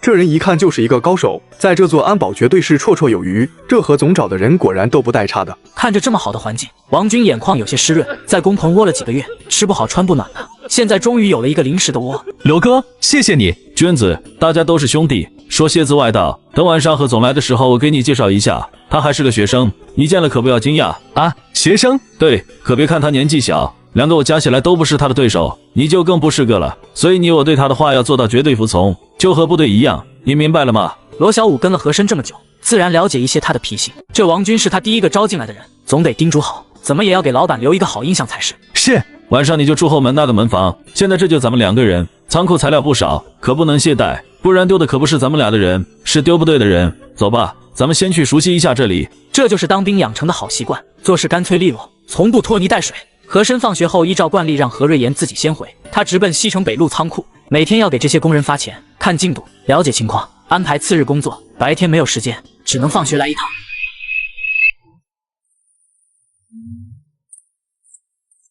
何总，何总好。和珅一看王军打招呼的方式，就知道这人曾经也是一名军人，微微笑道：不错，挺精神。何总，这是王军，曾经也是一名军人，我的工友。好，你们先忙着，我进去看看。刘哥，这真是何总，好好干好你的工作就行，他不会亏待咱们。何总，现在仓库整个2楼全部隔层已经全部封装完毕，可以通过前面的楼梯走向2楼，隔音效果很好。看这情况，要不了1个月大体就能全部搞完，加上装潢、散位、招人、培训、铺货，开张怎么也还得2个月。东街那边再过几天就能完工，那就先把那边开起来，看看效果也好。可以先不宣传，如果效果好，老胡动手的速度就会很快。如果情况不像他想象的那么好，他肯定会再观察一段时间。看来自己要把握好时间才行。赵师傅，东街的人你晚上去通知一下，明天放3个人在那干活就可以了，剩下的人撤到这边来，那边要慢工出细活，不要太着急，质量第一。这边人多一点，进度还要再加快，但也要保证质量。赵胜利听得一头雾水，但大体意思他明白了，那就是这边要快，东街那边要慢工出细活。好的，何总，我明白了。建国，你不好好在家养病，跑这来干嘛？申哥，我好了，你看。好，你还是悠着点吧。既然好了，那就先忙起来。明天你去东街那边盯着点，活让师傅们干得精细一些。那边地方小，这样你的活动量也会小一点，有利于康复。最近好好学学进货出货方面的知识，不懂的去图书馆查资料，等到你好透了再到这边来。好嘞，终于有事做了。申哥，你放心，这事我一定做好。那边慢一点没关系，胡家人来了不要给他们提西城的事，就当没这事就好。给雷子他们也交代清楚，把东街的事操心好就行。对于这话，李建国一听就明白了，和珅已经对胡博文起了防备之心。申哥放心，这事我会做好，磨点洋工可以吗？和珅微笑，这小子跟了自己这么长时间，确实长进不少，是个好苗子，不要让胡家觉得你在磨洋工就行。哈哈，那我懂了，老大放心。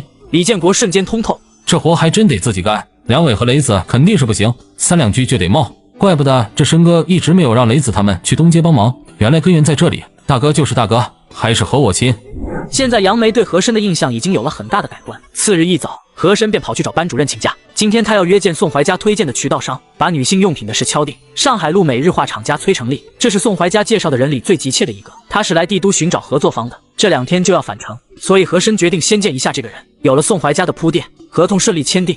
第2家是一个国外品牌雅诗兰，这家品牌去年进入国内市场之后，销售一直不太理想，也很迫切想打开华夏市场的大门。艾米丽女士，你们这店是刚开张没有多久啊？是的，何先生，开张不到1个月，这里是分店，上海那边是总店。我为你先介绍一下我们的产品，这些都是从米国运达上海总店，然后再到这里，所以价格有些昂贵。从艾米丽的穿着，宋怀家的穿着，还有很多时尚女孩的穿着，她们都在悄然改变着这个时代。玉林这类人都觉得那些人穿着好看，那好看的衣服自然就会慢慢风行起来。女性开始对服装挑剔，那能让她们更美的东西也定然会成为她们追逐的目标。贵无所谓，总会有人买，这就和服装一样，需要有适应的过程。经过一番攀谈，和珅还是决定尝试将雅诗兰引入店面。何先生，这个礼物您可以带回去送给你的女朋友，相信她会很喜欢。和珅闻言有些尴尬，他很想说自己还没有，想想还是算了，不管说不说，这礼物一定是要拿的。谢谢艾米丽小姐的礼物，这个是什么？这是我们女性专用，相信你的女朋友一定会喜欢的。好的，谢谢，等我那边开张，我会再来的。1个上午就办了2件事，也算没有白跑。这是什么玩意？看看有没有说明，都是英文。护舒宝，原来这是女人用的约式产品，这艾米丽可真行，送套化妆品不行吗？把人搞得这么尴尬，这个东西我咋送出去？和珅跑了一天，忙完已经很晚，战果还算不错，从低档、中档和高档产品都基本凑齐。穿过深巷抄近路回家，刚入巷中就听到一声呼救：“救命！”和珅知道那边是个死胡同，也没有多想，当即便冲了过去。滚一边去，我先来。人还没到胡同口，就听到里面一个浑厚的声音传了出来，看样子还不止一个人。和珅快速跑到巷口，借着月光就见到胡同底有4名男子正要对女子实施暴行。和珅5步并2步，一脚飞起，直接一脚踢飞正脱衣的男子。另外3人见是一个孩子来多管闲事，倒也不怵，起身拔出腰间的匕首，就向和珅分3路捅了过来。随身带着冷兵器，还懂得配合，一看就是惯犯，那我就不客气了。我靠，这还是人吗？力量怎么这么大，都能把人撞出2米远？大家还能愣神？不到10秒，4个人全部晕倒在地。女子看似27、8岁，人长得还算周正，肤色微黑，一看就是几天没睡好造成的。看衣着打扮，应该比一般家庭要富裕一些，只是很脏，显得落魄之极。大姐，你没事吧？看那女子模样，显然也是没有经历过太大的风浪，此时靠着墙还在瑟瑟发抖，对和珅的话没有任何反应。和珅见那女子还没缓过劲，干脆也没有再做理会，直接转身走人。危险既然已经解除，自己待在这里也没有意义。女子一会缓过来，肯定会自己回家。恩人，谢谢您，谢谢您。大姐不必这样，我消受不起呀，你快点回家吧，这大晚上的确实不怎么安全。家哪里还有家？丈夫死了，儿子也死了，娘家不要我，夫家恨我，我活着还有什么意思？这话听得和珅有些愣神，瞬间明白了这人为何看着如此落魄，原来是在外游荡之人，估计是好几天没洗衣服没吃饭，被人盯上骗到这里来了。大姐你别哭，弄得好像我是个坏人欺负你了似的。这样吧大姐，大晚上的这里也不安全，如果你信得过我就先跟我回去吧，我让我姐先照顾你1晚上，有事明天再说行不行？好说歹说，在和珅的劝说之下，女子还是跟和珅回了家。姐你出来一下。小申，这是谁呀？奶奶刚在路上捡的，我看他也没出去，就把他带回来住1晚上。小申，你怎么什么人都往家带？这样的人大街上多了，都不知道是做什么的，你还是把他送到公安片警那边去吧。奶奶现在太晚了，明天吧，这事你们就不要操心了。姐你给这位大姐收拾一下房间，找2件你的衣服给她换一下，然后看看厨房还有什么吃的给她拿点。好，你把她交给我吧。何瑞妍将女子拉入西厢房。小妹妹，谢谢你。姐姐你，我没事，刚刚那位小兄弟救了我，谢谢你能收留我，我是真不知道去哪里。好了，先不说这些了，给你拿点吃的。正屋的落霞很是生气。老何，小申这孩子越来越不听话了呀，你也不管，你说这什么乱七八糟的人都往家带，万一他是个歹人，就算不是歹人，万一是个小偷小摸的也不安全吧？你看看这孩子，爷爷奶奶的话都不听，真是越来越不像话。你说咱们有资格管吗？他是我的亲孙子，怎么没资格管了？你看看你现在吃谁住谁的，你再看他爹，现在是另外一个孩子的爹，还在国外，他爹对不起小申，更是对小雪有生无养，咱们倒是占了一个大便宜，平白得了一个孙子孙女，但这都是那个已经去了的儿媳养大的，你以为就凭咱俩一个辈分在这摆着，就能对这孩子呼来喝去了吗？何中书终究是清醒的，想得极为通透。落霞闻言顿时沉默，他还想开口反驳2句，这才发现自己除了一个奶奶的身份之外，其他的应该就是照顾着小雪的情分在了。好了，你也别吼了，这孩子重仁义，对咱们老2口好吃好喝伺候着，有什么好东西从来不忘了你我。再说他还是个孩子，本就不该这么早撑起这个家，你就知足吧。要是换我知道自己亲爹在外面有了家不要我，你看我还会不会这样对待他爹？和珅此时正在看一封美国来的信，让他意外的是，来信的竟然是麦克的女儿杰西。他还寄来了10几张米国超级市场的彩色照片，信上说那天听自己与他的父母聊了很久，都是关于这个方面的话题，自己还用本子做了标注，所以自己回国之后第一时间就做了这件事，希望和珅能够喜欢。和珅看着手里的照片，超级市场里面各个角度都有，从商品排列到货架样式，还有出口的收银机都有拍照，突出的都是自己想要的。小姑娘这么用心，自己怎么也不能让人家失望，来而不往非礼也，信总是要回的。和珅看了一眼照片上的收银机，这2天还得找趟胡博文，想办法让他搞几台这机子过来才行。小弟，我能进来吗？进。姐怎么了？是不是那位大姐有什么事？小弟，你前2天不是问会计的事吗？那位王招娣王大姐就是会计，刚聊天的时候我才知道，她说自己从学校毕业就在做这个，已经有7年了。这么巧？那你把她喊来，我问问是什么情况，还能这么巧的？这几天自己还正愁着找这样的人呢，这就来了，运气是不是太好了一点？听完王招娣的叙述，和珅的眼神看向门外，看来自己这不是好运，是要给自己惹上麻烦了。如果自己没有猜错，应该有人已经跟到这里来了。人家不是不想嘎她，而是想通过她找到她丈夫李六所留下的后手。这事都已经惹上，哪怕这会把人再送出去，她也是已经晚了。丈夫死了，6岁的孩子也没能幸免，也是个可怜之人。还招什么会计？现在都已经被人算计上了。这事要是不解决了，后面怕是麻烦事会更多。敢为这事杀人灭口，可见背后的人绝对不简单。1个小时后，和珅看家里都已经关灯睡觉，他偷偷从另一侧翻墙而出，他要证实一下自己的猜测。借着明亮的月光看向广场那几棵大树，大树下没有人，但广场的长凳上却有3名男子。看来得去找找卢有明了，这是大事，得让他们这些专业的人去干。帝都联合办案应该不是太难的事，即便办不了，能把这边收拾干净也可以。2个小时后，和珅来到北路仓库，罗小五见和珅深夜前来，甚是惊讶。你去把王军叫过来。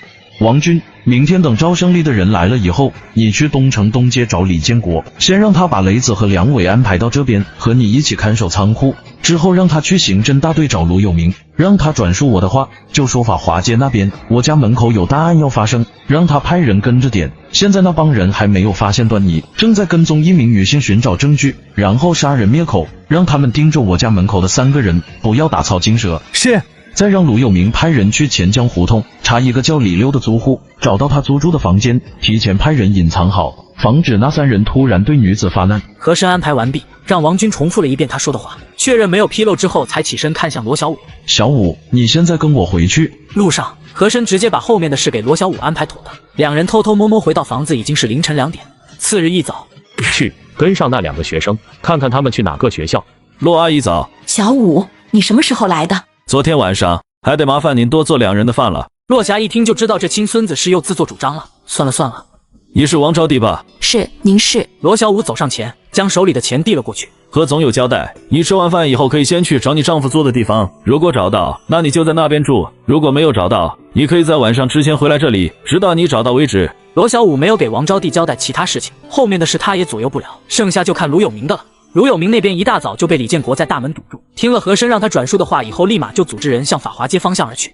钱江胡同和法华街相距不过2里地，罗小五给王招娣指明了方向。王招娣到了钱江胡同，没费多大功夫就找到了丈夫租的房子。你找谁？你好，这不是李六租的房子吗？你是谁？为何会在这里？你是李大嫂。对，你是。李林闻言面色随即凝重起来，慌忙让开门。大嫂，我是李林，李哥同乡，快进来。你就是机械厂的那个李林，你不是在唐山吗？怎么会在这里？大嫂，李哥是不是出事了？你都知道了。李哥说了，如果不是他亲自来，那肯定是已经出事了。他怎么了？他被人烧了，还有我的儿子。嫂子，这里不能住了，快走啊！就在此时，走廊尽头出现2人，正是法兰街广场上的那2名男子。李林看到来人反而冷静下来，他将皮包递给王招娣。大嫂，你回房间，把门插上，我不喊你不要出来。那2名男子一步步向2人逼近，李林一把将王招娣推开，从腰间拔出匕首，瞪着2人。不许动！这和兄弟果然诚不欺我，真给我送上一个功劳。嫂子，不要怕，没事了，公安来了。和珅中午吃饭的时候，卢有明便找了过来，同样是在校长办公室。王招娣看到和珅进入办公室，上前就跪，李林也是跟着跪下。哎，王姐，你们这是做什么？快起来，快起来！恩人，卢队长已经给我们说了，要不是你提前报案，我们今天怕是已经……谢谢您的大恩。王大姐，起来再说。呵呵，兄弟，你真是料事如神呐！我也是来谢你的。你打住，要让你谢，还不如改天请我吃顿大餐来的实在。王姐，事情已经差不多过去了，剩下的事交给卢队长就好。你要相信正义是永远不会缺席的。来，起来。卢哥，是办妥当了吗？也没有完全妥当，还有一个人没有抓到。根据那2人交代，那个漏网之鱼一早就跟着你过来了，至今没有下落。哦，那个家伙在学校门房呢，我折了他的双手双脚，这会估计还在那躺着呢。众人闻言皆惊，这可真是个狠人，从他嘴里说出来就好像干了一件微不足道的小事一般。这家伙做事还是一如既往的犀利，动不动就是把人弄残，自己还能说什么？兄弟，这位兄弟已经把资料交上来了，问题不小，具体的我也不能和你透露太多。总之这次得谢谢你。和珅闻言就明白这里面怕是牵扯的人不简单。那也不是我该操心的事，只要他们安全就好。我这边已经把资料整理好递了上去，相信很快就会有结果。为了安全起见，这2位最好不要离开帝都，原来租住的房子也不能再住。兄弟你看，这是好办。王姐，这样吧，我在西城那边有块地方，你和这位兄弟先去那边住一下吧。不过得劳烦卢哥送他们去一趟才好。这都是小事。西城哪个地方？西城北路仓库，原来红旗棉纺厂的仓库。你小子还在上学呢，租个废旧仓库做什么？卢哥，家里人总要吃饭的嘛，我把那地买下来了，目前正在改造。兄弟，这才几天你就搞这么大事，厉害！那行，刚好我也去见识见识。到那里找一个叫赵胜利的，就说我安排的，让他去置办一些生活用品，单独给王姐安排一个地方住。仓库那边有2间原来调度人员的办公室，不行打扫腾一下也勉强可以住。下午放学我过去再看。王姐，你看行不？何兄弟，谢谢您。王姐，客气话就不说了，你们先过去吧，等下午放学我再过去看看你们。小何同学，最近是不是很忙？校长冷不丁问这话怎么个意思？难不成是有事找我帮忙？是挺忙的。校长是有什么事需要我去做吗？梁永国闻言笑了，开玩笑，教委会主任都暗中帮忙的人，我敢使唤你给我做事吗？那岂不是给自己找事？没有，刚刚我去杨老师那里了解了一下你的情况，看你这学习这么短的时间就赶上了，着实令人惊讶。杨老师说你最近总是想请假，这事我已经和他说了，你去给他提就行。但是你不可以影响学习，你可是咱们学校的人才，莫要被不相干的事拖了后腿。和珅闻言笑了，原来这是给自己示好来了，看来那海月的影响力确实不小。可惜梁永国想歪了，海月悄悄给自己挑级，那是想把自己和他女儿分开，可不是像他想象的那般，真把自己记挂在了心上。谢谢校长。以后没人的时候就喊梁叔吧，没必要这么外道。你们咋这么喜欢做长辈呢？有了梁永国的天子令，和珅自然要拿着当下令箭，干脆午饭也不吃了，正要前往班主任那里请假，迎面就碰到柳书瑶。你又要干嘛去？显然书瑶是打听到和珅跑来了校长办公室，专门到这来堵人了。书瑶，大中午的你不吃饭，跑这来干嘛来了？哼，是不是又请假？哈哈，你咋这么聪明？哼，到哪都不消停，我还有事给你说。啥事？我给我妈说了，我想跳级。啥？你这丫头想干啥？还想跳级？你妈能同意才怪。老老实实在高一待着吧，干嘛这么心急？咋了？你能跳我就不行？行，你肯定可以，就是海阿姨不一定能同意吧？哼，周末我去找爷爷，他要不同意我就闹。你厉害，不过跳级的事你还是再想想吧，高3的题还是挺难的，我怕你上来会吃力。我找书看了呀，还行，不是特别难，抽空你给我补习呗。那这样你先征求下家里的意见，我这边没问题。好，等我消息。柳书瑶得到满意的答案，笑着离开了。下午一上班，和珅便找到了胡博文，直接说明让他帮忙采购收款机的来意。10台，小何，开什么玩笑？你那点地方怎么能用得了10台？充其量2台，使用1台备用足够。你要这么多干嘛用？胡叔，还是搞10台吧。我听说商业部年前进口了一大批收款机，先多搞点备着。还是那句话，未雨绸缪，哪怕没用放着都行。你这孩子怎么干事没有以前踏实了？可不要好高骛远，这会出大问题的。胡叔，我懂，您放心，您看看能不能搞便宜点，钱太多我也没有，是不是？你现在可是大富翁，你没钱谁有钱？别在我这哭穷。告诉你，最后一次，这事以后可不要再找我了。你那边什么时候开张？胡博文一副长辈口吻，言辞上少了许多柔和。行，以后我尽量不麻烦您。我初步定的是6月18，吉利。你小子小年纪还信这个？行了，你去忙吧，等弄到东西我让小伟给你送过去。显然胡博文对和珅没有了以前的亲和与耐心，和珅浑然不在意，只要你把事办了就行。北路仓库，卢有明带着2人站在仓库院门前，顿时就被眼前的景象惊呆了。和珅这小子这是要干嘛？这么大地方他全买下来了，少说也得40-50亩地吧？这得多少钱？难道来的时候装着几麻袋钱来的？同志你好，请问你们找谁？你好，我找赵胜利，是和珅让我们来的。何总，你稍等，我给你喊人。何总，这小子咋还成何总了？前面不是还在倒腾红枣的吗？这一转眼就成何总了？是这时代变化太快，还是我卢有明跟不上趟了？不一会，赵胜利走了过来。我是赵胜利，请问哪位找我？是我，和珅让我过来找你，让你安排2个人。哦，何总安排的，那进来说。卢有明很是诧异，这2人分工明确，没有丝毫僭越，这种管理方式怎么这么熟悉呢？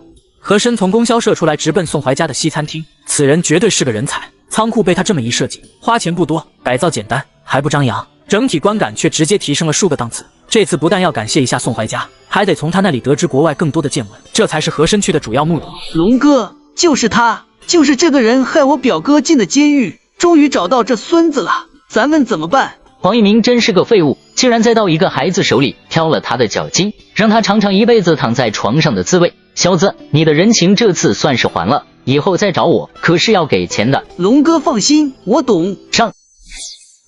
和珅看向几人，有些摸不清路数，自己最近好像没有得罪过什么人，这帮子是要干嘛？打劫？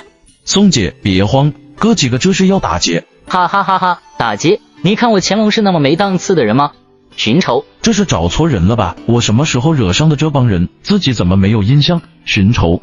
乾隆，你特么这德行还能自称乾隆？大清皇帝的名号你也敢用？小子，告诉他，省得让他死得不明不白。咱们万和也是讲究规矩的。好的，龙哥，我表哥黄一鸣，小子知道了吧？和珅闻言立马明白了，怪不得自己没印象，原来在这里。哦，是那倒霉小子，你是他表弟，那怪不得。这是和这位女士没关系，让他走。你特么是不是找死？闭嘴，你走开。松姐，没事，你先离开，这是我和他们之间的恩怨，就此了断也好。何总，这没事，先离开。和珅眼神很是淡定，没有丝毫慌张。宋怀家看了也是一愣，这孩子淡定的过头，好像眼前的危险和他没有什么关系一样。说吧，是这一次就完了，还是永无休止？乾隆看和珅如此淡定也是一愣，心中倒是看好和珅几分。哪个人见到自己不得吓尿？这人有2把刷子。小子有种，就冲你这淡定劲，一会我下手会利索点。别废话，来吧。呀呵，可以揍他。妈的，这人小小年纪怎么比我还狠？这他妈就是个杀仙啊！怪不得那黄一鸣几个人到现在还没好利索，就这狠劲，他妈再躺3月也不过分呐！兄弟，停手停手，我错了，我不该替这家伙强出头，你饶了我这位兄弟，他家里还有80岁老母。你他妈倒是听我把话说完呐！你是乾隆还是乾隆？啥意思？什么你是乾隆还是乾隆？我他妈就是乾隆啊！你别过来，我就是乾隆啊！乾隆是吧？很好，我正有火没出撒，你他妈敢叫乾隆？我让你乾隆，等你当了以后就跟着好好就当大爷。哥，我真是乾隆啊！我不管你是哪个乾隆，下次不要再让我碰到你，否则我见你一次打你一次。呸，还乾隆！直到和珅离开，乾隆这才艰难爬起。我他妈就真是乾隆，和你有仇的是他。妈的，老子是帮你报仇来了，到头来你特么挨得最轻，凭什么？龙哥，他叫和珅。和珅怎么了？特么的和我有什么关系？我是给你报仇的。乾隆，和珅，你特么怎么不早说？和珅借助胡博文成功搞定收银机，不料出门约见宋怀家遇乾隆祷告，和珅终于爆发，不再当孙子。出了昭西路，和珅径直向北路仓库而去。你叫李陵？是的，何总，是您救了我和大嫂，现在我这条命就是您的，你想怎么用说话就成。和珅不得不佩服这李六，很会用人，他把性命等同于托付给了李陵，而这人也没有让他失望，在得知李六已死的情况下，还能舍命保着王招娣，就这份情谊，此人值得信赖。好，既然你愿意跟着我干，那你就负责货品质量把关这块吧。最近商品还没有上，你暂时跟着王军照看这里。届时我的要求就一个，不管哪个厂家，不允许以次充好。何总放心，我一定做好。赵师傅，人不够呀，这2天你再找找。宋姐的设计图里头有一块地方设计了办公楼和宿舍楼，你想办法先把宿舍楼盖起来。这事儿你要是做好了，要是不嫌弃，以后也跟着我吧。谢谢何总赏识，您放心，这事儿您交给我，铁定给您办好。你们2个这段时间没有事，尽量不要出去，等待这件案子彻底了解之后再说，安全第一。星期天一早，和珅从跳蚤市场回到法华街。卢哥，这1个多星期不见精气神见长了，一大早跑我家健身来了。和老弟说笑了，前日哥升人事局副局长，这功劳哥也不敢独揽，是不是？所以过来通知你中午的时候喝点，晚上还有约，着实忙不过来呀。升了，恭喜卢哥，副局郝局长也升了。咦，郝局你也认识？兄弟深藏不露啊。不认识，不过他儿子郝鹏飞和我挺熟。走进去坐会。不做了，中午12点半是招待所8号包厢，记得别迟到。我走了。你大老远跑来就为通知我一声，打个电话不就得了？那多没诚意！要是没有你这几次给我送工，估摸着我还得熬上2年。你可是大功臣，我不得诚心诚意来请。走了。看着卢有明消失在视线当中，和珅知道王招娣的事应该已经告一段落，看来可以让小五先回去上班了。不许动！男子枪口对着和珅，并没有因为他是个孩子就放松警惕。和珅看到来人眼神冷静，他大概已经猜出了对方是什么人，应该是王招娣引来的。和珅微微举起双手，脚步向前慢慢移动。正屋门口站着2个人，手里拿着匕首，地上是何中书、骆霞、何瑞妍，3人都被绑了绳子，堵了嘴，唯独不见小雪。罗小五此时已经被打得鼻青脸肿，身上多处伤口，血液已经浸透了衣服，要不了多久肯定会有性命之忧。看来要速战速决，尽快把她送到医院去。你们是什么人？我妹妹呢？那持枪男子见和珅在枪口之下还能如此淡定，着实很是惊讶。你说那小丫头睡得正香呢，你们两个找根绳子过来，把她滚上。就在男子转头跟两人说话的时机，和珅动手了。坏了，看来还是大意了。和珅根本不给三人任何还手的机会，直到把枪里的8发子弹打完，每个人身上至少都有2个弹孔，全部打在大小腿处及肩部，并没有性命之忧，只是限制了行动自由而已。怎么样，能不能挺住？谢谢何总，我还好，死不了。兄弟，怎么回事？漏网之鱼，你去给我爷爷他们松绑，我把小五送医院去。爷爷，我不住这了，我要回去住。何中书闻言一愣，随即哀叹：也好，小申肯定是在外面惹了什么不该惹的人，都到了杀人的地步，确实不能住了。你先回去吧，我和你奶奶在这等小申回来。爷爷，小弟咱管不了，你也别管他了，他在外面还欠着50万呢，肯定是这事闹大了，不然怎么会闹到这个地步？我看你们还是和我一起回去吧，万一明天再有人过来可咋办？什么50万？落霞闻言直接站起，他借了50万把西城北路仓库买下来了，还不让我给你们说，怕吓着你们，但现在都闹到这份上了，我不能不说了。罗小五也没有挡住，可见这事得有多大。不行，咱们得快点走。老何，你听清了吗？50万呐，咱们家几辈子也还不清啊！哎呦，我的孙儿，你这是跑来报仇来了是不是？怎么就……闭嘴，还嫌不够乱是不是？你跟着妍妍先回去，这里你不要管了，回来我问问小申再说。奶奶，走吧，趁公安还在这里，安全。妍妍，回去让你爸把你们姑父都喊来，我有事说。好，奶奶，快走。看来这和兄弟在外面干了很多事，家里人都不知道，唯一一个知道的还没搞清楚里面的状况。这里面掺和的市长和书记会有多大能量？50万那是事吗？和珅那边到医院及时给罗小五输血医治，总算捡回来一条命。等他安排好一切，已经临近中午。回到家的时候，发现很多人都在院子里等他，眼神一个个都不怎么友善。爷爷，你们这都站在院子里做什么？等我吗？何中书也没有啰嗦，这事太大了，不问清楚怎么能够安心？小申，你老实说，是不是在外面欠了50万？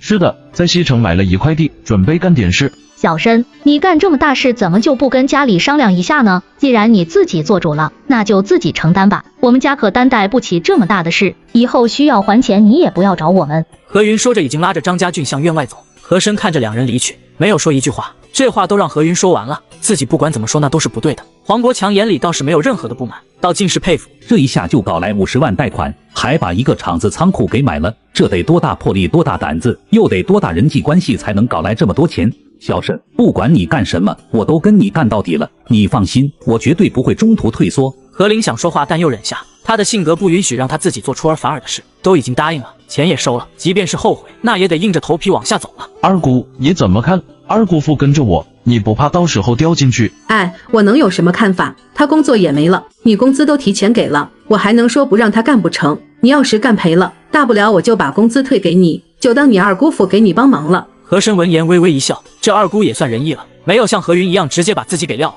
三伯母，你们怎么看这事？小盛，妍妍那孩子不懂事，你别和他一般见识。你是老四的孩子，他不在，我们理应照顾你。可惜自打你来，都是你在照顾我们。作为长辈，着实汗颜。你也不要怪你大姑，她这人就这样，更何况这么大的事，她真承受不住。你这事既然已经做了，钱也花了，想倒退已经不可能了，那就大胆去干吧。不管你赔多少，我们认，这辈子我帮你还。但是妍妍那里我没法给你保证。老三，你想好了？爸，我想得很清楚，当年我弟改变了我的一生，这个情分我和舒雅一直记挂在心。何其说的铿锵有力，没有丝毫的含糊。既然你有如此决定，那我也没什么好说的。小申，既然老二老三都决定支持你，我老头子也没什么话好说。今天我和小雪搬回老院，省得以后再有危险发生，我们这些老家伙是折腾不动了。但如果你赔了，家里的钱你只管拿去，到时候我们老两口走了，你们给弄个宝典的棺材埋了就是。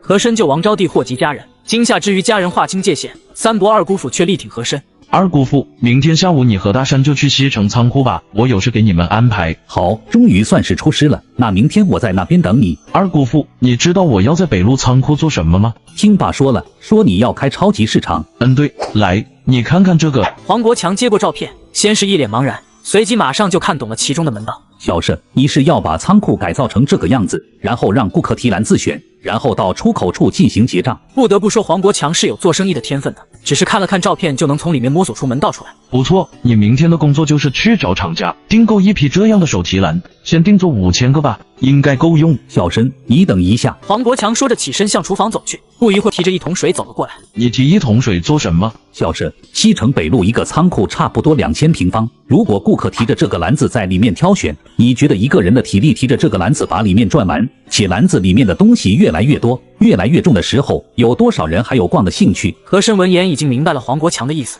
看来这1个月没有白培训，以顾客为上的理念他已经记在了心里。那二姑父，你的意思是手提太累，不如用拉或者推，咱们能不能把这个篮子扩大，然后下面装上轮子，让顾客拉着走或者推着走，这样客户不累，还能选购更多的东西。和珅闻言眼前就是一亮，这个想法确实很好。那客户选的东西太多，他们也拿不回去吧？这个篮子咱们可以做小一些，可以保证顾客2个手可以提得下，还得再做一些手提袋，顾客买了东西没处装也是个大问题。不得不说黄国强真的很聪明，怪不得以前在厂子里天天就想一些歪门邪道偷懒的招，现在看来这货真的是把懒用到了极致。好，这个可以，你这样，明天我让人把市场的标志做出来，你把它印到袋子上去，刚好免费做个广告。俗话说2个臭皮匠顶个诸葛亮，黄国强提到手提袋，他马上就想到了广告，这是本能，因为这几天他天天都在和设计打交道，脑子里瞬间就想到了这一款。二姑父，这个超级市场是以田小乐的名义开的，他爹是帝都市的市长，若是遇到什么问题，你可以就近找田小乐去解决，但不要贸然去借市长的名义做事，我的意思你懂吗？黄国强闻言心里顿时就是一惊，我靠，这大侄子不简单呐，这么快就搭上市长的儿子了，自己没有猜错，这大侄子果然是个牛人，看来自己和黄大山被派去培训，错过了很多自己不知道的东西。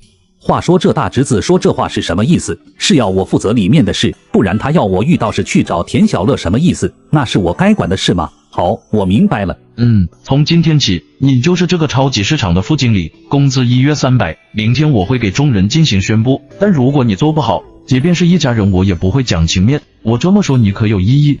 副经理，我靠，这相当于我们厂的副厂长了吧？旁边的何林听得更是欣喜，自家男人转眼就成了副经理了，这来的是不是太突然了？愣着干什么？小申说话你听不见是不是？不是，是我太激动了。小申大不，何总你放心，我一定会做好这个副经理，绝对不会让你失望。我若是干不好，不需要你说，我自己滚蛋。小乐不管事，那里你总体负责，遇到拿不准的事可以来问我。好的，二姑父，咱们是一家人，不想有一天因为钱的事闹得大家不愉快，如果缺钱你就滋生，我的意思你能明白吧？何总你放心，我黄国强绝对不会干那种吃里扒外的龌龊事，更不会因为位高权重不知分寸。好，那二姑父你们先回去吧，我还有点事，就不送你们了。和珅看目的已经达到，也就不再啰嗦，做人做事就得有个规矩，这规矩早早立下，总比以后一家人闹得不愉快要强。在黄国强上任之前点一点，就是要让他知道自己做事只看能力不分亲疏，更不会养蛀虫祸害自己。黄国强的脑门此时已经莫名见汗，看着和珅一脸和煦，可他就是感觉对方的眼睛就像是能穿透人心一般，自己在和珅面前根本无所遁形，这是一种直觉，不是错觉。走出院子，黄国强这才去擦额头渗出的汗水。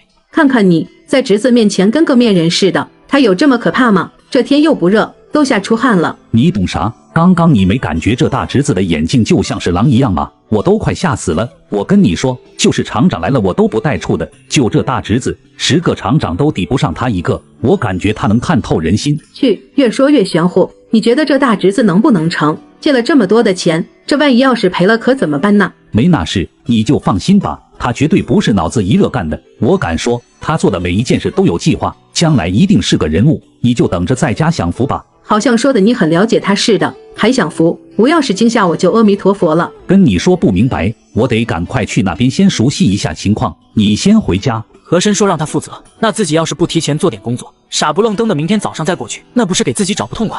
和珅看着空荡荡的宅院，心中也是无奈，本来其乐融融，转眼间就剩下了自己一个人。看来也不能光顾着挣钱，身边人还是要多用点心，自己总不能在这一时做个孤家寡人吧。等这件事平息吧，平息过后再让他们回来也好，若是后面再发生这事自己又不在，说不得会出人命，这是自己无论如何也不愿意看到的。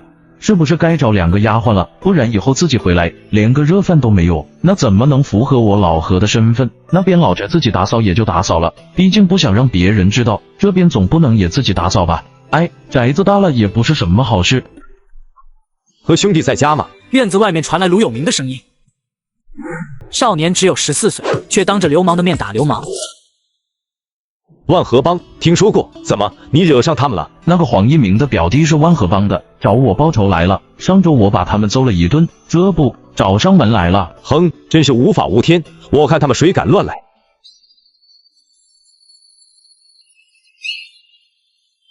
五哥就是前面那个孩子。李想，万和帮排行老5，人称五哥。你叫和珅？我叫和珅。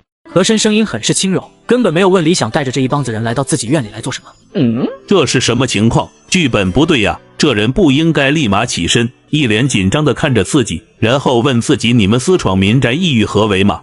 是你打了我的人。那个乾隆我打的。和珅又是微微点了点头。和珅见到我万和帮五哥还不起身相迎，你特么是不是活腻歪了？卢哥，你好像混得不咋的呀，看看人家都不认识你。把一个大局长当空气，那让老卢多没面子。那李想看到老卢瞳孔顿时就是一缩。我靠，卢队长，他老人家怎么会在这里？哎呀呀，卢队长，您怎么会在这里？李想慌忙站直了身体，方才的冷峻瞬间消失不见，老大气势随之干瘪。卢有明没有理会李想，滚，都滚出去，找个人而已，闹得跟黑社会似的干什么？李想反应贼快，手一扬就要把众人赶出去。等等，小子，你可不要惹事啊！他们这么多人，一人给咱们一棍，说不得就会把明了这。先把这些人弄走，回头我再找他们秋后算账，不更好吗？和珅也不看卢有明，而是站起身，径直走向乾隆，对那李想看都没看一眼，走到乾隆面前，冲着他微微一笑，然后微微前倾，从乾隆手里拿过木棍。乾隆一脸懵逼，靠，这人是干嘛？我们这么多人你看不到吗？拿我的武器做什么？为什么我就这么松了手？乾隆，姓钱的钱，天龙的龙，对不对？是又怎么样？你还记得上次我给你说过什么不？见我一次打我一次，你敢？我靠，这自己是来打人的，怎么刚来就被打了，还当着五哥的面？这和珅也太冒失了，站在一帮流氓当中把流氓打了，这要是被围上，自己又有几颗子弹，到时候想救也救不了啊！地上的乾隆一顿惨嚎，双腿已经被打折。岂不闻君子一言，驷马难追。我说过了，失言多不好，你当我说的话是放屁吗？卢局长，我这没事了。这特么什么情况？当着公安局的人当面打人，还致人伤残，这还有没有天理了？卢有明的脑子有些不够用。这样也行？你们这些人来是当观众的吗？就这样看着自己人被打了，然后一个屁都不放就让人家回来了？卢有明和李想那边同时静止，院子里除了乾隆的惨嚎，再也听不到其他声音。卢哥，你倒是说话呀！这么多人跑来我家，手里还拿着棍棒，你总得问问他们想干什么吧？是来打家劫舍，还是来杀人放火？要不要全部抓起来？和珅的声音犹如一声惊雷。什么打家劫舍？什么杀人放火？你特么能不能好好说话？我们刚刚进来好不好？拿着棍棒来给你家灶房送柴火不行吗？这么大的帽子你怎么可以乱扣？我们也才刚进来好不好？这是和珅的家，这人和卢有明的关系绝对不一般。若只是一般关系，卢有明会亲自跑到他们家来叙旧。这乾隆是不是惹上队长家亲戚了？等回去先把这小子的来历调查清楚再说。哎，兄弟，你可不能乱说话。我们什么时候打家劫舍、杀人放火了？这卢队长可是见证人，我们只不过是来找人的。李想，看来最近你来我们队里做的少了，学会聚众闹事了。没有，卢队长，你可不能偏听偏信，我们只是来找人而已。现在找到了，那就没事了。好什么好，抬出去。卢队长，实在不好意思，打扰了。一场闹剧来得很快，去得也快。兄弟，你就不怕他当场把咱们两个做了？卢哥，如果他真想得罪你的话，刚开始看到你的时候，直接就当做不认识了，何必还这么多的废话？以卢队声名在外，这些宵小怎么可能翻得起浪花？谢谢卢哥，让我好好的装了一把。自己怎么也是多年的老刑警，竟然一时之间失了方寸，还不如一个孩子镇定，真是越活越回去了。你呀，真是一个小狐狸。小五兄弟怎么样了？要不要紧？还好，没有生命危险。今天的饭怕是吃不成了，一会我得收拾一下东西，找人去看着小五。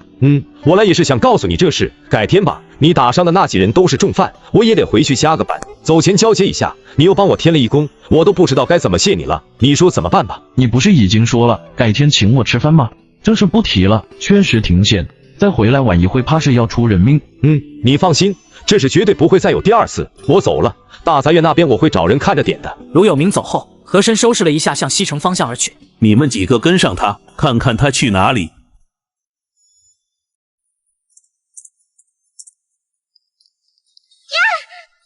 既然你们想要，那我给你们便是。这个点先去找找李八一吧，马上要期末考试了，这些孩子现在都在家用功呢。刚好柳云龙家也在大院里，顺道去拜访一下。傍晚时分，万和帮、理想正和帮里的几位大佬喝酒。那几个跟了和珅一下午的马仔回来要给5个汇报，其中一人露了个头，看他正在和几个大佬喝酒，脑袋一缩就想走。回来，说话的是万和帮的老大孟老三。老大、二哥、三哥、五哥，说说今天跟的情况如何？五哥，今天我们跟了那和珅一下午，他一共去了2个地方，都是大院，我们进不去，但出来送他的我们都打听清楚了，一个是市长家的小儿子，一个是市委书记家的小儿子，还有一个是公安局局长家的儿子，一个是纪委书记家的女儿。李想越听就越上头，已经有些晕乎的酒意瞬间就醒了过来。特么的，这乾隆惹的是什么人？首长家的嫡孙吗？你说什么？确定没有打听错？老大，为打听这事，我们可是花了50块钱，旁边小卖部的人对他们都很熟，绝对不会错。和珅走的时候，除了那个纪委书记家的女儿，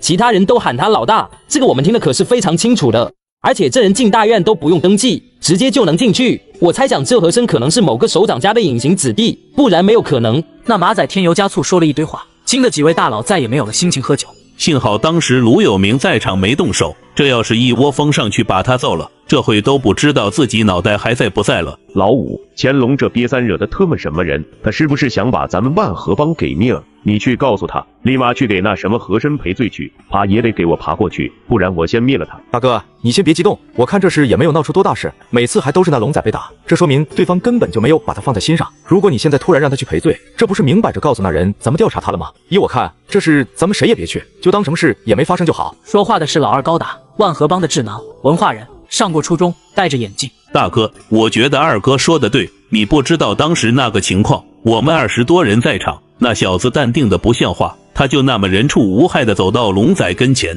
上手就打，比我还狠，一棍就把龙仔锁骨给打折了，由头至尾看都没有看过我一眼。还是听二哥的，咱们还是不要去给他加深记忆的机会了，快忘了最好。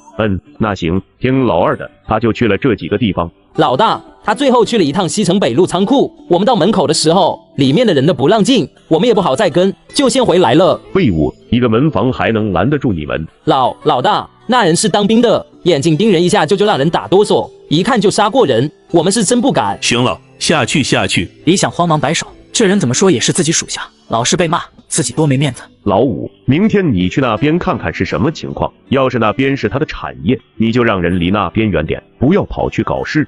你也给同行交代清楚，省得到时候出的事多了，到头来即便不是咱们干的，弄不好也会赖到咱们头上。毕竟只有咱们和他发生过冲突，这是一定要交代清楚。谁要是不听话，直接把他们的地盘占了，咱们万和帮走到今天不容易。这种背景的人，动动小手指就能把咱们团灭，所以你一定要仔细些。和珅自然不知道自己所做的事情无意间产生了如此大的效果，直接连日后开张防小偷的步骤都给省了。次日一早，和珅逛跳蚤市场，收获一波，回到前世老宅，发现门口角落蜷缩着一个破衣烂衫的女孩，显然已经在这里睡了一夜。和珅蹲下身子拍了拍女孩，却未拍醒，加重了一些力道，依然未醒。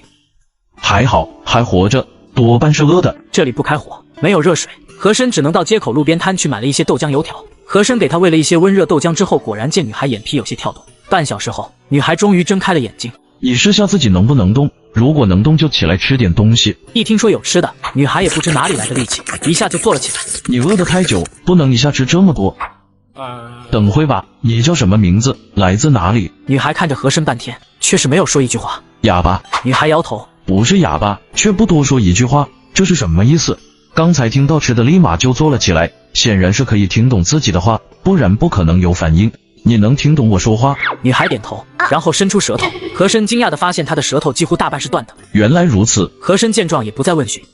起来，你有没有名字？会不会写字？女孩点头，示意自己会写字，这让和珅很是诧异。女孩在纸张上写了几个字：我叫巧玲，谢谢你。字迹娟秀，显然是上过学的，弄不好之前学习还不错。巧玲，你多大了？来自哪里？家里还有什么人？都会做些什么？13岁，杭州云顶村，拐卖、逃走，家中有父母。行3，会做饭。巧玲很是聪明，短短几个字就已经表明了身份与经历。自己正缺个丫鬟，看这女孩倒也合适，就是不会说话，沟通起来不方便，倒也不影响使唤。好，那你先跟我走吧，有机会我再送你回家。和珅在路上买了2套女孩的衣服，又弄了一些生活洗漱用品，直接把巧玲带到澡堂。再出来的时候，已经是一个极为清秀的女孩。和珅带着巧玲回到法华街，让她住在了何瑞妍原来的房间。巧玲，你先在这住下，现在我在上学，也没有时间送你回家。不过你可以先写一封信给家里报个平安，让家里人也不要着急，等有了机会我再带你回去。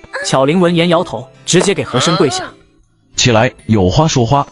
哥哥，我不回去。后爸把我卖了，偷听那买我几个的人聊天，会把我们卖给帝都的一个大官，回去还是会被卖，请你收留我，我会洗衣做饭，可以伺候哥哥。你们和你一起的还有人？4个，我在人多的地方趁他们不注意逃了。那你就留下吧，以后这个家就交给你了，打扫卫生，洗衣服，做饭，干些力所能及的活吧。这孩子不会说话也好，倒是可以亲近一些，自己以后有很私密的事，很多人确实也不合适。和珅征求了巧玲的意见，将她户口落在自己名下。刘光明他也认识，虽然没有怎么打过交道，和珅相信现在办这点小事还是没问题的。看来自己得去学一下手语，然后回来再教巧玲，不然以后老是拿文字表达着实麻烦。老何，这孩子是什么意思？这是要当过？不管他什么意思，带走就带走吧。儿孙自有儿孙福，咱们都回来了，还管这么多做什么？家里现在有了巧玲，也算是有了一丝人气。和珅要把小雪带回去自己教导，这是原主的妹妹，还是自己带她更放心一些。桌上放着1000块钱和一堆东西，何中书此时还能说什么？能说孙子不孝？晚上没什么事，和珅教导2人学日常手语，自己要懂，小雪更要懂，不然后面巧玲写字小雪也认不明白，毕竟目前学会的字并不多。巧玲，明天我给你找个女厨师来，然后再给你找个礼仪老师，给你培训一下。既然过日子，那就尽量精致点。巧玲闻言面色一红，少爷这是嫌自己做饭不好吃了。不过这少爷是真好，没有赶自己离开的意思，以后一定要用心让少爷满意才行。和珅对于下人的管理自然要求严格，虽然这不是自己前世，但有些规矩那是不能变的。想要过得舒心一些，家里的规矩不能少。就在这时，院子进来了3个人，正是来汇报工作的黄国强几人。小生，今天我第1天报道，已经熟悉了北路仓库的大体情况，只是还有很多事我没有弄明白，所以过来问问你。好，你说说看。黄国强知道自己的权限很大，又是一帮人里面年龄最大的，不管是在做事还是想问题，都会比一帮孩子都要成熟太多。要和一帮孩子搞这么大的事，那这是做起来难度那不是一般的大，都是血气方刚的小伙，一个弄不好，这个市场就得黄，哪怕是由和珅压着也没用。黄国强从人员管理、装潢质量、北仓环境以及如何能够让顾客更满意、更方便等多方面提出了自己的设想，很多建议都是极为符合这个时代人们消费习惯的，很是中肯。黄国强洋洋洒洒说了36条，和珅竟然采纳了21条。这不得不说，这位在厂里总是想着如何偷懒的人将这个优点完美的在超级市场当中用在了顾客身上。接下来李建国汇报了东街的情况，东街已经到了最后一步，就等着进货开张了。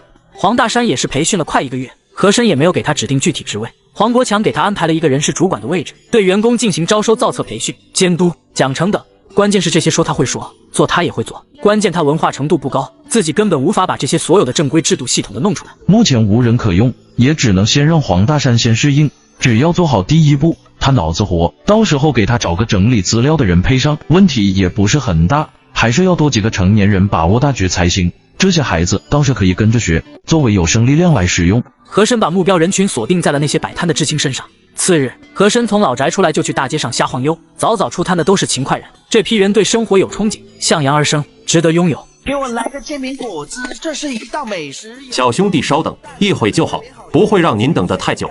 男子很是利索，将煎饼翻了一下，在上面刷上酱汁，撒上葱花，又把另一个锅煎的鸡蛋放上，2个铲子2侧一挑，将其折起，放在牛皮纸上卷好，递给顾客。您拿好，好吃再来。老板，煎饼怎么卖？1毛1个。小兄弟，这煎饼果子可是我们老李家祖传手艺，酱汁秘方，好吃不贵。您来几个？那就先帮我摊2个吧。大哥在这干多久了？生意不错嘛。嗨，都是混口饭吃，像我们这种待业人员也没啥好干的，总比在家饿着强，您说是不是？和珅一听男子口音就知道这人是地道帝都人。大哥说的是，你这1天能卖不少吧？我看一会功夫，你都卖出去好几个了。这1天也就早上1回，过了这个点也就没人了，比上班强点。但遇到风雨也没生意可做。男子眼中闪过一丝警惕，和珅嘴角微扬，并没在意。不用说，别看这煎饼摊1个月收入应该不会低于80块。从男子眼神，和珅就能捕捉到，显然是不想多个竞争对手。和珅看后面没什么人，就站一旁边吃边聊起来。男子很是纳闷，这人一直打听自己做什么，甚至家里都有什么人在上班，家里几个孩子都被他套出来了，自己也没在意，只要不谈煎饼，其他的秃噜着就说出来了。吴江34岁，高中生，家里6口人，2个老的，3个孩子，最小的已经上了1年级，家里挣钱的就他一个，日子过得也是紧巴。五哥，认识一下，我叫和珅，开有个店，正在招人，我看上你了，跟着我干如何？每月工资120元。我说老弟，你怎么站着不走？原来是有事。现在待业人员这么多，你随便喊一嗓子都能把你围个水泄不通。你干嘛在我这耗半天？我招人喜欢看眼缘，乱七八糟的人我不想招，你考虑一下，如果愿意，就到西城北路仓库找一个叫黄国强的副经理，听他安排。和珅说完也没啰嗦，说完直接走人，人还得继续找，成年人最少也得5到6个，跑了一上午，只找了2个人，另外1人是个大学生，叫徐鸿飞，大学没上完就被迫下乡。回来以后，家里的情况已经不允许他再继续上学，只能先顾家。他在西城摆摊卖服装的，学的是经济管理学。和珅与他聊了1个小时，此人很有头脑，但做生意是真不行。男人在卖女装，说话文绉绉的。现在这么重视男女有别，那要是能生意好才是怪事。一连下了几天的小雨，这是和珅来到这世间头一回下那么久。东街店还在散位，北路仓库也在加紧赶工。为了提前将广告宣传做好，和珅终将超级市场的名字定了下来，就地取名北仓超市。星期一的时候，让所有员工到北路仓库进行培训，工资从6月1日起开始算起，基本工资定在了50元，不算奖金。只要钱到位，员工们工作起来动力才会更强，更具凝聚力。加上一系列的奖惩制度出台，每个员工如果认真负责，实际上到发工资的日子，他们手里拿到的钱会比基本工资要高出不少。妈，告诉你一个好消息，我有工作了。什么？这怎么可能？你爸都没能帮你安排工作，谁还能帮你？李八一啊，比我小几岁的那个朋友，你忘了吗？市委书记的儿子。哎呀，没想到书记一直记着咱们呢。不行，我得让你爸去感谢一番才好。这样的情形在帝都每一个城区都在上演，很多3代的家里今天是异常的热闹，包括市委书记李伟、市长田雄、纪委书记柳云龙。我看还是等儿子回来好好问问吧。这都来感谢你，但也没有一件事是你做的，一下解决这么多人的工作，这可不是小事。咱儿子肯定办不成这事，估计和那小何同学脱不了干系。你说你一个市委书记，西城出了企业你竟然会不知道？看你这工作做的。林秘书，你去一趟西城北路，那里有一处仓库，我记得那应该是红旗棉纺厂的，看看那里出了什么事，怎么突然就开始招人了？我就在家，你随时汇报给我。和珅并不知道这个周末各城区的领导们谁也没能闲着，有些小领导因为自家孩子有了工作而忙着感谢帮自家孩子的领导，有些家长已经陪着孩子冒着雨往北路仓库而去。孩子要工作，总得知道是个什么单位吧？那里不是红旗棉纺厂的旧仓库吗？已经荒了2、3年，去破仓库上班，那红旗棉纺厂自家的工资都发不出来，还要招人，还是去看看吧。听说那块地已经卖了，但用来做什么不知道。第一个到地方的是林学峰，市委书记的秘书，领导亲自交代的大事，他哪敢耽搁？同志，请问你有什么事？同志你好，我是市委秘书长林学峰，听说这里成立了一家企业，特来查看。这是啥情况？一个市委秘书长冒着雨闲来视察工作，还是一个人，不合逻辑啊！那不应该是前呼后拥吗？同志，您先进来避避雨，我去通知一下我们经理。王军不敢怠慢，连忙把林学峰引进门房，室内很是干净整洁，被打扫得一尘不染，连被褥都被叠得四方四棱。这是来到部队了吗？一个门房都是军事化管理，这是什么企业？不一会，黄国强领着一帮人联袂而至，吴江与徐鸿飞也在其内。秘书长，这位是我们的经理黄国强同志。秘书长您好，我是北仓超市负责人黄国强。您这冒着雨前来视察工作，真是辛苦。办公室已经备好茶水，您先暖暖身子，我再逐一向您做个汇报，如何？黄经理，这样吧，咱们边走边说，你先跟我说下这里的具体情况。林学峰还着急着向李伟汇报，哪有时间喝茶？这秘书长突然造访，黄国强一时也摸不清情况，只能让王军先通知和珅一声。为了方便随时掌握情况，应付突发事件，月底的时候和珅便找关系在家里和北仓安装了电话。这命令早上才下达，下午市长大秘就来视察，看来自己的安排已经起了效果，估计这回自己手下这帮3代家里应该都挺热闹。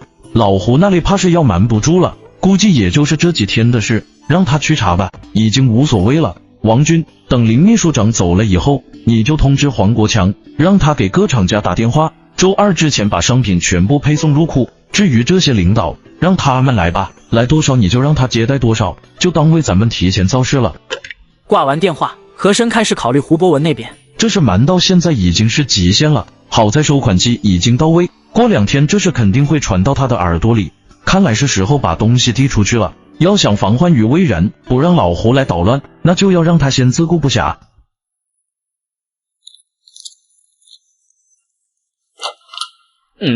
这人真是要饭都咬到家里来了。同志，你等一下，我不是来乞讨，你是马国良马同志。马国良，供销总社副主任，没少在背后说老胡的坏话。这人没啥能力，靠着家里的关系走到今天，但要说官瘾，这人绝对不输任何人。如果有机会上位，定会不遗余力。这是一份资料，上面写着你的名字和地址，我路边捡到的，给你。少年说着，将一个档案袋递给马国良。马国良刚接过档案袋，还真写着自家的住址和名字，没有任何犹豫就打开了袋。这哪是资料，这是一场破天富贵呀！就这些，10个胡博文也得被自己拉下马。这是要借自己的手除掉胡博文。当他回过神来，少年早已经离开。这是谁？他为何会给自己送那一个大礼？自己去不好吗？这人难道和老胡有仇？胆子太小，不敢硬刚。不管对方是什么目的，这人肯定是和自己站在同一战线的。至于后面这人会不会出现有所求，那重要吗？重要的是这破天富贵即将到手。和珅远远看着马国良，一路跟随后，发现这人竟然是要去柳云龙家。这人也不知道是怎么混上来的，你这亲自己活活的拿着上级的罪证跑去揭发，这主任的位子要是能落到你头上才是怪事。哪个领导希望看到下级班子相互拆台？又有哪个领导喜欢背后搜集领导罪证的家伙？不过也好，一下除掉俩祸害。不多一会，就见柳云龙的车开出大院，马国良也随后从大院出来，脸上笑意依然明显。眼前的男人正和女下属玩着游戏，殊不知逮捕他的人已经来到楼下。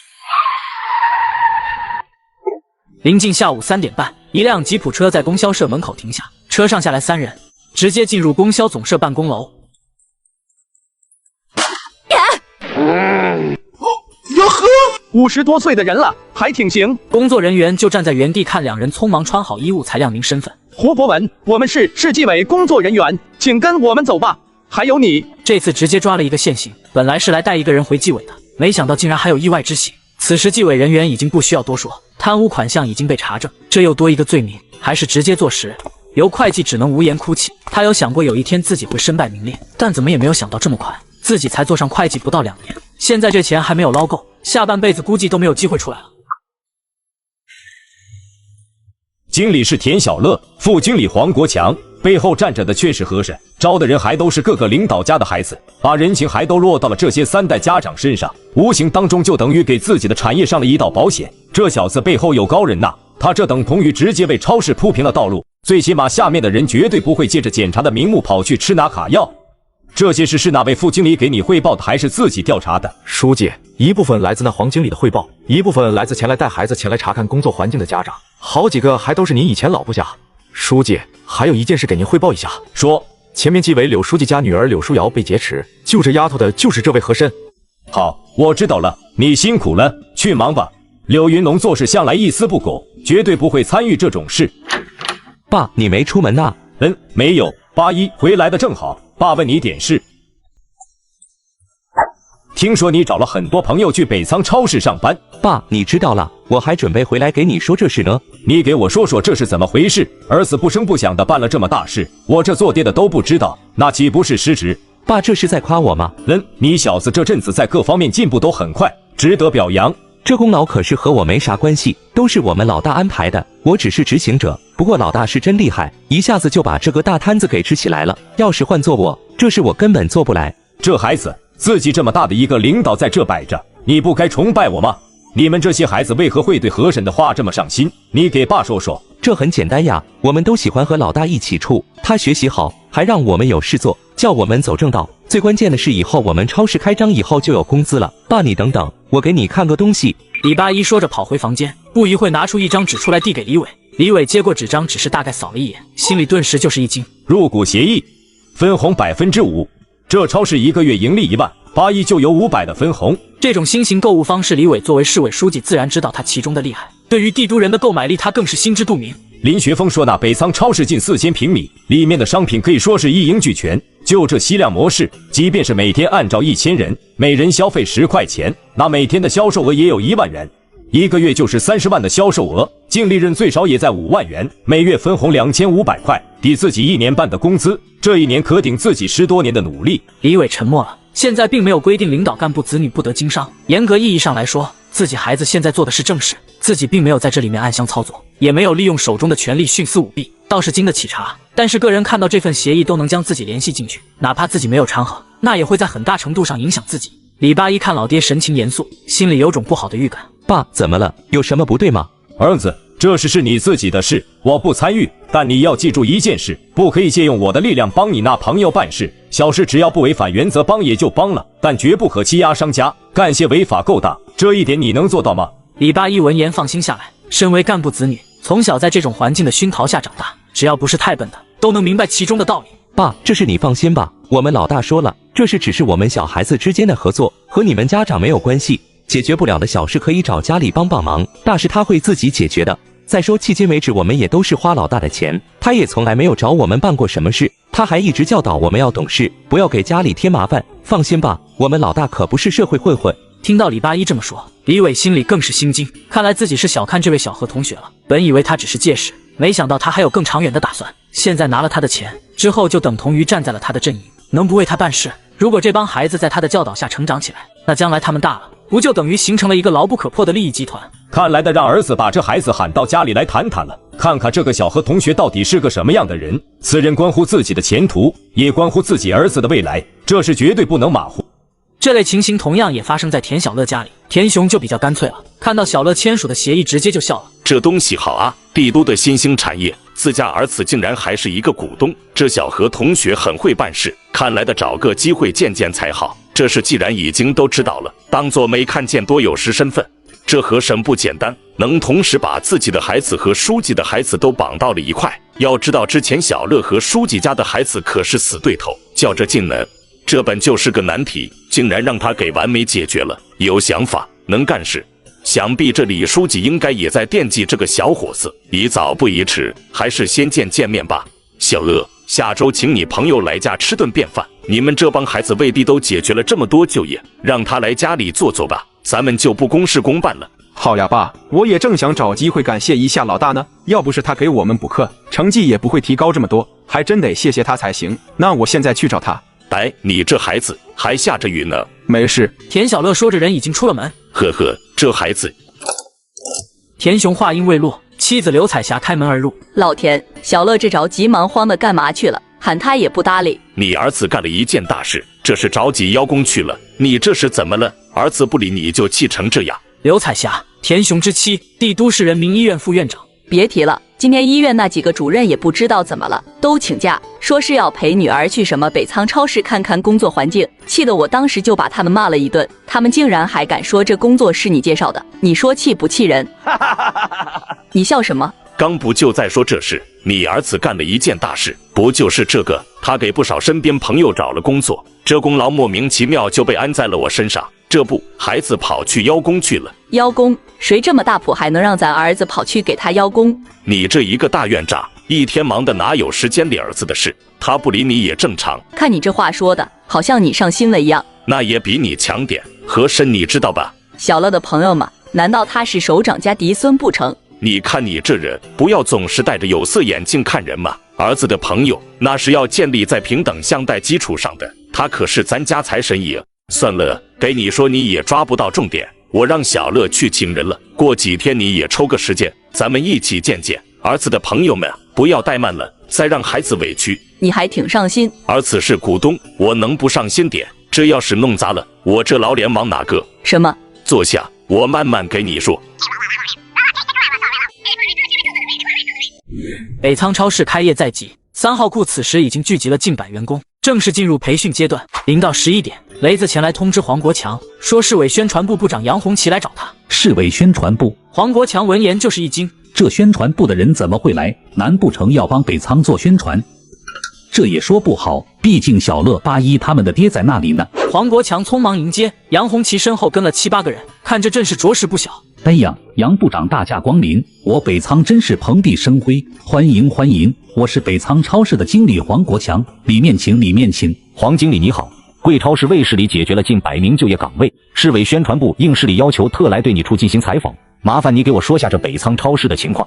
杨红旗也没有啰嗦，这是市长亲自交代的任务，还是尽早完成为好。好，感谢市领导对我处的关爱。那杨部长，咱们进办公室聊一回，随后我再带您到处转转，介绍一下，您看如何？好，请。跟在后面的徐鸿飞和吴江等人来这有几天了，本来也就是冲着和珅给的高工资来的，再怎么说也比在外面风吹日晒要强得多。如果这地方不行，大不了再回去摆地摊。从昨日开始，他们这些人心里的变化就已经翻天覆地。这超市还没开张呢，一会市委秘书长来了，没一会市长秘书又来了，这兴奋劲还没过，一大早的市委宣传部又来了，这让他们感觉北仓不像私人企业，倒更像是某个国营大厂。一帮人还没走到办公室，雷子又来向黄国强小声低语。黄国强看向吴江，吴江会意，转身跟着雷子前往大门。雷子，是哪个厂的来送货了？不是厂家，是建设局的。建设局？他们来干什么？吴江有些诧异，说话功夫人已经到了大门口。你好，同志，我是北仓超市销售经理吴江，请问您是？你好，吴经理，我是建设局采购处朱磊，特来和贵单位洽谈定点采购的事宜，咱们可以找个地方细聊吗？吴江和雷子一听，顿时就是一惊。朱磊同志，我们这里还没有开张呀。这销售经理不合格啊，没开张就不能谈合作了。生意上门哪里还有往外推的道理？吴经理，那有什么关系？既然我都来了，那就谈谈嘛。吴江刚刚只是震惊过了头，他只是没想到这生意还没开张，产品还未入库，这生意就已经自动上门了，这也太魔性了。是啊，这有什么关系？今天就要商品入库，合同谈妥之后，即便没有开张一样可以出库啊。不好意思，是我刚才脑子没有反应过来，请咱们办公室谈。朱磊见状嘴角微扬，看来这人是新人，这也难怪，连这超市都还没有开张，找来的人自然经验不足。这一天，和珅并不知道北仓超市发生了这么多事。吴江光是签订定点单位采购就多达11个单位。黄国强刚送完市宣传部，又迎来电视台的领导。李建国跟着徐鸿飞学习仓库管理，手里拿着本子记录的极为认真。君子，两位一个人照顾小五，能不能忙过来？没问题，五哥伤的不重，只是失血过多，只需静养。再说还有护士，没什么问题。今天怎么样？给我说说大概情况。王军一直在大门口，一天来什么人他最为清楚，随即做了简单汇报。和珅听到市宣传部、电视台都来了，还有很多单位前来洽谈定点采购的事，也很震惊。好家伙，看来我是小看了金钱对这个时代的诱惑力。自己这边成了诸多单位的定点采购处，那就意味着有单位要失去这份蛋糕。他们找不了采购单位麻烦，但找自己这边麻烦肯定是没有问题的。小五联系的战友怎么样了？有没有人来？目前还不清楚，若是何总需要，我可以联系几个战友过来，他们就在帝都，目前工作也是打零工，生活并不如意。行，你让他们过来吧，好好看着这里，尤其最近要注意放商品的仓库，不要让人给钻了空子。和珅来到办公室，就见黄国强正与王招娣整理单据对账。两人看到和珅进来，慌忙起身。另一个办公室的吴江此时也走了进来。何总，您来了。和珅看向吴江手里的合同，看样子今天战果不错。这吴江早不来晚不来，就等和珅来，这明显是邀功来了。哈哈，还行，这是今天签订的定点采购合同，正要找黄经理审阅呢。吴经理辛苦了。吴江见和珅兴趣不高，有些不解，这是什么意思？自己做错什么了吗？黄经理，今天大家很是辛苦，我就喜欢这些有身份不高傲还踏实的员工，月底不要忘了给他们发奖金。黄国强闻言扫了吴江一眼，这才应道：何总放心，这事我刚刚已经和王会计交代了，回头会找您签字的。何总这是对我不满意了，拿那帮人在敲打自己啊！这黄经理什么意思？难道也听出了此话的弦外之音？这合同明显就是人家看着自家孩子的份上转过来的，自己却把这份功劳揽在自己身上。你真当这何总是孩子可以随意糊弄？看看，连黄经理也对自己有意见了，这是弄的。看来以后还是踏实点吧，这里面没有一个省油的灯。何总威武，要是没有他们，这些合同也不会亲自送上门，应该奖励。和珅扫了一眼吴江，眼神当中多了一丝欣赏。算你识相，反应还可以，当初倒是没有看错你，就是人不太老实，要的不就是这种人吗？老实人干不了销售这行，等这人熟悉了业务，相信会成为一个不错的帮手。好，既然大家无异议，那就这么办吧。王会计，你这边要是忙不过来，回头让黄经理再分个人给你打下手，我看这些员工里面可是有不少人才的。王招娣知道和珅的恩情自己一辈子也还不完，自己也没有别的本事，只能帮和珅把好钱这一项。黄经理，这吴江是个聪明人，只是在外面练摊太久，接触的人一天就那么几句话，脑子有些生锈，你好好培养一下，这人将来能顶事。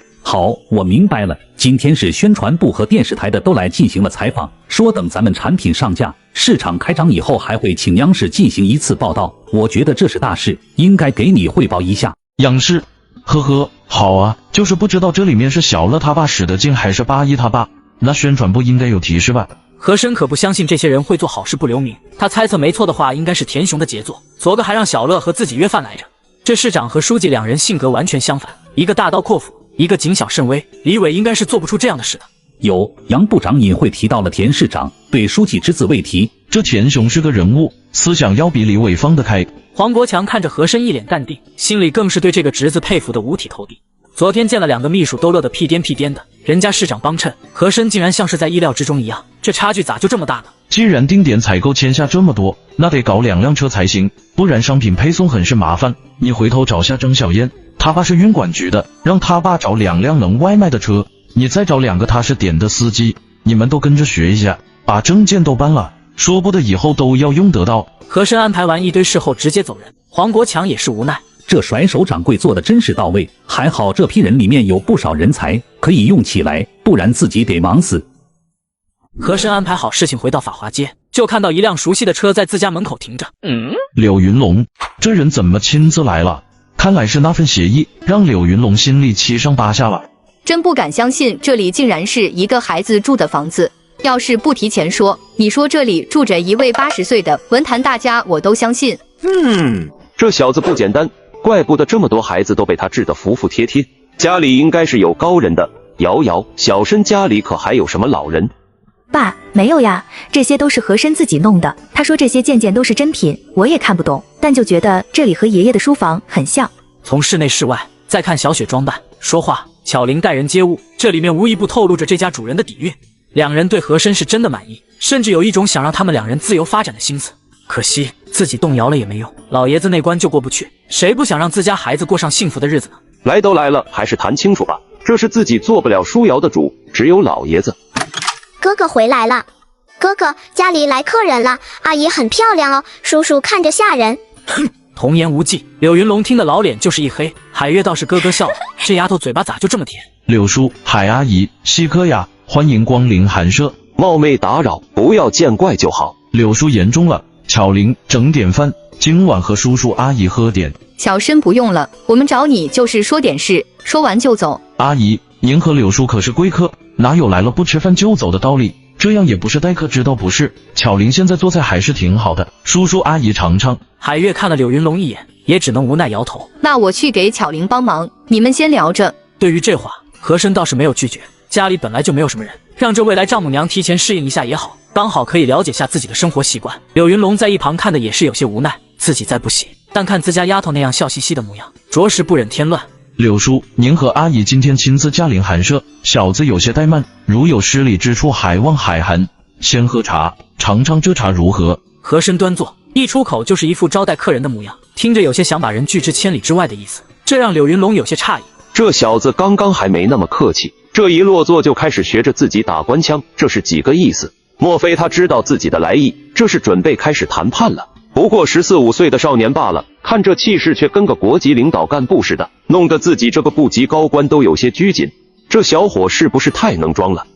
不管你小子是装的还是啥，既然来了，事情总要说清楚。小申言重了，这次来确实是有事，我是为这个而来。柳云龙说着，从口袋里掏出一信封，和珅一看就知道那是他和柳书瑶之间的入股协议，扫了一眼说道：柳叔，为了一纸协议亲自到访，是不是太过认真了？小申，这是关系到瑶瑶的将来，也关系到我和你海阿姨的工作，你说我该不该认真一些？好，既然柳叔这么说，那我也不兜圈子了。您是想让书瑶退出股东，还是有什么其他想法？和珅说着瞟了一眼里面的柳书瑶，显然这是他已经无法做主。既然柳云龙这2口子来了，那说明这丫头已经在家里闹过了，结果没起到任何作用，那自己就帮这丫头一把吧。我是柳叔，我知道你想说什么，要不你先听我说说。柳云龙刚要说话，和珅直接开口说道：咦，这孩子怎么如此强势？柳云龙看向和珅，恍惚间他感觉自己在面对领导一样，自己明明是来解决问题的，可自打自己进来，貌似都在被这孩子牵着走。不等柳云龙搭话，和珅说道：柳叔，其实这是你和海阿姨想多了，我只想问你一件事，你想让书瑶过得更好吗？当然，没有这个他一样会过得很好。是吗？那柳叔有没有想过，有一天舒瑶可以去留学，可以去更好的深造，可以去见识更宽阔的天地？也许他原本可以飞得更高，柳叔您作为父亲，却会折断他的羽翼。那怎么可能？舒瑶，你带小雪去那边看电视。和珅的话在舒瑶面前很是管用，他不明白为何，反正就知道和珅不会害他。柳叔，这个世界瞬息万变，没有什么是不可发生。我知道您正直，但舒瑶自己的事和你这是两码事。给您直说了吧，舒瑶和我是朋友，也是关系很好的同学，她在我眼里就像小雪一样，值得让人疼惜。这协议我收回了，但她将来的分红一分不会少。舒瑶的将来不会靠着工资过日子，更不会成为你们联姻的牺牲品。他值得拥有更幸福的人生。我知道你们官家孩子很难逃开这个命运，但我希望舒瑶是个例外。还有跳级的事，您帮我谢谢海阿姨，以后我的事您就别让阿姨再操心了。和珅每说一句，柳云龙内心就像是就会炸起一道惊雷。特么，这是一个少年，分明就是人老成精了。这舒瑶刚走你就变脸，这简直比翻书还快。柳云龙本来是要舒瑶还回协议，让他退出这个是非之地的。一是这东西确实关系到他们两口的前途命运，另一个自然是私心，那就是彻底了断舒瑶与和珅之间的一切联系。岂料这和珅一坐下来，根本就没有给自己说话的机会，不但要继续给柳舒瑶分红，还让自己不要阻挠自家女儿成长。柳叔，其实我们现在还小，你们没有必要那么急，为何不走走看呢？也许以后会发生很多事。舒瑶现在不过15岁，正是成长关键期，你们这样一搞，她万一反着来，这么好的底子岂不是被你们破坏了？我也知道你和海阿姨在担心什么，您放心，5年之内我和舒瑶之间什么也不会发生，甚至联系都会很少。您目前所要做的事基本可以实现。5年之后您这思想要是还没有改变，那我尊重你们的意思，您若还是要和哪位大家族联姻，我也没有意见。毕竟5年后是个什么状态，谁也无法确定。但有句话我要说到前头，除非舒瑶遇到的人与您和海阿姨一样相互爱慕，不然你答应我也不会答应。多年以后的事，你说不准，我也看不到。但我和珅作为他的朋友，我要让他有足够的资本，在后面的年华里不至于受人欺负。这一点，我希望柳叔和海阿姨不要阻挡。至于你和海阿姨，这个你们更无需担心，我这是为舒瑶准备的，和你们没有任何的关系，你们也无需为我提供任何方便。你经得起查，只管放心就好。几年以后，我把这些3代全部揽在麾下，我看谁敢娶我媳妇。现在的柳云龙对于和珅的强势，他想发火，可却又找不出理由，因为和珅全是为了柳舒瑶着想，只能闷声咽下，眼神犀利地看着和珅。小申，这些话是谁教你的？我能不能见见你背后那个人？柳云龙不相信这一切都是和珅一个人做的，若是没有这个高人指点，就凭他一个孩子能把贷款办下来，能想着去买地开超级市场，能想着把这些3代拉拢到身边，这人不但是个高人，应该还是个高官。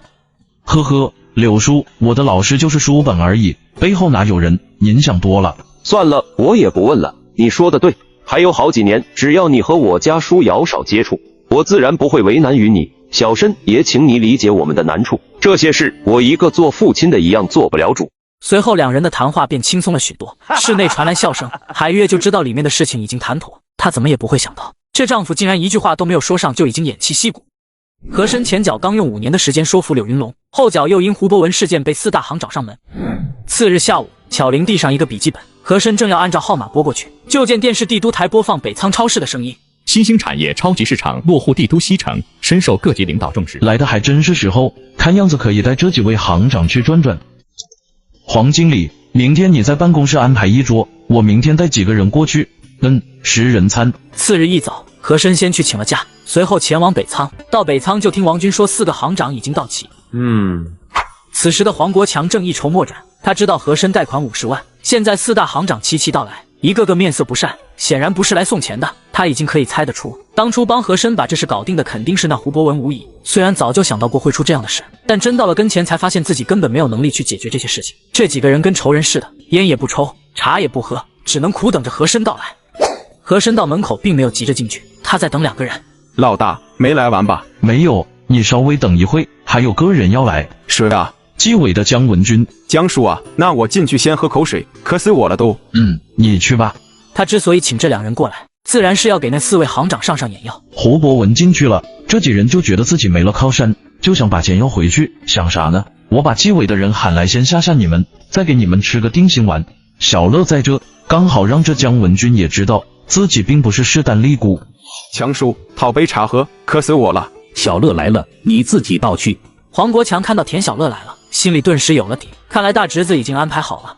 你是田小乐？田小乐进门就扫了几人一眼，以为是客户，也就没有上心。我是田小乐，大叔您是？我是工行的安卫东，过年的时候还去市长家里拜过年。哦，安行长你好。田公子怎么会来这里？安行长，我是这的经理，我不来这去哪里？安行长闻言顿时就慌了。这和珅昨天不是说这北仓是他的吗？咋一转眼经理就变成市长家公子了？另外3位行长闻言也是头疼，这啥情况？昨天和珅说钱买了地，剩下的钱进了货，还在搞改造，钱已经花干净了，不信可以到现场核实，要钱也好，查封也罢，一切明天到了现场再细聊。现在咋整？找市长公子要钱，那不是开玩笑吗？就在这时，和珅推门而入。老大，江叔。4位行长看到姜文军进来，心里同时就是一咯噔。靠，纪委副主任咋来了？这是要闹哪般？不会是当场给我们来个大调查吧？小乐，你不去上学跑这来干嘛？这经理当上瘾了是不是？哪有，这不是老大忙吗？我就是来帮帮小忙，怕他忙不过来。你们聊，我和强叔出去忙。 4位行长心里都有些慌乱，这市长公子都喊和珅老大，人家连招呼都不打，还带了一位纪委副主任过来。和珅并没有给姜文军说太多，就是给他说了一下自己想贷款，所以约了几位行长前来洽谈一下贷款事宜。姜文军自然也不傻，从书记市长这2天对北仓的支持态度，就能看得出来这里面的水很深。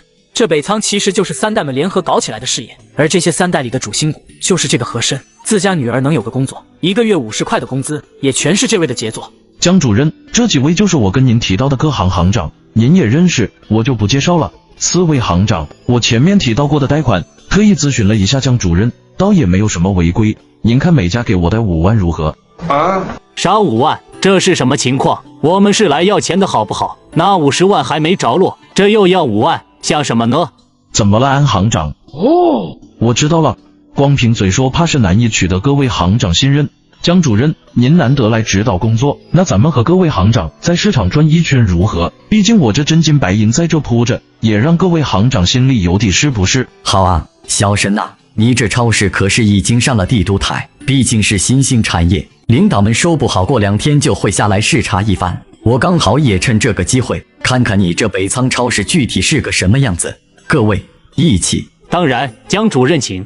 和珅一路走一路给众人介绍市场情况，从计划到未来后面仓库的改造，和珅一一给众人汇报。几人越往下听就越是心惊。好家伙，这和珅的志向可是不小啊！他不但要搞超级市场，下一步还要搞批发市场，这得造进去多少钱？能赚钱吗？几位行长同时心里都打了一个问号。姜文军却是听得心惊肉跳。这孩子思路清晰，不走寻常路，将来绝对是干大事的人。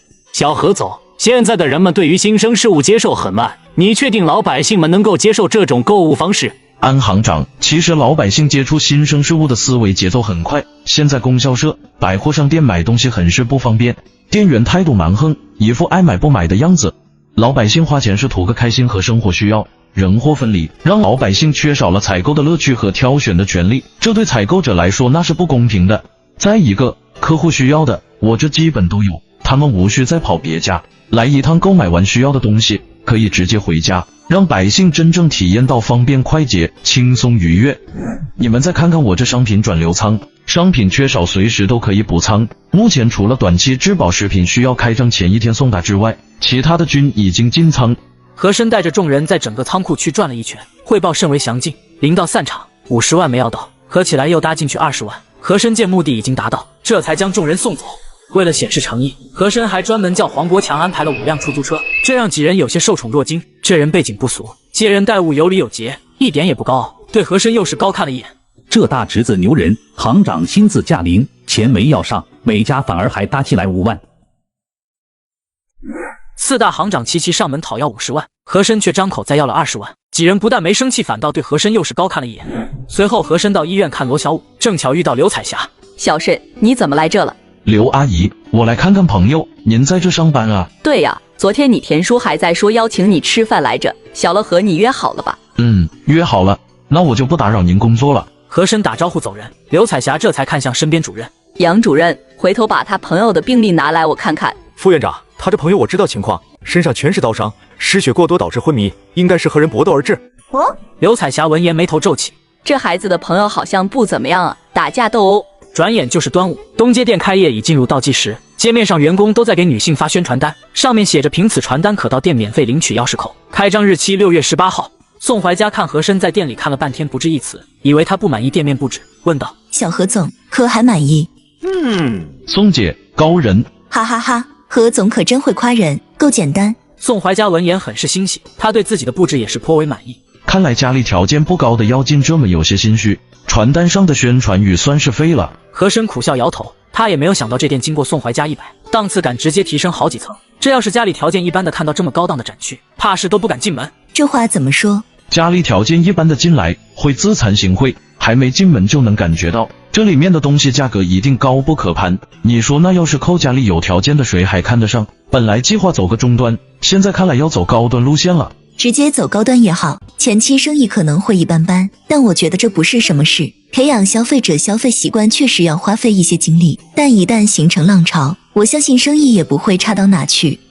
那就从超市那边入手吧，这边就当是试营业。待超市开张，凡是一次购买20元以上商品的顾客，可以到此领取一件精美礼品。能一次消费20的人，家庭条件应该还是不错的。这想法不错，那还像当初商量的，把超市人流量撒开，把我的服装店也带一带如何？这个自然，说好的不变，超市人流量应该会很大，多少可以带动一下两边消费，可以一试。那就谢谢何总照顾了，我回去做个计划，把西餐厅也一起做进去，回头你看看。对了，何总，我有2个朋友，明天到机场湘江来的，他们在那边也小有名气，他们来了以后，我要带他们去帝都周边转转，你可有时间一起？和珅闻言弄不明白这宋怀佳拉自己去是什么意思，不过想想认识那边的人也好，现在自己缺的就是见识，认识一些帝都以外的人对自己并没有什么坏处。行，刚好我也出去放松一下，来帝都这么久了，还没有出去好好转转呢，就是还得去见一下杨梅那张黑脸。这和珅自打跳级也就前2星期比较老实，这眼看就要高考，依然我行我素，可校长同意了，我能有什么办法？唉，呵呵，杨老师您忙着呢。去，不要烦我，假条留下走人。杨老师辛苦，您忙。梅子，你这学生自打跳级以来没上几天课吧？我有什么办法？人家学习好，校长又特批，就是他直接来高考，我又能说啥？杨梅几乎是吼出来的，显然心情已经差到了极点。你看你自己学生管不好，戳我发什么火？没劲。次日一早，和珅与宋怀佳来到机场等候。佳妍、国荣，宋姐，给你们介绍一下我的朋友和珅。何总，这是我的朋友张国荣、薛佳妍。和珅闻言，这才想起自己不是在电视上见过，而是在磁带的包装盒上见过这位帅哥。你好，我是张国荣。和珅，小弟弟，你好帅哦。薛佳妍看着和珅很是新奇，她很意外这宋姐还有年龄这么小的朋友。娱乐圈的道道对于和珅来说这是一个新事物，他听不懂，几人聊得开心，他也插不上话。这行业对于和珅来说那就是和前世勾栏无异，他们这个层次，和珅并没有强行融入，只在一旁倾听。小何总，你是有钱人，有没有想法投资个电影？和珅闻言有些惊讶，投资电影，这事他还真没想过。对于这个他也不懂，还是回头先研究下再说吧。张国荣两人闻言看向和珅，宋怀佳说这话也是让两人内心升起一丝希望。宋姐，这事我也不懂，暂时可以先放，待超市开张以后看情况吧。如果你有这方面的资源，回头可以带我了解一下。宋怀佳闻言欣喜，说不得这事搞成，能把自己的事业推上巅峰也说不定嘛。行呀，我可认识好几个大导演的，回头咱们约下。薛佳妍有些不淡定了，看这话此人是真有钱的，那不妨深入交流一下，交个朋友。真有一天他要投资电影，说不得自己也能搭个便车呢。小何总，有机会去我们湘江转转，大家现在也是朋友，也让我和小荣有机会尽一下地主之谊嘛。薛姐，一定有机会，少不了麻烦你，到时候你可不能把我扔到大马路上哈。哈哈哈，小何总是上宾，我可不敢。一天下来，和珅在几人眼里确实了解到不少关于娱乐圈的事，虽然隐晦，和珅还是能听得出来这里面黑料不少，尤其是在湘江，这东西基本上都是控制在已经洗白的一帮人手里，他们在这一块也是赚得盆满钵满，这要是自己一脚踏进去，还真不知道会是什么结果。晚上回到家，电视里播报了一宗大案，呼伦贝尔红旗农场发生杀人案，27条人命死在这些人的屠刀之下，女子惨遭凌辱，儿童也不放过。这几年犯罪率直线飙升，这让和珅突然有一种预感，要是这事放在自己前世，也绝对不会让类似的乱象持续下去，国家估计要动手了。和珅突然想起了那混混乾隆，他随即拿起电话拨了出去。何兄弟，这么晚了打电话是不是有什么急事？卢哥，刚刚播的新闻看了吧？看了。怎么了？卢哥，送你一场富贵要不要？1983年，一个200平的小店开张，日收入竟然高达到5000多，这着实让人惊喜。小何总，看这情况要比预想的要好很多啊。这应该都是因为刚开张或是折扣带来的效应，等热度一过，应该就会回归正常水平。看来要想把这个局面维持住，得把超市会员的模式引入这个店里，两边联合通用才能将客户锁定。这个方法好，账目会不会混淆？这个明天我问问王会计。宋姐，今天辛苦你了，我一个男子在这着实不太方便，多亏有你。小何总客气。那您看这会员的事能不能把我的服装店和西餐店一起带进去？比如说我在我店里办的会员，去你超市消费可打折，费用我来给你补，这样可以让我的顾客更能彰显他们尊贵的身份。说实话，这西餐店等开张以后会是什么样，我真心没谱。如果能够和你这联合起来，我相信未来应该会很好。这事我还真不能一口答应你，至少我要先问过会计，这事能不能把账目分开。如果可以，自然没有问题。大家算是老朋友了，能够共同进步自然最好不过。次日，和珅咨询完王招娣，才发现目前根本无法实现跨店结算，很容易出现冒领、透支购物的风险。不过各店会员在各店办理，凭会员可以到合作店面享受优惠，这点可以做到，只是月底核对要麻烦一些而已。能实现这种模式也可以，至少锁定客户的初衷并没有改变。和珅看着手里的一张金色卡片，有些愣神。这卡片是宋怀家给他的。黄国强见和珅看着卡片愣神，也不敢打扰。万一他的思路被自己打断了，那铁定挨骂。10分钟之后，和珅已经有了大体思路：会员预存、礼品卡。这么多领导干部子女在这不用，岂不是浪费？黄经理，你说我要是让客户提前把钱掏了存到店里，然后来买东西的时候打折优惠，顾客会不会愿意？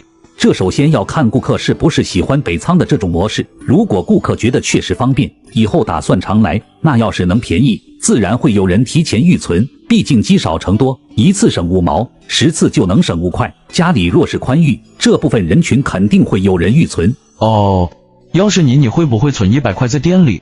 那要看你给我优惠多少，划算不划算，安不安全。万一你跑了呢？这需要彼此信任。你说的对，看来这事还不能急躁，得先把名声打出去才行。黄国强已经猜到了和珅要做什么。宋怀家走之前把国外的会员模式说得很清楚，这大侄子明显不想套用，可能是他嫌受众面太小，超市做的就是大众百姓，又不是什么极为高档场所，尊贵一说显然在这用不上。是的，何总，名声在外，信任度自然就高。如果让顾客从内心里信任，这第一步就算是完成了，后面让客户预存也可以水到渠成。你这想法更符合国情。宋总说的那种尊贵身份在咱们这里确实用不到，毕竟都是普通大众。是这里，不过尊贵身份还是要体现出来的。你看看他们这卡质地好，拿出来也有面子。论起攀比，他们国外都是孙子辈，咱们才是祖先。你就先找个能做这种卡片的塑料厂家，按这种尺寸定做1万张。何总，用不了这么多吧？黄国强闻言吓了一跳，1万张，这得用到猴年马月去。呵呵，这你就不懂了。这样，你做4000张礼品卡，分成金额10元、20、50、100、200、500的，卡面印上北仓礼品卡字样，电话也印上，做成红色，喜庆。这端午节也没有给员工们发什么福利，每个员工发1张礼品卡，面额50的，凭此卡可以在开业当天让家人或朋友前来选购足额商品，过时不候。让员工家里有单位一把手，或是能顶事提出有效建议的，你就让他们回去给家长说，支持一下自己孩子的工作，以后单位发福利就用北仓礼品卡，不用大采购这么麻烦，让他们直接拿卡来自己挑。黄国强只听了一半，眼睛就亮了。这大侄子脑子是咋长的？这主意绝了呀！不但把货卖出去了，还提前把钱收到了手里。更牛的是，直接把人流量带起来了。以后过节不发福利，要发就发北仓礼品卡，20、50发福利，300、500送领导。进门提点烟酒茶再塞张卡，不显山不露水，把事办了，多美！那6000张，你少印贵宾卡，不以稀为贵，最低预存1000元才有资格办理。其他品级你给他用卡片颜色分开，要从卡片上体现出尊贵。国人喜欢攀比，咱们就给他们一个攀比的由头。有人的地方就有江湖，你有我也要有，我比你高1级，就比你有面。和珅与黄国强探讨好会员卡和礼品卡样式才回去，马上要高考了，得回去准备准备。东街前1周生意一直保持在4000到5000之间，虽然热度过了，但每天收入还有1500元。会员办理超过1000张。为了保证资金安全，出院的罗小五一直保护着王招娣来往东西城及银行存款。安卫东看到和珅的店面每天进账，终于放下心来。就这进度，和珅要不了多久就能还款。话说他要是再贷款，倒是可以考虑考虑。6月28日要高考，三代们要期末考试，和珅与三代们基本每天都会聚到法华街院子里让和珅补习。这些天最为快乐的当属柳书瑶，每天晚上可以与和珅一起学习，帮三代们辅导。北仓超市还没开张，福利卡和礼品卡就被各单位疯抢一空，还加印了1万张，加上各单位定点采购，北仓销售额已经突破20万。论挣钱，还是得看这位和珅和大人。和珅这孩子咋就这么好呢？不但给了孩子股份，还给他们补习功课，直接把家长老师的责任给担下了。跟市长书记家孩子一起补课，那以后孩子前途岂不是一片光明？这么好的老大去哪找？这若是不给和珅那孩子一点回报，哪能说得过去？和珅并不知道，他这边补着课，超市那边就把生意给做了。黄国强看着王巧玲报上来的数据，脑子都嗡嗡的。这他妈哪是挣钱，这是在开印钞厂啊！王会计，我不是眼花了吧？真有这么多？黄经理，您没看错，是这么多，236080元，加上东街的，差不多29万。啧，我特么一辈子也没见过这么多钱，真是开了眼了。黄国强这次是真的确定了自己跟随和珅是多么正确的选择。这大姐和云要是知道这是不知道会不会悔的肠子都发青。何总真的好厉害，咱们这还没有开张就已经进账这么多，晚上你得请示一下要不要把货款给厂家支付了。这个不用，既然谈好了，按合同日期结算就行。高考如期而至，和珅看题笑了，这些天的努力没有白费，考个好成绩应该不是什么难事。3天一晃而过，和珅终于迎来长假，考完着实一身轻松，再也不用想着去做作业，可以安心办自己的事。1个多星期没来北路仓库，北仓超市所有货品已经上架，每一排货架之间都有1.2米的通道，货架两头都有悬挂商品分类。过道四通八达，主过道区抬眼就能看到标识牌，上架商品已经贴上价格品名标签，入口只进不出，设有提包存放处，出口8台收款机一字排开，过道1米可有序走出。2楼分出了家电区域、五金区域，一切都已经准备就绪。7月1日正式开张营业。早上和珅到达北仓的时候，很多人都在路边驻足观望，好奇地看着墙面广告。1个多星期没来了，表面变化着实不小。何总，黄国强一帮领导曾知道和珅今天放假，一定会早来，都已经早早的在门口等候。见和珅到来，慌忙相迎。这还没开张，就已经赚了20多万。和珅看了王招娣递过来的汇总表，也是微惊。葛总，除去货品成本、日常开销和员工工资等，北仓这边净利润为73128元，东街利润18432元。看来开超市确实是有利可图的。和珅看完账目，心里已经有底。不算发出去的福利卡，就是发出去的传单、集电式宣传，带来的人流量只要超过1000把人就足够。何总，大好事来了！和珅正思索间，吴江突然推门跑了进来，都忘了上下级的礼节。什么大好事让你如此兴奋？和珅对这种没有规矩的行为很是不喜，面色有些严肃。完了，自己太兴奋，忘了敲门了。何总，对不起，刚刚是太兴奋了。央视的人过来了，黄经理正在接待，正在往这边走，他让我跑来通知您一声。哦，央视。和珅也没有想到自己的北仓超市竟然引来了央视的注意。如果自己的北仓新闻能够上到新闻联播，哪怕是短短的几秒钟，这也能够给观众们的心里留下很深的印象。这事情不但能够为自己争光添彩，也能够让帝都各位领导面上有光。吴经理，你去王军那里打电话给红旗饭店找张明理、张经理，让他准备一个大点的包厢，中午带人过去吃饭。小乐、八一，你们过来。老大，怎么了？你们2个去办公室，给你们老爸打个电话，就说央视的人过来了，来的比较突然，你让他们抓紧时间来一趟。老大，来就来呗，干嘛还要让他们过来一趟？李八一有些不解。你笨啊，央视那可是首长天天都会看的节目，你说请他来干嘛？当然是露脸了，快点快点。那老大亲自打不是更好？咱们打是不是不太妥当？你个八一啊，死脑筋！你是想让老大为难是吧？还是想让老大两边倒？他要是能打，还能让咱们来干嘛？快点的，不要磨叽了，来不及了。田小乐很是聪慧，一听立马就反应了过来。快走快走！和珅看了一眼田小乐，眼光中尽是赞赏。这小子不错，将来是个当官的材料，反应快，做事果断不拖沓。如果以后有机会，可以好好的扶他上位。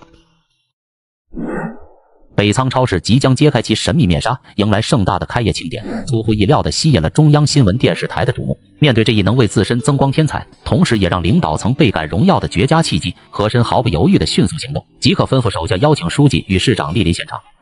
不一刻，黄国强已经带着众人从远处走来，和珅向着众人迎去。徐主任，给您介绍一下，这位是我们北仓超市的主负责人和珅。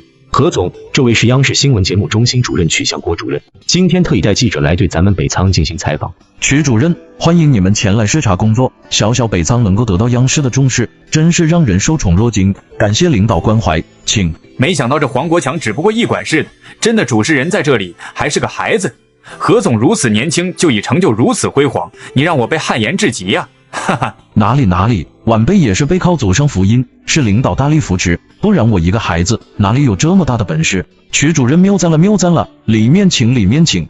这大侄子肯定是成精了，这一开始就把市领导摆了出来，这是要分一份功劳给他们，贬低自己成就他人。这话里话外看着好像没有他和珅什么事，但这低调却更显他的神秘性。喂，市长，刚刚小乐打来电话，说央视新闻组的区主任到达了北仓超市，和珅请您过去一趟，说新闻组来的太过突然，他也没有准备，向您致歉。什么？那还等什么？去速通知李书记备车。什么道歉不道歉的？这么露脸的机会还想着给自己通知一声，这就已经是做得很到位了。隔着一个愣头青，说不得这事就自己接待了，哪里还会想通知你？自己反得要好好感谢这小申才是。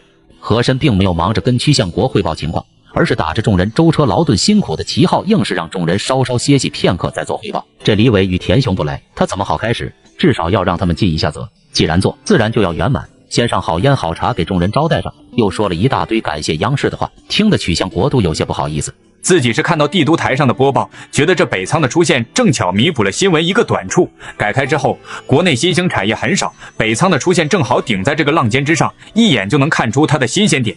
这刚到地方，活还没干，这何总又是好烟又是好茶的招待，反正要在这待上一天，先把今天的素材拍上一些，明天开业的素材再一拍，倒也不急在这一时半刻。和珅与曲向国正在欢聊，北仓超市大门口停了2辆小车，市委书记李伟和市长田雄到了。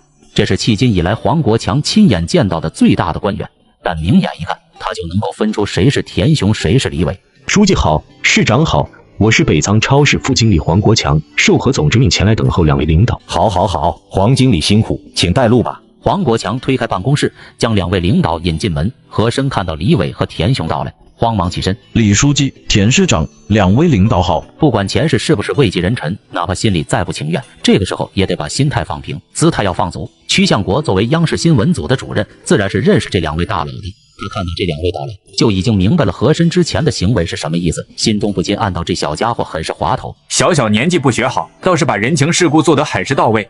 不过这也是人之常情。抽了好烟，喝了好茶，那就这么着吧。哈哈，曲主任，你可不够意思啊！来了不打声招呼。几人寒暄一阵，这才出门找工作人员采集素材，进入主题。有了2位大佬的加入，和珅自然不会再吹嘘自己的北仓超市，这央视新闻都来了，2位领导能说北仓超市不好，那不是往自己脸上抹黑吗？还好2位领导对北仓超市也甚为了解，毕竟自己的孩子都这里的股东。曲向国所问的问题，2人基本上都是对答如流，不了解情况之处，和珅会适时补充。3人配合相当默契，就像是排练好的一样。在这个过程中，和珅主要夸大了政府对自己的支持与关爱，一切都是绿灯先行，这才让超市顺利的走到这一步。和珅在曲向国面前点到为止，听起来并不浮夸，也没有明显的逢迎之意，这让李伟与田雄对和珅的观感又上了一层。2人明明什么都没有参与，甚至超市都快开起来了，自己才知道这事儿，但在曲向国面前，这孩子还说的有鼻子有眼，跟真的似的，很会来事。7月1日，原本荒芜的厂区，只因北仓超市开业变得异常热闹。4支武士队从4个方向向北仓汇聚，队伍中有人举着广告牌，一路敲敲打打，吸引了不少路人跟随。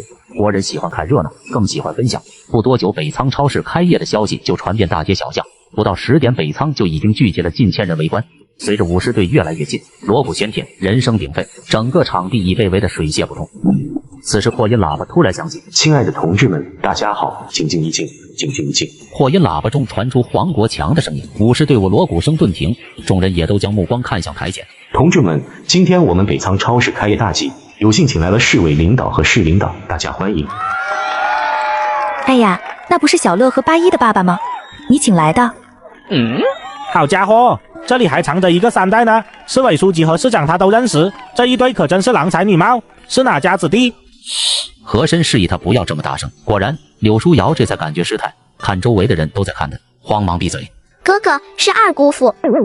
我靠，这一家子果然不一般，一个认识2位大佬，一个还是亲姑父，这一对究竟是什么背景？和珅无奈苦笑，这刚把一个制住，另一个又来了。小兄弟你好，我是西城的，离这里特别近，你们这里还要人吗？哎，小兄弟，我也是西城的，你看看我怎么样？水能挑，包能扛。哎，你别走啊！和珅慌忙挤出人群，要是再待在这里，一定会被围得水泄不通。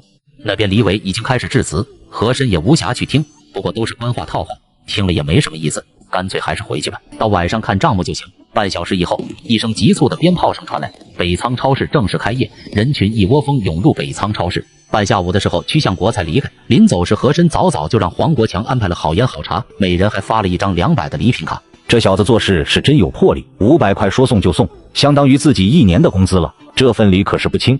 小张，北仓超市是我市第1家超大型自选超市，你要认真把素材剪辑一下。好的，主任，您放心，这事我一定办好。小曾，回去争取把稿子赶出来，明天审核完毕后争取上播，要突出北仓超市的前瞻性、服务贴心的引导性、商品质量的优质性。2位领导扶持一个领先性的私人企业也不容易，也要凸显出来。赶完稿子拿来，我先看看。好的，主任，我现在就先打个草稿。要不说只要是人就免不了俗，和珅的一波操作不就是为了润一润他们的笔杆子？既然上面都批准过来采访了，自然要认真再认真些。北仓超市比和珅想象的更为疯狂，不光是拿着礼品卡、福利卡的人在购物，跑来看新奇的也手痒痒，都体验了一把自选超市购物的快乐。临到下班歇业的时候，所有人都瘫软下来，这一天忙的上个厕所的时间都要腾出来，哪个能顶得住？王招娣手下多了3个助手，4人一直都在整理账目，数钱的数钱，对账的对账，直到晚上8点，所有账目才整理完毕。看到这么多钱，3个助手都极为震撼。何总，账目出来了，礼品卡消费60315，会员预存1212户，共计123200元，散户消费37289元，3角8分。礼品卡的利润是28062元，新办会员都是后期预存，目前还是183200元，散户利润11942元，7角3分。看着钱不少，其实礼品卡的钱早已经被各单位汇到了账上，现在算的只是使用了多少卡，把利润算出来，后面的散户消费才是超市今天的纯盈利，才是各方面广告效应带来的消费者。就在这时，李建国敲门走了进来。何总，刚刚盘点出来，丢货212件，价值781元，这是丢货详单。怎么都这么多货？一个货架安排2个人看都看不住。黄国强闻言就是一惊，没事，这很正常，不丢货才是怪事。王会计，做个核销吧。丢货这种事根本无法杜绝，不过这点量倒是出乎和珅意料之外。这一天人这么多，货架2个人看管难免有看不住的时候，他相信这是持续不了多久。忙了一整天，和珅让黄国强喊上众人一起出去吃饭，结果一个个都叫不动，都不想动弹。和珅无奈，只能让王军出去买些回来给众人吃。这一天他们着实很累。王军那边还没走出大门，又拐了回来。和珅正要出门，你怎么又回来了？不是让你去买吃的吗？何总，外面有7个人找五哥，我过来通知一下。找我？是的，他们都背着背包，身穿军装，想必应该是来投奔你的。这大晚上的，谁会来投奔我？还都穿军装，这怎么可能？你去看看吧，说不得会是你那些战友。和珅提醒道，应该不会是他们，到现在他们一封信都没有给我回，杳无音讯。何总，还得麻烦您晚走一会儿，这里能打的不多。罗小武对会计房间里的现金很是放心不下。行了，你去吧。和珅返回室内，拿起旁边的麻袋，将桌上的落好的钱直接推了进去，又很利索地将麻袋收口。几人看和珅将钱收进麻袋，就像是擦桌子收垃圾一样随意，当场惊呆。王会计，这些钱我先拿走，需要的时候你再找我拿。好的，何总。黄国强看着和珅远去的身影，心里不知是什么滋味。这大侄子是要起飞了，一天又挣了20多万。虽然那些都是人家预存的钱，但这些迟早都会落入他的口袋。看来今天晚上又要失眠了，老婆那边还不能说，不然非得吓死他。班长，老班长，你现在过得怎么样？雷胜利、冯大刚，怎么会是你们？你们不应该在部队吗？这是怎么回事？罗小武看到曾经的战友，眼眶顿时有些湿润。这些都是他带过的兵，每一个面孔都是那么真实，又恍若如梦。班长，部队采军，咱们师是第一批。小五，让你的战友进去说话吧。王军，记得多买一些饭回来，这些兄弟应该还没有吃饭。是。小五转身正要与和珅说话，今天太晚了，你这些兄弟一看就没有休息好，你先安排他们吃饭休息，有事明天再说。和珅说完转身就离开了。兄弟们，别站着，走，进去说。次日，和珅从跳蚤市场回来，便拎着那一麻袋钱直奔文物商店。小何兄弟，你怎么来了？霞姐、小梅姐，好久不见，快里面请。小美，去请店长过来。小何兄弟，你这是？霞姐看着和珅提着一个麻袋，搞不清他要做什么。霞姐，你们后面是不是有个仓库？对啊，你这是要存放东西？不是，等你们店长来了再说。哎呀，小何兄弟稀客。说话间，店长范文杰从后面办公室走了出来。范文杰和珅是见过一次的。范店长，你好，这次我是来送生意的，想看看这里的文玩，买上一些回去，你看看能不能帮我送货？小何兄弟客气了，送货当然没问题。靠，你是馆长的朋友，我敢说不送吗？你就是要一件，我也得给你送上门，包你满意才行。好，那你先让人把库房打开，我这边挑完就过去。三人同时就是一愣，这是要多少？还要把库房打开？这些架子上的还不够你挑？我能进去吗？和珅一指柜台。当然。和珅进入柜台，柜台上不到20分钟，和珅已经挑了20多件瓷器，看得三人脑袋发懵，这是要闹哪般？难不成这些他都要？范文杰再也站不住了，慌忙回办公室打电话。等他再出来的时候，柜台上已经又多出了10来件，和珅还在挑，根本没有停手的意思。转眼间柜台上已经摆得满满当当。范店长，麻烦你找人把这些登记一下，我都要了啊，都要。小何兄弟，你确定？范店长不淡定了，这些加起来得2000多了吧？要这么多干嘛？拿回去又不能当饭吃。呵呵，我一大早来还能和你开玩笑不成？带我去你仓库看看吧。这边话音未落，店门口就是一个急刹车的声音传来。唐老爷子，您咋来了？小何呀，你这小家伙一大早的就给人一个惊吓，我能不来吗？这可不是小事，文物商店开张以来，还是第一次有人如此不理性购买，更何况还是认识的人。也没多大事，就是过来买点文玩，惊扰唐老爷子实在不好意思。哎，哪里话，小何来照顾管理生意，这是给国家做贡献，是我要感谢你才是。这些事，唐立春看着柜台上摆得满满当当，惊容立现。馆长，这些小何兄弟说他都要了。什么？小何，这一大早的，你要闹哪出？唐立春看着和珅一脸严肃。唐老爷子，你看看，我可是带着诚意来的。和珅直接打开麻袋。天哪，好多钱！小何，你是认真的？唐立春看向和珅，面色比方才更加严肃。现在管理正是经济危机，接待国际友人每人标准才8块钱，不得不说很是寒酸。现在正是缺钱的时候，和珅这是算下了一场及时雨。老爷子，你看我这还不够认真。小何，你看看这样行不行？最近管理确实拮据，前些天已经研究决定把管理的9000多幅字画卖到国外，你看看能不能先把它们买下来？说真的，这些都是国宝，我真心不想让他们流失到国外。你在这方面造诣不浅，如果他们在你手里，也算落得其所。哦，老爷子，你看这样行不行？我先把你这边仓库我要的东西挑完，你给我做个封存，等我下次再来买。还要买？众人闻言顿时惊呆，这和珅究竟要干嘛？搞这么多回去囤货卖高价吗？现在这种低迷期，谁会要？你那些字画我去看一下，如果没什么问题，我就先拿下，您看如何？理论上这个要求肯定是站不住脚的，但这是既然唐立春有所求，自己当然要提个条件，不然哪天又消失一些，他岂不得心疼死？和珅这个要求对唐立春来说根本不是什么大事，闻言大喜。好，就这么定了。小范，把仓库打开，你们俩把这些登记封存。后面的库房很大，和珅进入其中心里也是一咯噔。我靠，这么多，这得花多少钱才是头？小何，怎么样？你看看，有喜欢的就点出来，我给你封存装箱。唐立春见和珅惊讶，心中总算舒坦一些。和珅闻言也不啰嗦，买不完那就先挑精品买，后面的有钱再说。好，那我先看看。和珅走向第一排货架，一件件进行甄别，碰到自己比较满意的就拿。这小何不得了啊！他背后的那个人到底是谁？为何能教出如此变态的弟子？这甄别文玩的速度几乎都是看几眼，挑中的都是绝对的精品。这一折腾就是一天，临到半下午这才满意离开。两人到了历史博物馆，唐立春带和珅在里面转了一圈。老爷子，这些都是近代画家，有些我都没有听说过。小何，你也有不懂的时候，可不要小看这些画家，他们可都是国内知名人士。只是你也看到了，咱们国家现在文玩都没有市场，收藏的人也都是一些爱好者。现在大家也就勉强填饱肚子，这些画就更没有市场了。最便宜的才5块钱，但你不能只看它的价值，要看到这些画的将来，还有他们为后代带来的影响。这些都是国画，如果贱卖到国外，说真的，我的心在滴血。其实你买下它们并不亏，至少不会让你赔钱。你懂文玩，这些我不需要给你做太多的赘述。如果你看不上，那你把那些封存的文玩买下也是一样，只是可惜了这些艺术品。如果这些流到国外，那以后孩子们再想看看这些，可就只能去国外了。行了，老爷子，你也别这样吧，你就说多少钱吧。和珅思想只是挣扎了一下，心里很快做了决定，就当是给自己积福吧。小何，这些早就统计过，一共27万。15万多了没有？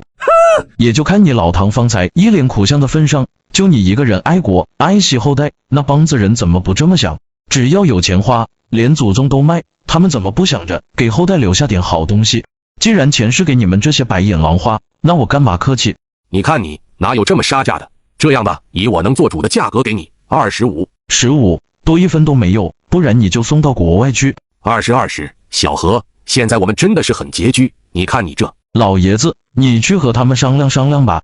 唐立春见和珅没有松口的意思，只能出门打电话。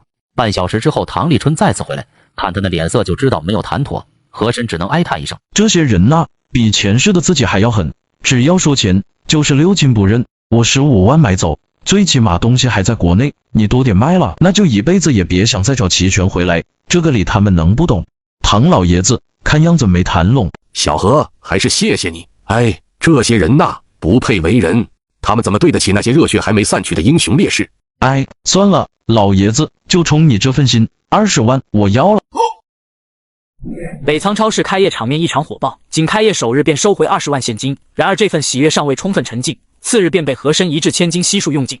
晚上回到家，黄国强就兴冲冲地迎了过来。二姑父，今天如何？今天的情况比昨天的还要好，散户消费上升了1倍，会员卡销售出去1860张，就是货丢的有点多，比昨日上升了有1倍有余。你看看这是账本。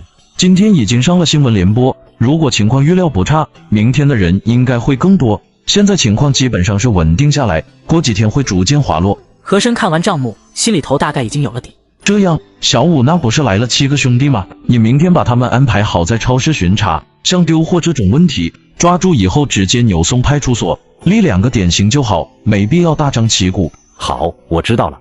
再就是你在朝阳区转一转，看看哪里适合开分店，等我回来之后再确定什么时候开再说，先把地买下来。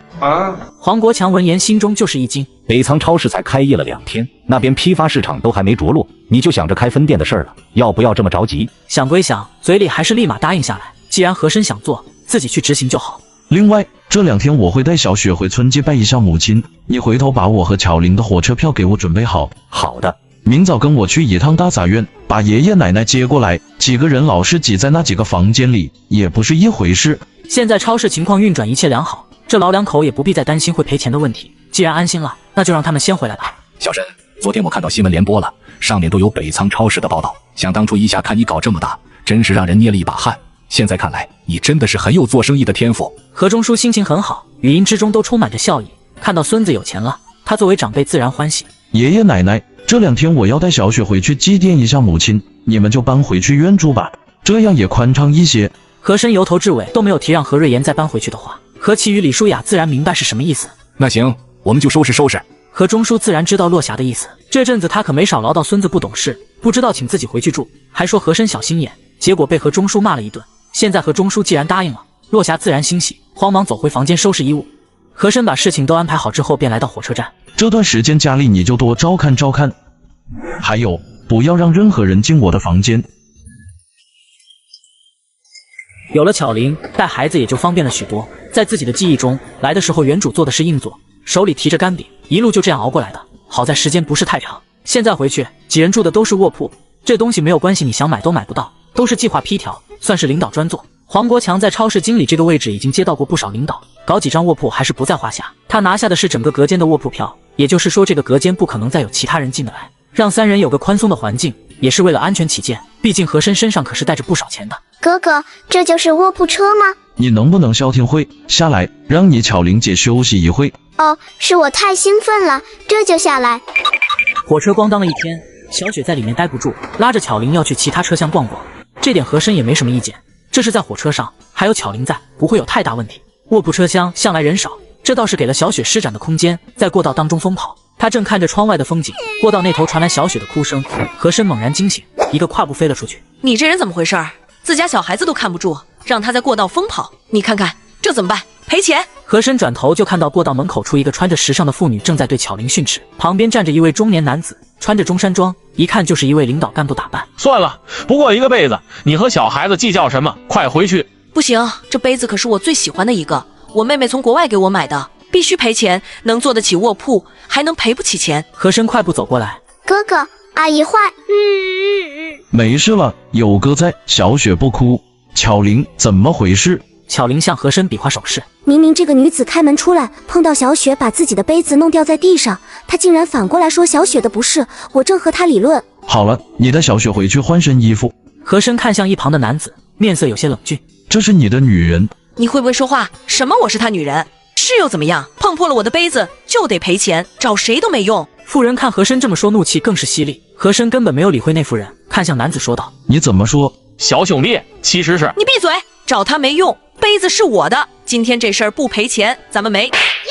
哎，你怎么可以打人？那你问问你媳妇，怎么可以冤枉一个孩子倒打一耙？她能做初一，我为何不能做15？还有你是哪里的官员？身为人民公仆，你就这样纵容家人飞扬跋扈？看你这年龄，不过一个正处吧。来，给我报一下你的名号，让本少爷看看你是哪个省市的官员。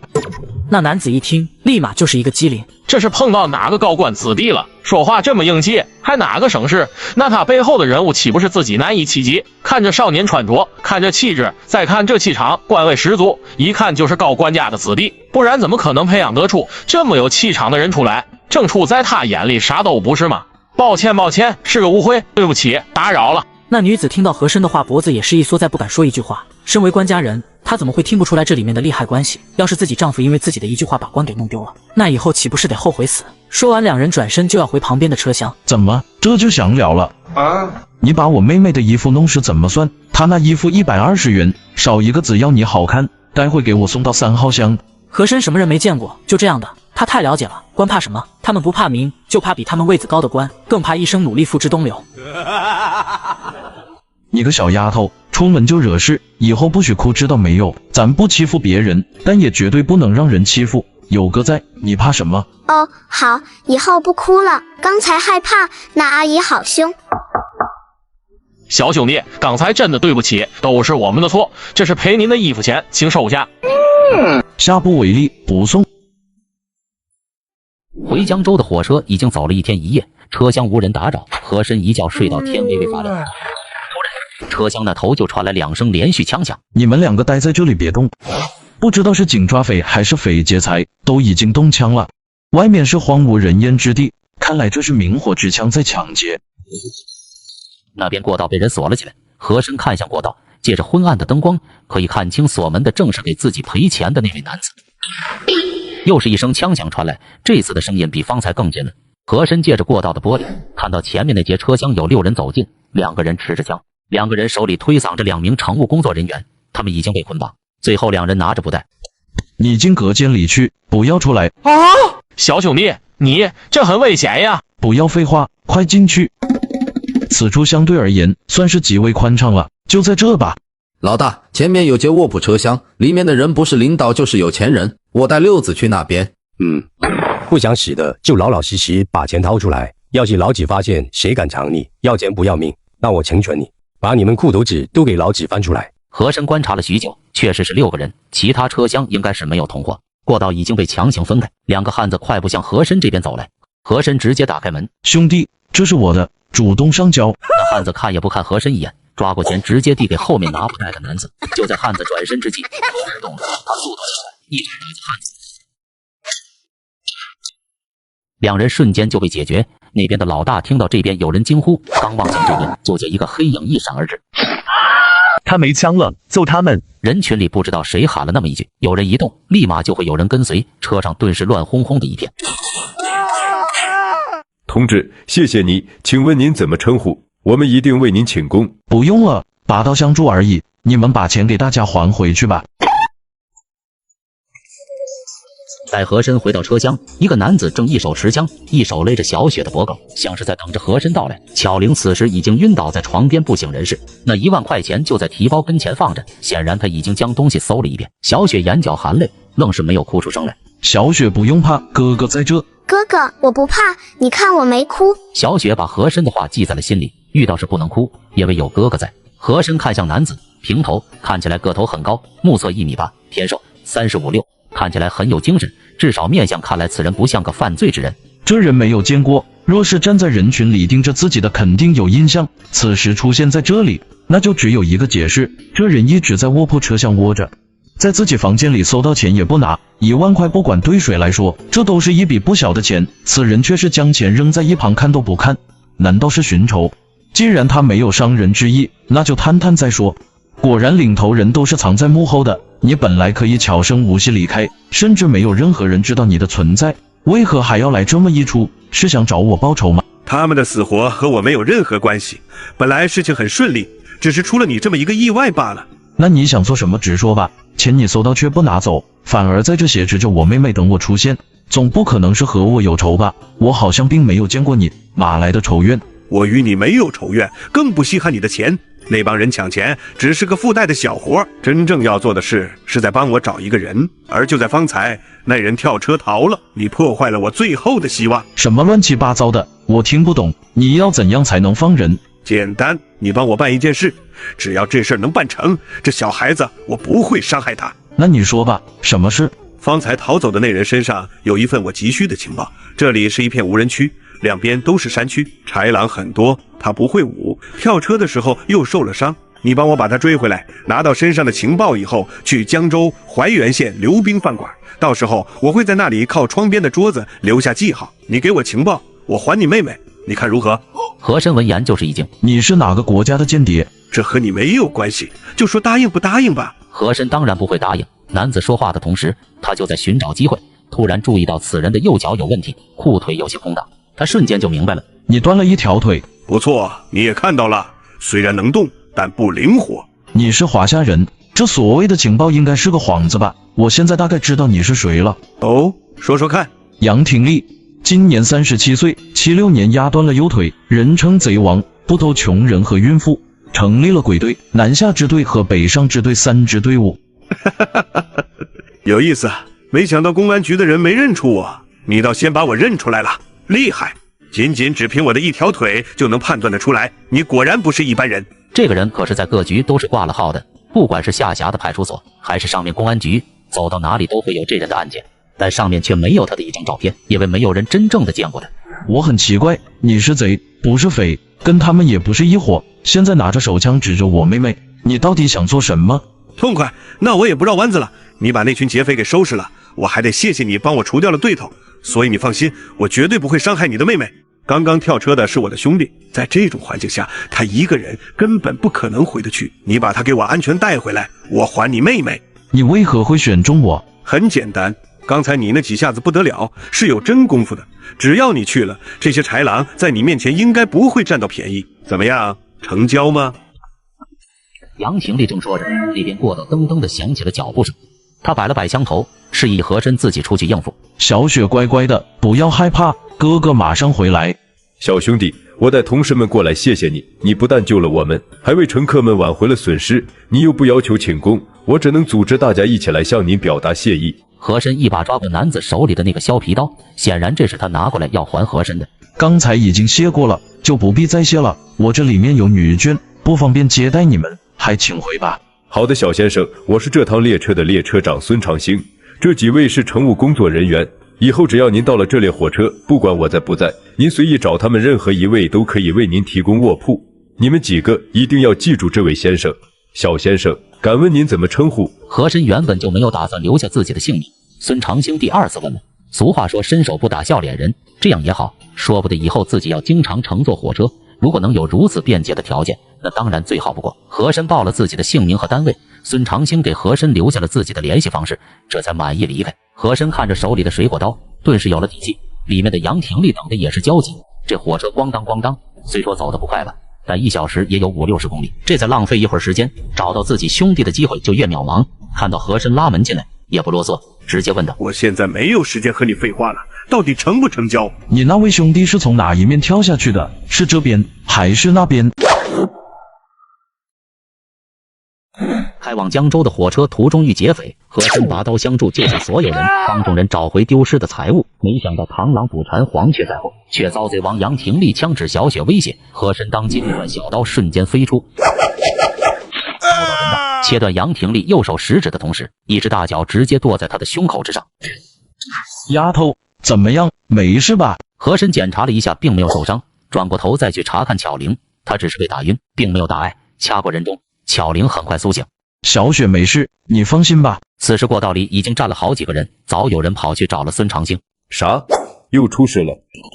孙长兴慌张跑来，这刚走又出事，把他吓得不轻。这不到1个小时出了这么多事，真要是出了人命，那他也难辞其咎。这心提的一直落不下来，着实慌的一批。何同志，这人名叫杨廷立，他就是杨廷立。此人早已道名显赫，铁路公安机关对此案压力极大，所以每一个工作人员都在留意此人动向。只可惜谁也没有这人的照片，并不知道他长什么样。好嘛，真是踏破铁鞋无觅处，得来全不费工夫。何同志，您可真是厉害，此事我一定会向上级反映，为您记上一大功。这是你们抓到的，和我没有任何关系。对了，你让人顺着铁路边去找一个人，那人是此人的同伙，跳车的时候受了伤。这贼王看起来还挺重视此人，莫要让他漏网。什么？众人听的就是一愣，抓同伙吗？可和珅前面这话什么意思？什么叫和他没有关系？这天大的功劳说不要就不要了。这么多人在场呢，你不要也不行啊，我们总不能说瞎话蒙骗上级领导吧。长兴同志一路辛苦，敢问哪一位是和珅何同志？走上前来的是一位铁路公安，江州铁路公安局局长贺尚民。贺局长，这位就是我们的英雄何同志。和珅内心哀叹一声：我操，这家伙给你送功劳都不要，干嘛非要往我身上按？你是不是脑子不好使？和珅同志你好，我是江州铁路公安局局长贺尚明，真是太感谢您了。在车上的时候，我就已经听取了无线通讯汇报，特来迎候。贺局长，您太客气了，我也只是适逢其会，真的不值得您亲自相迎。应该的，应该的，您可是我们的英雄。这杨廷立最近几年着实让我们压力不小，您这是为我们解决了大问题。你们舟车劳顿的一路辛苦，局里已经备下便饭，你先休息片刻，再往下行程可好？和珅有意拒绝，但这贺局长这架势，看样子这是要硬加了。那恭敬不如从命，感谢贺局长招待。哪里，请长兴同志，小何兄弟就交给我了，你们辛苦了。一路上，和珅表达了对自己身份不宜公开的诉求，贺尚明秒懂，很自然就答应了。和珅这才安下心来，这边算是安定了。然而家里却不消停，黄国强像往常一样下班，岂料大门口等着何云、张家俊，看来这是已经打听到和珅走了，这才来堵门的吧？不用说，肯定又是那个丈母娘的嘴快。妹夫，你怎么这么晚才出来？我们都在这等了你1个小时了。大姐、姐夫，你们这是？黄国强自然知道这俩来是做什么，无非就是后悔了当初的决定。现在看超市火了，这是想来沾沾光。也没多大事儿，走，找个地方姐请你吃饭。大姐大姐夫，饭就不吃了，你们就直接说什么事儿吧，我还得回家呢，这累了一天了，着实不想动。何云闻言有些难为情，张家俊更是低着头不说话。大姐，有句话我要说前头，如果你是想要到超市工作什么的，这事儿你就不要想了，我做不了主。你也知道，我只是为小申做事跑腿，你可不要为难于我。黄国强直接把何云的话堵死。何云一听直接呆了，自己在这等了1个多小时，2句话还没说，想说的话直接就被堵了回来。看来要从他这里找突破口，怕是不容易。黄国强已经把话说死，自己开口也没用，还是回去找父母吧。次日，黄国强再次下班的时候，何云与何玲正往这边走，何玲走得很不情愿。二妹夫下班了，爸妈请你回家吃饭，让我们俩来接你，孩子们都在家等着了。这是要拿孩子说话来诉苦吗？当初干嘛去了？黄国强无奈，只能跟着2人回法华街。当他回到院子里的时候，眼前的情景顿时就把他给吓出一身冷汗。几个孩子正拿着和珅的毛笔在几个瓷瓶上画画，还有2个花瓶已经被打碎，就那样扔在一边。毛豆、小何，你们2个混蛋，给我站起来！黄国强不由分说上去就一人给了1个巴掌，顿时就把2个孩子打得哇哇的哭。厨房正在忙活的落霞听到动静跑了出来。哎呀，国强你干什么？孩子好不容易来一趟，你就让他们玩吗？干嘛打孩子？何玲也是被吓了一跳，他从来还没有见过黄国强发过这么大的火。何灵，你立马把这2个逆子给我带回去，以后不准再来这里。你们2个以后再敢来这院里，我打断你们的腿！黄国强正在气头上，根本没有理会落霞，转身冲着何灵怒吼：国强，你这在干什么呢？好好的气氛让你搞成这样，这些孩子难得聚在一起。黄国强这边话音未落，那边和钟叔听到动静走了出来。爸，你看他们在干什么？小神3令5申不让别人进入他的房间，这事您不是不知道。还有这些瓷瓶，那都是小申的宝贝，平常除了巧玲、小雪都不让碰。你看看现在是什么样子？说这2个瓷瓶是谁打碎的？黄国强说着一指自己2个孩子，毛豆和小何早就吓得不敢大声哭，这自己的爹今天好吓人呢。毛豆怯生生的一指桌边的一个孩子，是俊山哥，他说话的不好看。黄国强闻言松了一口气，国强，不过几个瓷瓶而已，门是我打开的，回来你让小申来找我。落霞很是宠溺这几个孩子，黄国强如此说孩子，他顿时有些不乐意。何钟书看到地上已经稀碎的花瓶，他虽然不怎么懂古董，但也知道和珅喜欢收藏这些东西，不值钱的东西他根本不会放在房子里。你们这帮败家子，都给我滚出去！等小申回来可怎么交代？爸，不过2个花瓶而已，你至于吗？看把孩子们吓的。我骂他们2句怎么了？你们知不知道这些都是古董？小申是花了大价钱买回来的，你们就这么打碎了，回来该怎么交代？都给我滚！不要在这碍眼！你老何也真是，干嘛对孩子这样？好了好了，赶快吃饭吧。吃什么吃？都滚蛋！中午时分，2辆吉普车呼啸而来，村支书王老六以为是来了什么大人物，慌忙前去迎接。小申，怎么是你？王伯，好久不见。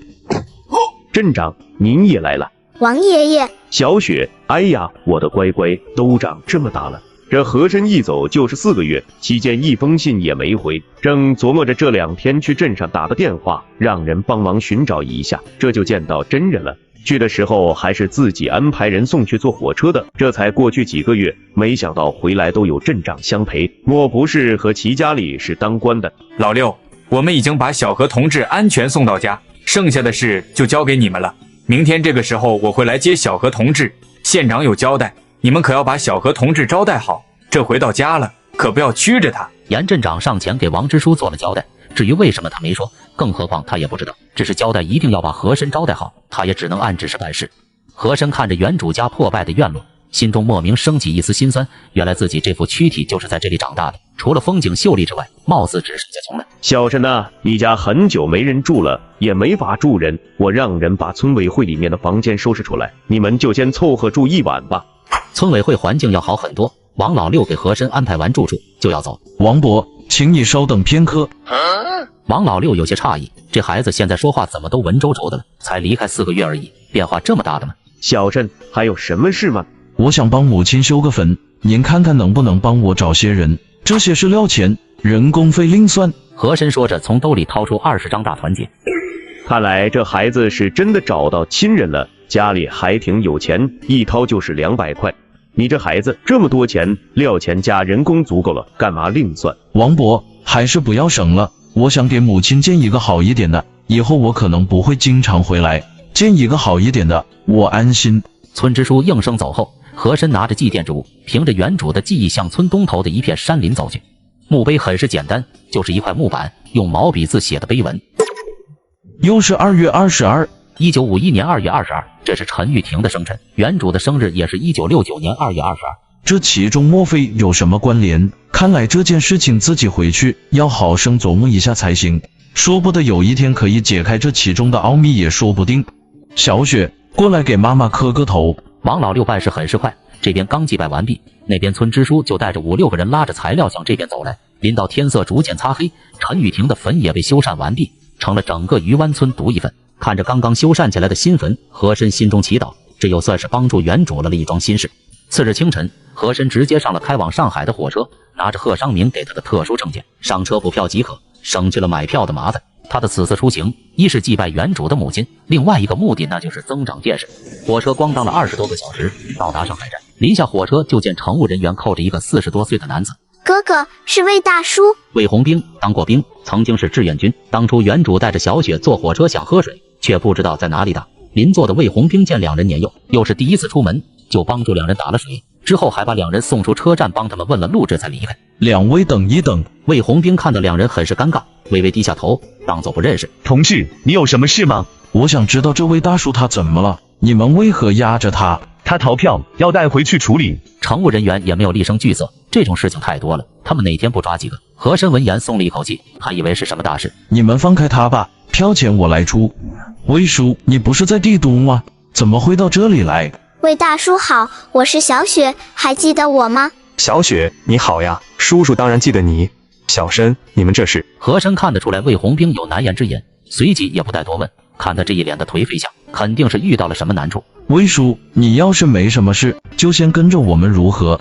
刚好我们又在上海转一转，手下也是缺人。魏红兵知道和珅想要帮他，有心拒绝，却被和珅强行制止。魏叔，我知道你肯定遇到了一些难处，这样吧，咱们边走边聊。和珅说着，将手里2个提包递给魏红兵。魏叔，我看你现在应该也没什么事做，以后就跟着我吧。我在帝都有个院子，需要人帮忙看着，你这晃过来晃过去也不是事，刚好安定下来，你看怎么样？好，谢谢你小申。小老板，欢迎来到时尚之都，这是我的名片，以后需要用车呼这个号码就行。沈平，沈师傅。对的，沈平就是我。这串数字并不像是电话号码，能打通吗？小老板，这是 BP 机号码，用电话拨通前面号码以后，呼叫横杠后面的号码，我就能够接收到。我这里记录的有各大旅馆酒店的电话号码，当我看到电话号码以后就会赶来。还有这么新奇的玩意，你这是随身可以携带的东西吗？是的，小老板，就是这个东西叫寻呼机。和珅接过以后反复查看，很是稀奇。沈师傅，我要是呼叫你名片上的这个号码，这寻呼机就会显示我所打过的电话号码吗？对的呀，我们上海可是全国第一家成立寻呼台的地方，这东西可是不便宜，2000多块钱呢。和珅闻言也面露惊异之色，好家伙，就这么一个小东西，竟然要2000多块钱！不管你在哪里，只要我打这个号码，你就能收到。当然，这东西倒是方便，看来出租车还是很挣钱的嘛，2000多块钱说买就买了。沈师傅还是很会做生意的呀。哪里都是混口饭吃。那行，这个名片我就留下了。这样吧，从明天开始你的车我包了，在我走之前你跟着我。小老板，您知道我这一天包车要挣多少钱吗？不知道，你说说看。这小老板真是阔气，竟然要包车。这要是他在这里待个10天8天的，那光是车费岂不是就得花出去3000块？小老板，您也知道，这里起步价就是1.5块，我这一天要跑11个小时，一天下来差不多220到300元之间。你要是包车，那一天可是要不少钱的。好，那就一天300吧。啊！和珅初到上海，就一天300包下沈平的车，魏红兵累死累活扛包1个月也挣不到100块。从明天开始，你早上过来就行。好的呀，既然小老板这么慷慨，我沈平一定服务好。一早9点，我会在酒店大门口等候。和珅如此大手笔，就是想让自己舒服一些，毕竟又不是没这条件。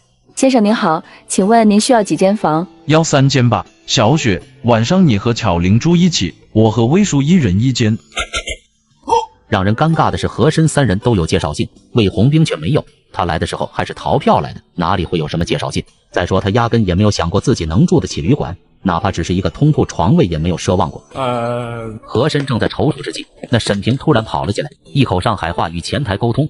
这一口上海话和珅是听得懂的，在前世语言方面，纪晓岚都对和珅佩服得五体投地。这沈平是在帮魏红兵做担保，他与此店的人很是相熟，没说几句话便被他搞定。何老板，刚才我在车上的时候听到你们对话，走的时候才想起这魏大哥很有可能匆忙之下没带介绍信，所以就跑过来看了一眼，没想到还真被我猜中了。您放心，我已经与经理说好了，你们直接办理入住就可以。和珅对这位沈平很是欣赏，有眼色，会来事，不焦躁，还会舍财办大事。出租车司机虽然已经站在了这个社会的上层，成为最先富有的一批人之一，但敢花2000多块钱买 BP 机联系生意的，绝对没有几个。沈平师傅不错。哪里，司机嘛，为乘客办事那是理所当然。何老板，那您忙着，明早我来接您。晚一点吧，11点。第二天一早，和珅特意提前到前台打了电话给沈平，本来约好的11点，和珅10点就打了电话。20分钟后，沈平到达了旅馆楼下，这让和珅很是惊讶这寻呼机的方便之处。虽然这玩意儿不能打电话，但是可以随时找到人，这万一有急事，那就能很快电话远程处理。那第一站就先去寻呼台看看。和珅在前台先要了沈平的寻呼机看了一眼，翻看之后果然有自己打过的电话号码，这玩意果然可以，未来可期。沈师傅，麻烦你上去把我妹妹他们喊下来，咱们出发。沈平应声而去。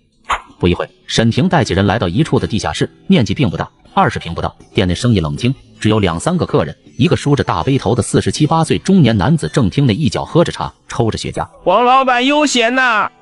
沈老板，好久不见，生意兴隆啦。那黄老板看到沈平，不紧不慢站起身来，说着一口粤语，穿着一身不太得体的西装，看着装扮就不是上海人。哪里，黄老板，给您介绍一个朋友，这位是帝都来的和珅何总，这位是黄金福黄总。和總內敲。黃總，晚輩來參觀一下，會不會打擾您？歡迎，生意，生不息才有意義。敞開門做生意，一回生，二回熟嘛，哪有打擾的道理？請坐。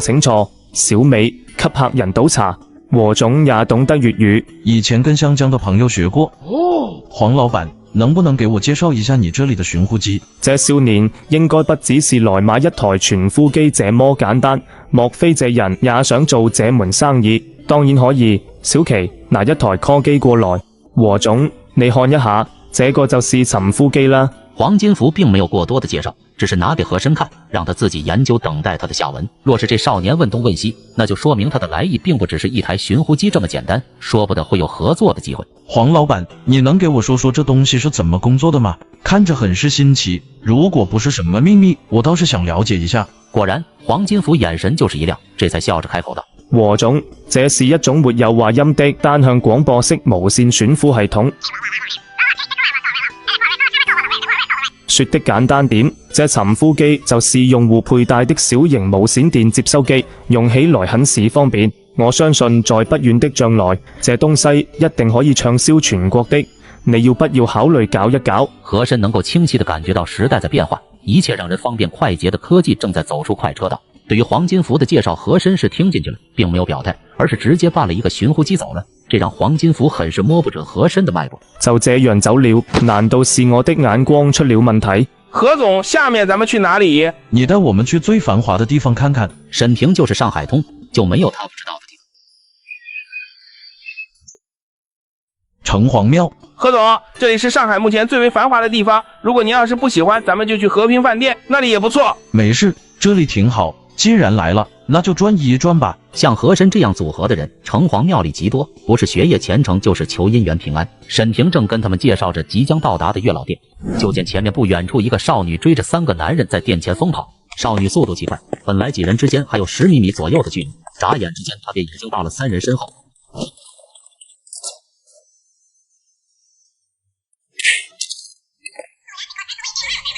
那幾人很是突兀，引來不少人圍觀。何總，那位是城隍廟的女俠吳小翠，從小就在道觀長大，練就一身好武藝，她就負責這裡顧客錢包安全，也不是道長指定的，她純屬就是好管閒事。沈師傅可真是一個上海通，感覺好像沒有你不知道的。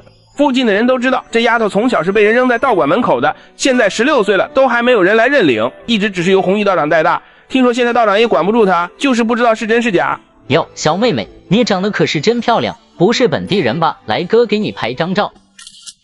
沈平與和珅正在說話，來往的人群中出現2個青年男子，其中一位對着巧玲咔嚓咔嚓的就開始拍照。巧玲嚇得拉着小雪慌忙向和珅靠近，在他的心裡，和珅就是自己的依靠，這是一種本能反應。不要躲嘛，長得這麼漂亮，不就是給人看的？哎，那誰，你讓開，我再拍幾張。沈平見到男子，面色瞬間有些發白，他微微低頭向和珅附耳。何總，這人惹不得，咱們得走。和珅聞言，看了一眼那青年，這種人他太熟悉了，高幹子弟，和田小樂、李八一他們差得太遠。沈平既然這麼說，那說明此人很出名，又是高幹子弟，自己初來乍到，沒有任何人脈，說不得要避一避鋒芒才好。巧玲，咱們走。哎呦，我靠，一個外地人還這麼囂張的嗎？小寧卻攔着他們，胡爺我還沒拍完呢。允許他們走了嗎？那小寧也不囉嗦，小跑2步直接站在和珅面前擋住幾人去路，這種行為讓和珅很是不喜。麻煩你讓開，不要擋住我的去路。老子就不讓，你能咋的？打我嘛，來打我，有本事你打我。啊！和珅一行人逛城隍廟，不料遇惡霸挑釁，和珅果斷出手，突然另一青年衝着和珅就是一腳。魏紅兵沒有猶豫，一脚直接将那青年踢出一个后空翻。此时的沈平早就一个头两个大。我的娘娘哟，这可咋办啊？何总这个人是市委副书记胡耀华的儿子，咱们闯了大祸了。沈平慌忙上前附耳小声告知厉害。哟，还真不小，打都打了，那怎么办？打得好，哈哈，胡小杨，没想到你也有今天。此时几人身后突然传来一个清脆的声音，来人正是吴小翠。和珅还正在想着如何应付后面的事，当他看到吴小翠的时候，突然间就有了主意。好的很，你们等着看你们怎么死！有本事你们别走！两人慌忙跑开，20好几的人了，自然知道好汉不吃眼前亏。何总，快走吧，不然一会儿可就真走不了了。沈师傅，即便是我走了也没用，你走不了，他会把气撒到你头上的。我相信这人要是想缠你，应该不是什么难事。我只不过一个司机而已，他难为我也没用。何总，你听我的，赶快走！怕他做什么？他敢再来，我帮你们！那吴小翠一拍胸脯，一副老大风范，立显无疑。妹子，能不能带我见见红玉道长？妹子，我比你要大吧？吴小翠有些不喜，就不喜欢人家说她小。这话说的，这是不说了，你行不行？有没有能力带我去见他？和珅一眼就把这小丫头看透了，小小一计，保准管用。谁说我不行？走，我带你去。别人想见我都不带搭理，就冲你刚才的那不畏强权的劲，我也得让你见见。跟我走。沈平弄不明白和珅不赶快走，还在这里做什么？万一人家待会喊人过来，不把你抓到局子里好好折磨一番才是怪事。吴小翠带着一行人七绕八绕的来到一处厢房。爷爷，我带了几位客人来见你。进来吧。厢房内传出一道浑厚的声音。吴小翠直接推门而入，一道人端坐其中，一身道袍，很有仙骨之风，应该就是红玉道长无疑。和珅微微躬身，红玉道长好。那红玉这才睁开双目起身，当他看向和珅的时候，眼神顿时就是一凛，随即就闪过一道金光。先生好面相。道长夸赞，晚辈冒昧叨扰道长清修，实属不该。这是一点香火钱，还请道长收下。众人眼神顿时就是一惊，香火钱一根就是2000，你好有钱啊！捐香火钱，一切凭本心，但像和珅一出手就是2000块的，还真没有几个。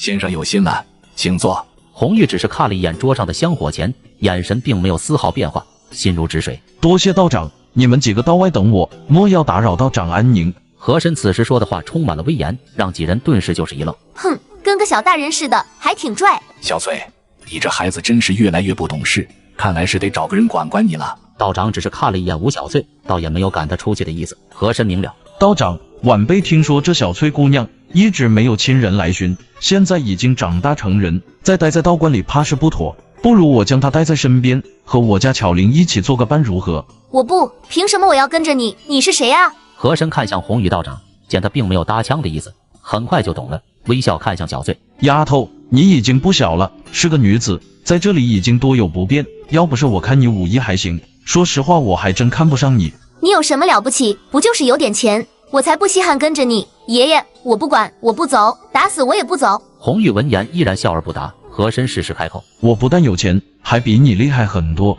就你这点身手，抓个小毛贼还行。既然你不愿意，那就在这里多练练吧，反正我也看不上。这就是一个不经世事的小丫头，哪里顶得住这么直白的激将法？一听顿时就是杏目圆睁，袖子一捋。来，你我打一架，要是你能打过我，我就跟你走；你要是被我打趴下，以后见我就喊我大姐。你又做不了自己的主，我需要的是丫鬟，不是大姐。算了，你出去吧，我要和道长说会话。和珅根本不打小翠这茬口，只要你能打过我，给你当丫鬟又能怎么样？只要我愿意，爷爷不会管我。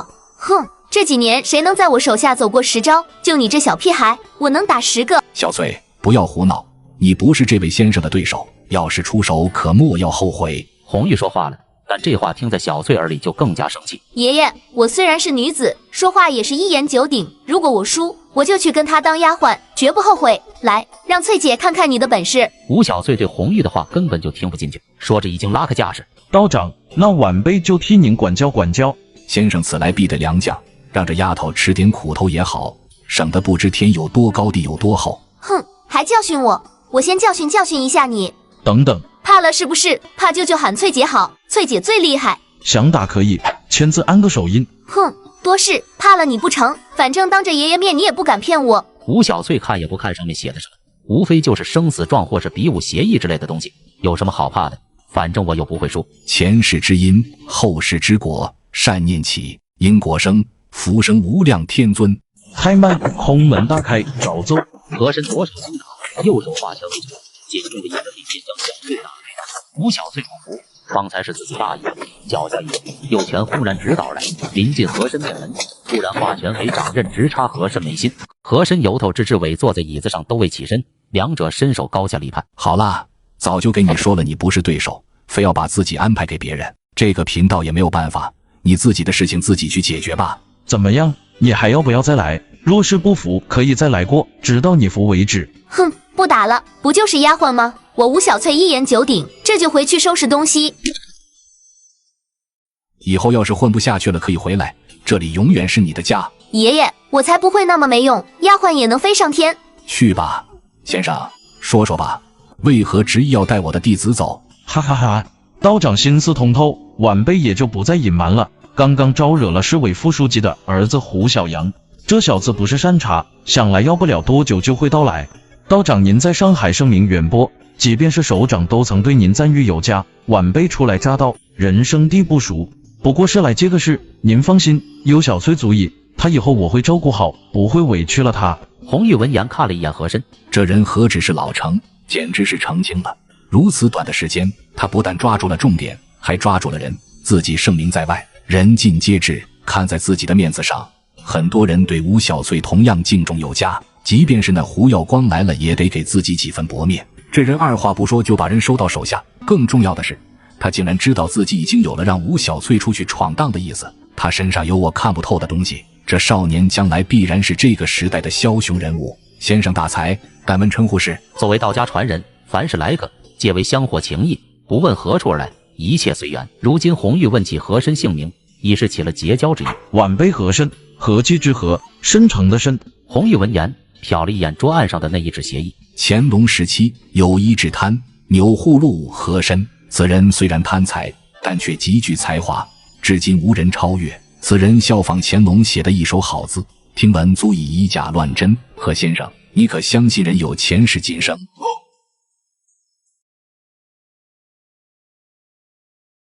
和珅拜见红玉道长，一见面两人便看出对方不简单。和珅的少年老成让红玉看不透，道长一句前世今生，使和珅脊背发凉。你个老家伙，我不信你一眼就看到自己是灵魂附体，如若这样，你就不应该在这里进修了。道长，前世有没有我不知道，但今生我一定不会浪费光阴。至于字马，道长乃世外高人，晚辈这点道行哪里能入您老法眼？哈哈哈！和珅与红玉聊得很是投机，那边吴小翠收拾好东西，红玉这才将众人送出殿外。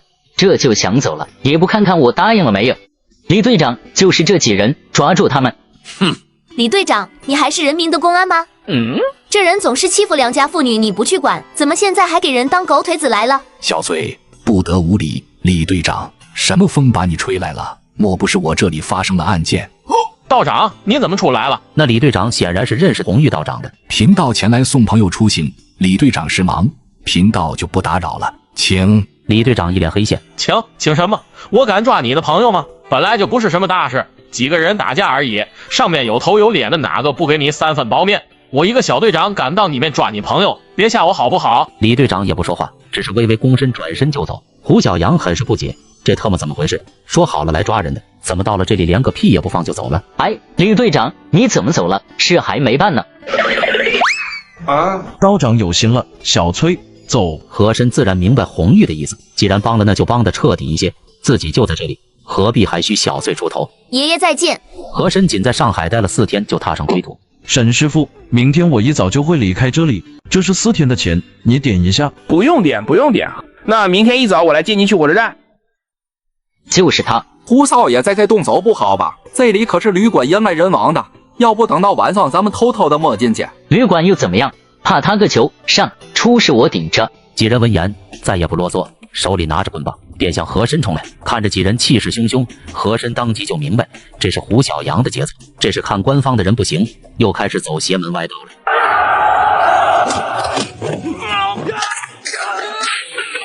收拾这几个人，和珅根本就不费力气啊！冲过来的还有胡小阳与李小宁，他们怎么也没有想到，6个人竟然打不过他一个。胡少爷，有些事再一再二不再三，下次莫要再让我遇到你。等真正的离开上海，吴小翠这才有些不舍。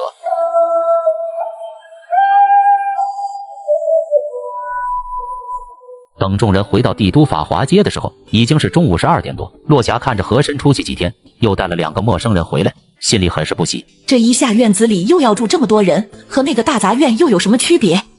小申回来了。旁边的何中书瞪了落霞一眼，和珅看着2人的表情很是怪异。这俩人是怎么了？自己一回来怎么是这表情？貌似不太欢迎我呀。爷爷、奶奶，巧玲，你去给他们安排一下房间。孩子，这2位是？他们2个是我找来上班的。和珅随即向2人介绍了吴小翠和魏红兵。那他们2个要住这里吗？落霞不知怎么就蹦出了这么一句话。和珅闻言就是一愣，这是什么话？难道我带的人还不能住这里了？听到这话，和珅突然有些明白了落霞的意思，他是嫌人多了扰了他的清静。想到此处，和珅也没有多言，和一个老人有什么好计较的呢？小申，不要听你奶奶瞎说，爷爷有件事要跟你说。爷爷，什么事您说？就是你不在的这阵子吧，几个孩子调皮捣蛋到你房子拿了几个瓷瓶，在上面作画，还摔碎了一个。这事我已经批评教育过他们，下次他们再也不敢了。坏了，这孩子真生气了。爷爷，我不是305身，不允许他人进入我的房间吗？是谁开的门？小申，这事都已经这样了，我也骂过他们了，你就不要再追究了好不好？不好，没有规矩不成方圆，规矩立下了就是用来执行的。你告诉我是谁，我再做计较。和珅面色没有一丝笑意，是真的生气了，这还是他来到这个世界第一次。是我开的，怎么你还要拿奶奶开刀不成？你这孩子怎么如此较真？都有这么多钱了，打碎一个瓷瓶有什么？再买一个不就完了？和珅看向落霞，一时之间心里升起一种无力感。这些都是老人，原主的爷爷奶奶，他能怎么办？这是一个打碎瓷瓶的问题吗？这是规矩，不管是做人还是做事，都要按规矩行事。何中书见和珅看着落霞的面色有些不善，慌忙上前就要说话。和珅伸手制止：“奶奶，您是长辈，对于这事我不好说什么，也无法惩罚于你。但我的规矩不能破。既然你喜欢这里的清静，那我们就搬家吧。这座宅子就当是孙子孝敬你们的。巧玲，你去一趟超市，让黄经理安排2辆车过来。”和珅说完，直接转身进屋，根本就不给老2口说话的机会。好你个和珅，你忘了当初你来的时候家里是怎么对待你的？我们舍不得吃、舍不得穿的东西都拿来给你和小雪，亏得我们对你这么好。现在不过打碎一个瓷瓶，你就要分家，你是白眼狼吗？小雪，你哥哥为何会对奶奶发这么大的火呀？一个瓷瓶而已，至于和奶奶闹别扭吗？哥哥为的不是瓶子呀，是奶奶破坏了他的规矩。哥哥最烦的就是这个，我要是破坏了哥哥规矩，也要挨板子的。姐姐，魏大叔，你们帮哥哥把房子里的东西打下包吧。他说要搬家，那是一定要搬的，别待会着急忙慌的不好。2人闻言更是汗颜。和珅老成也就算了，一个5岁的孩子想问题都这么全乎的吗？这是咋教育出来的？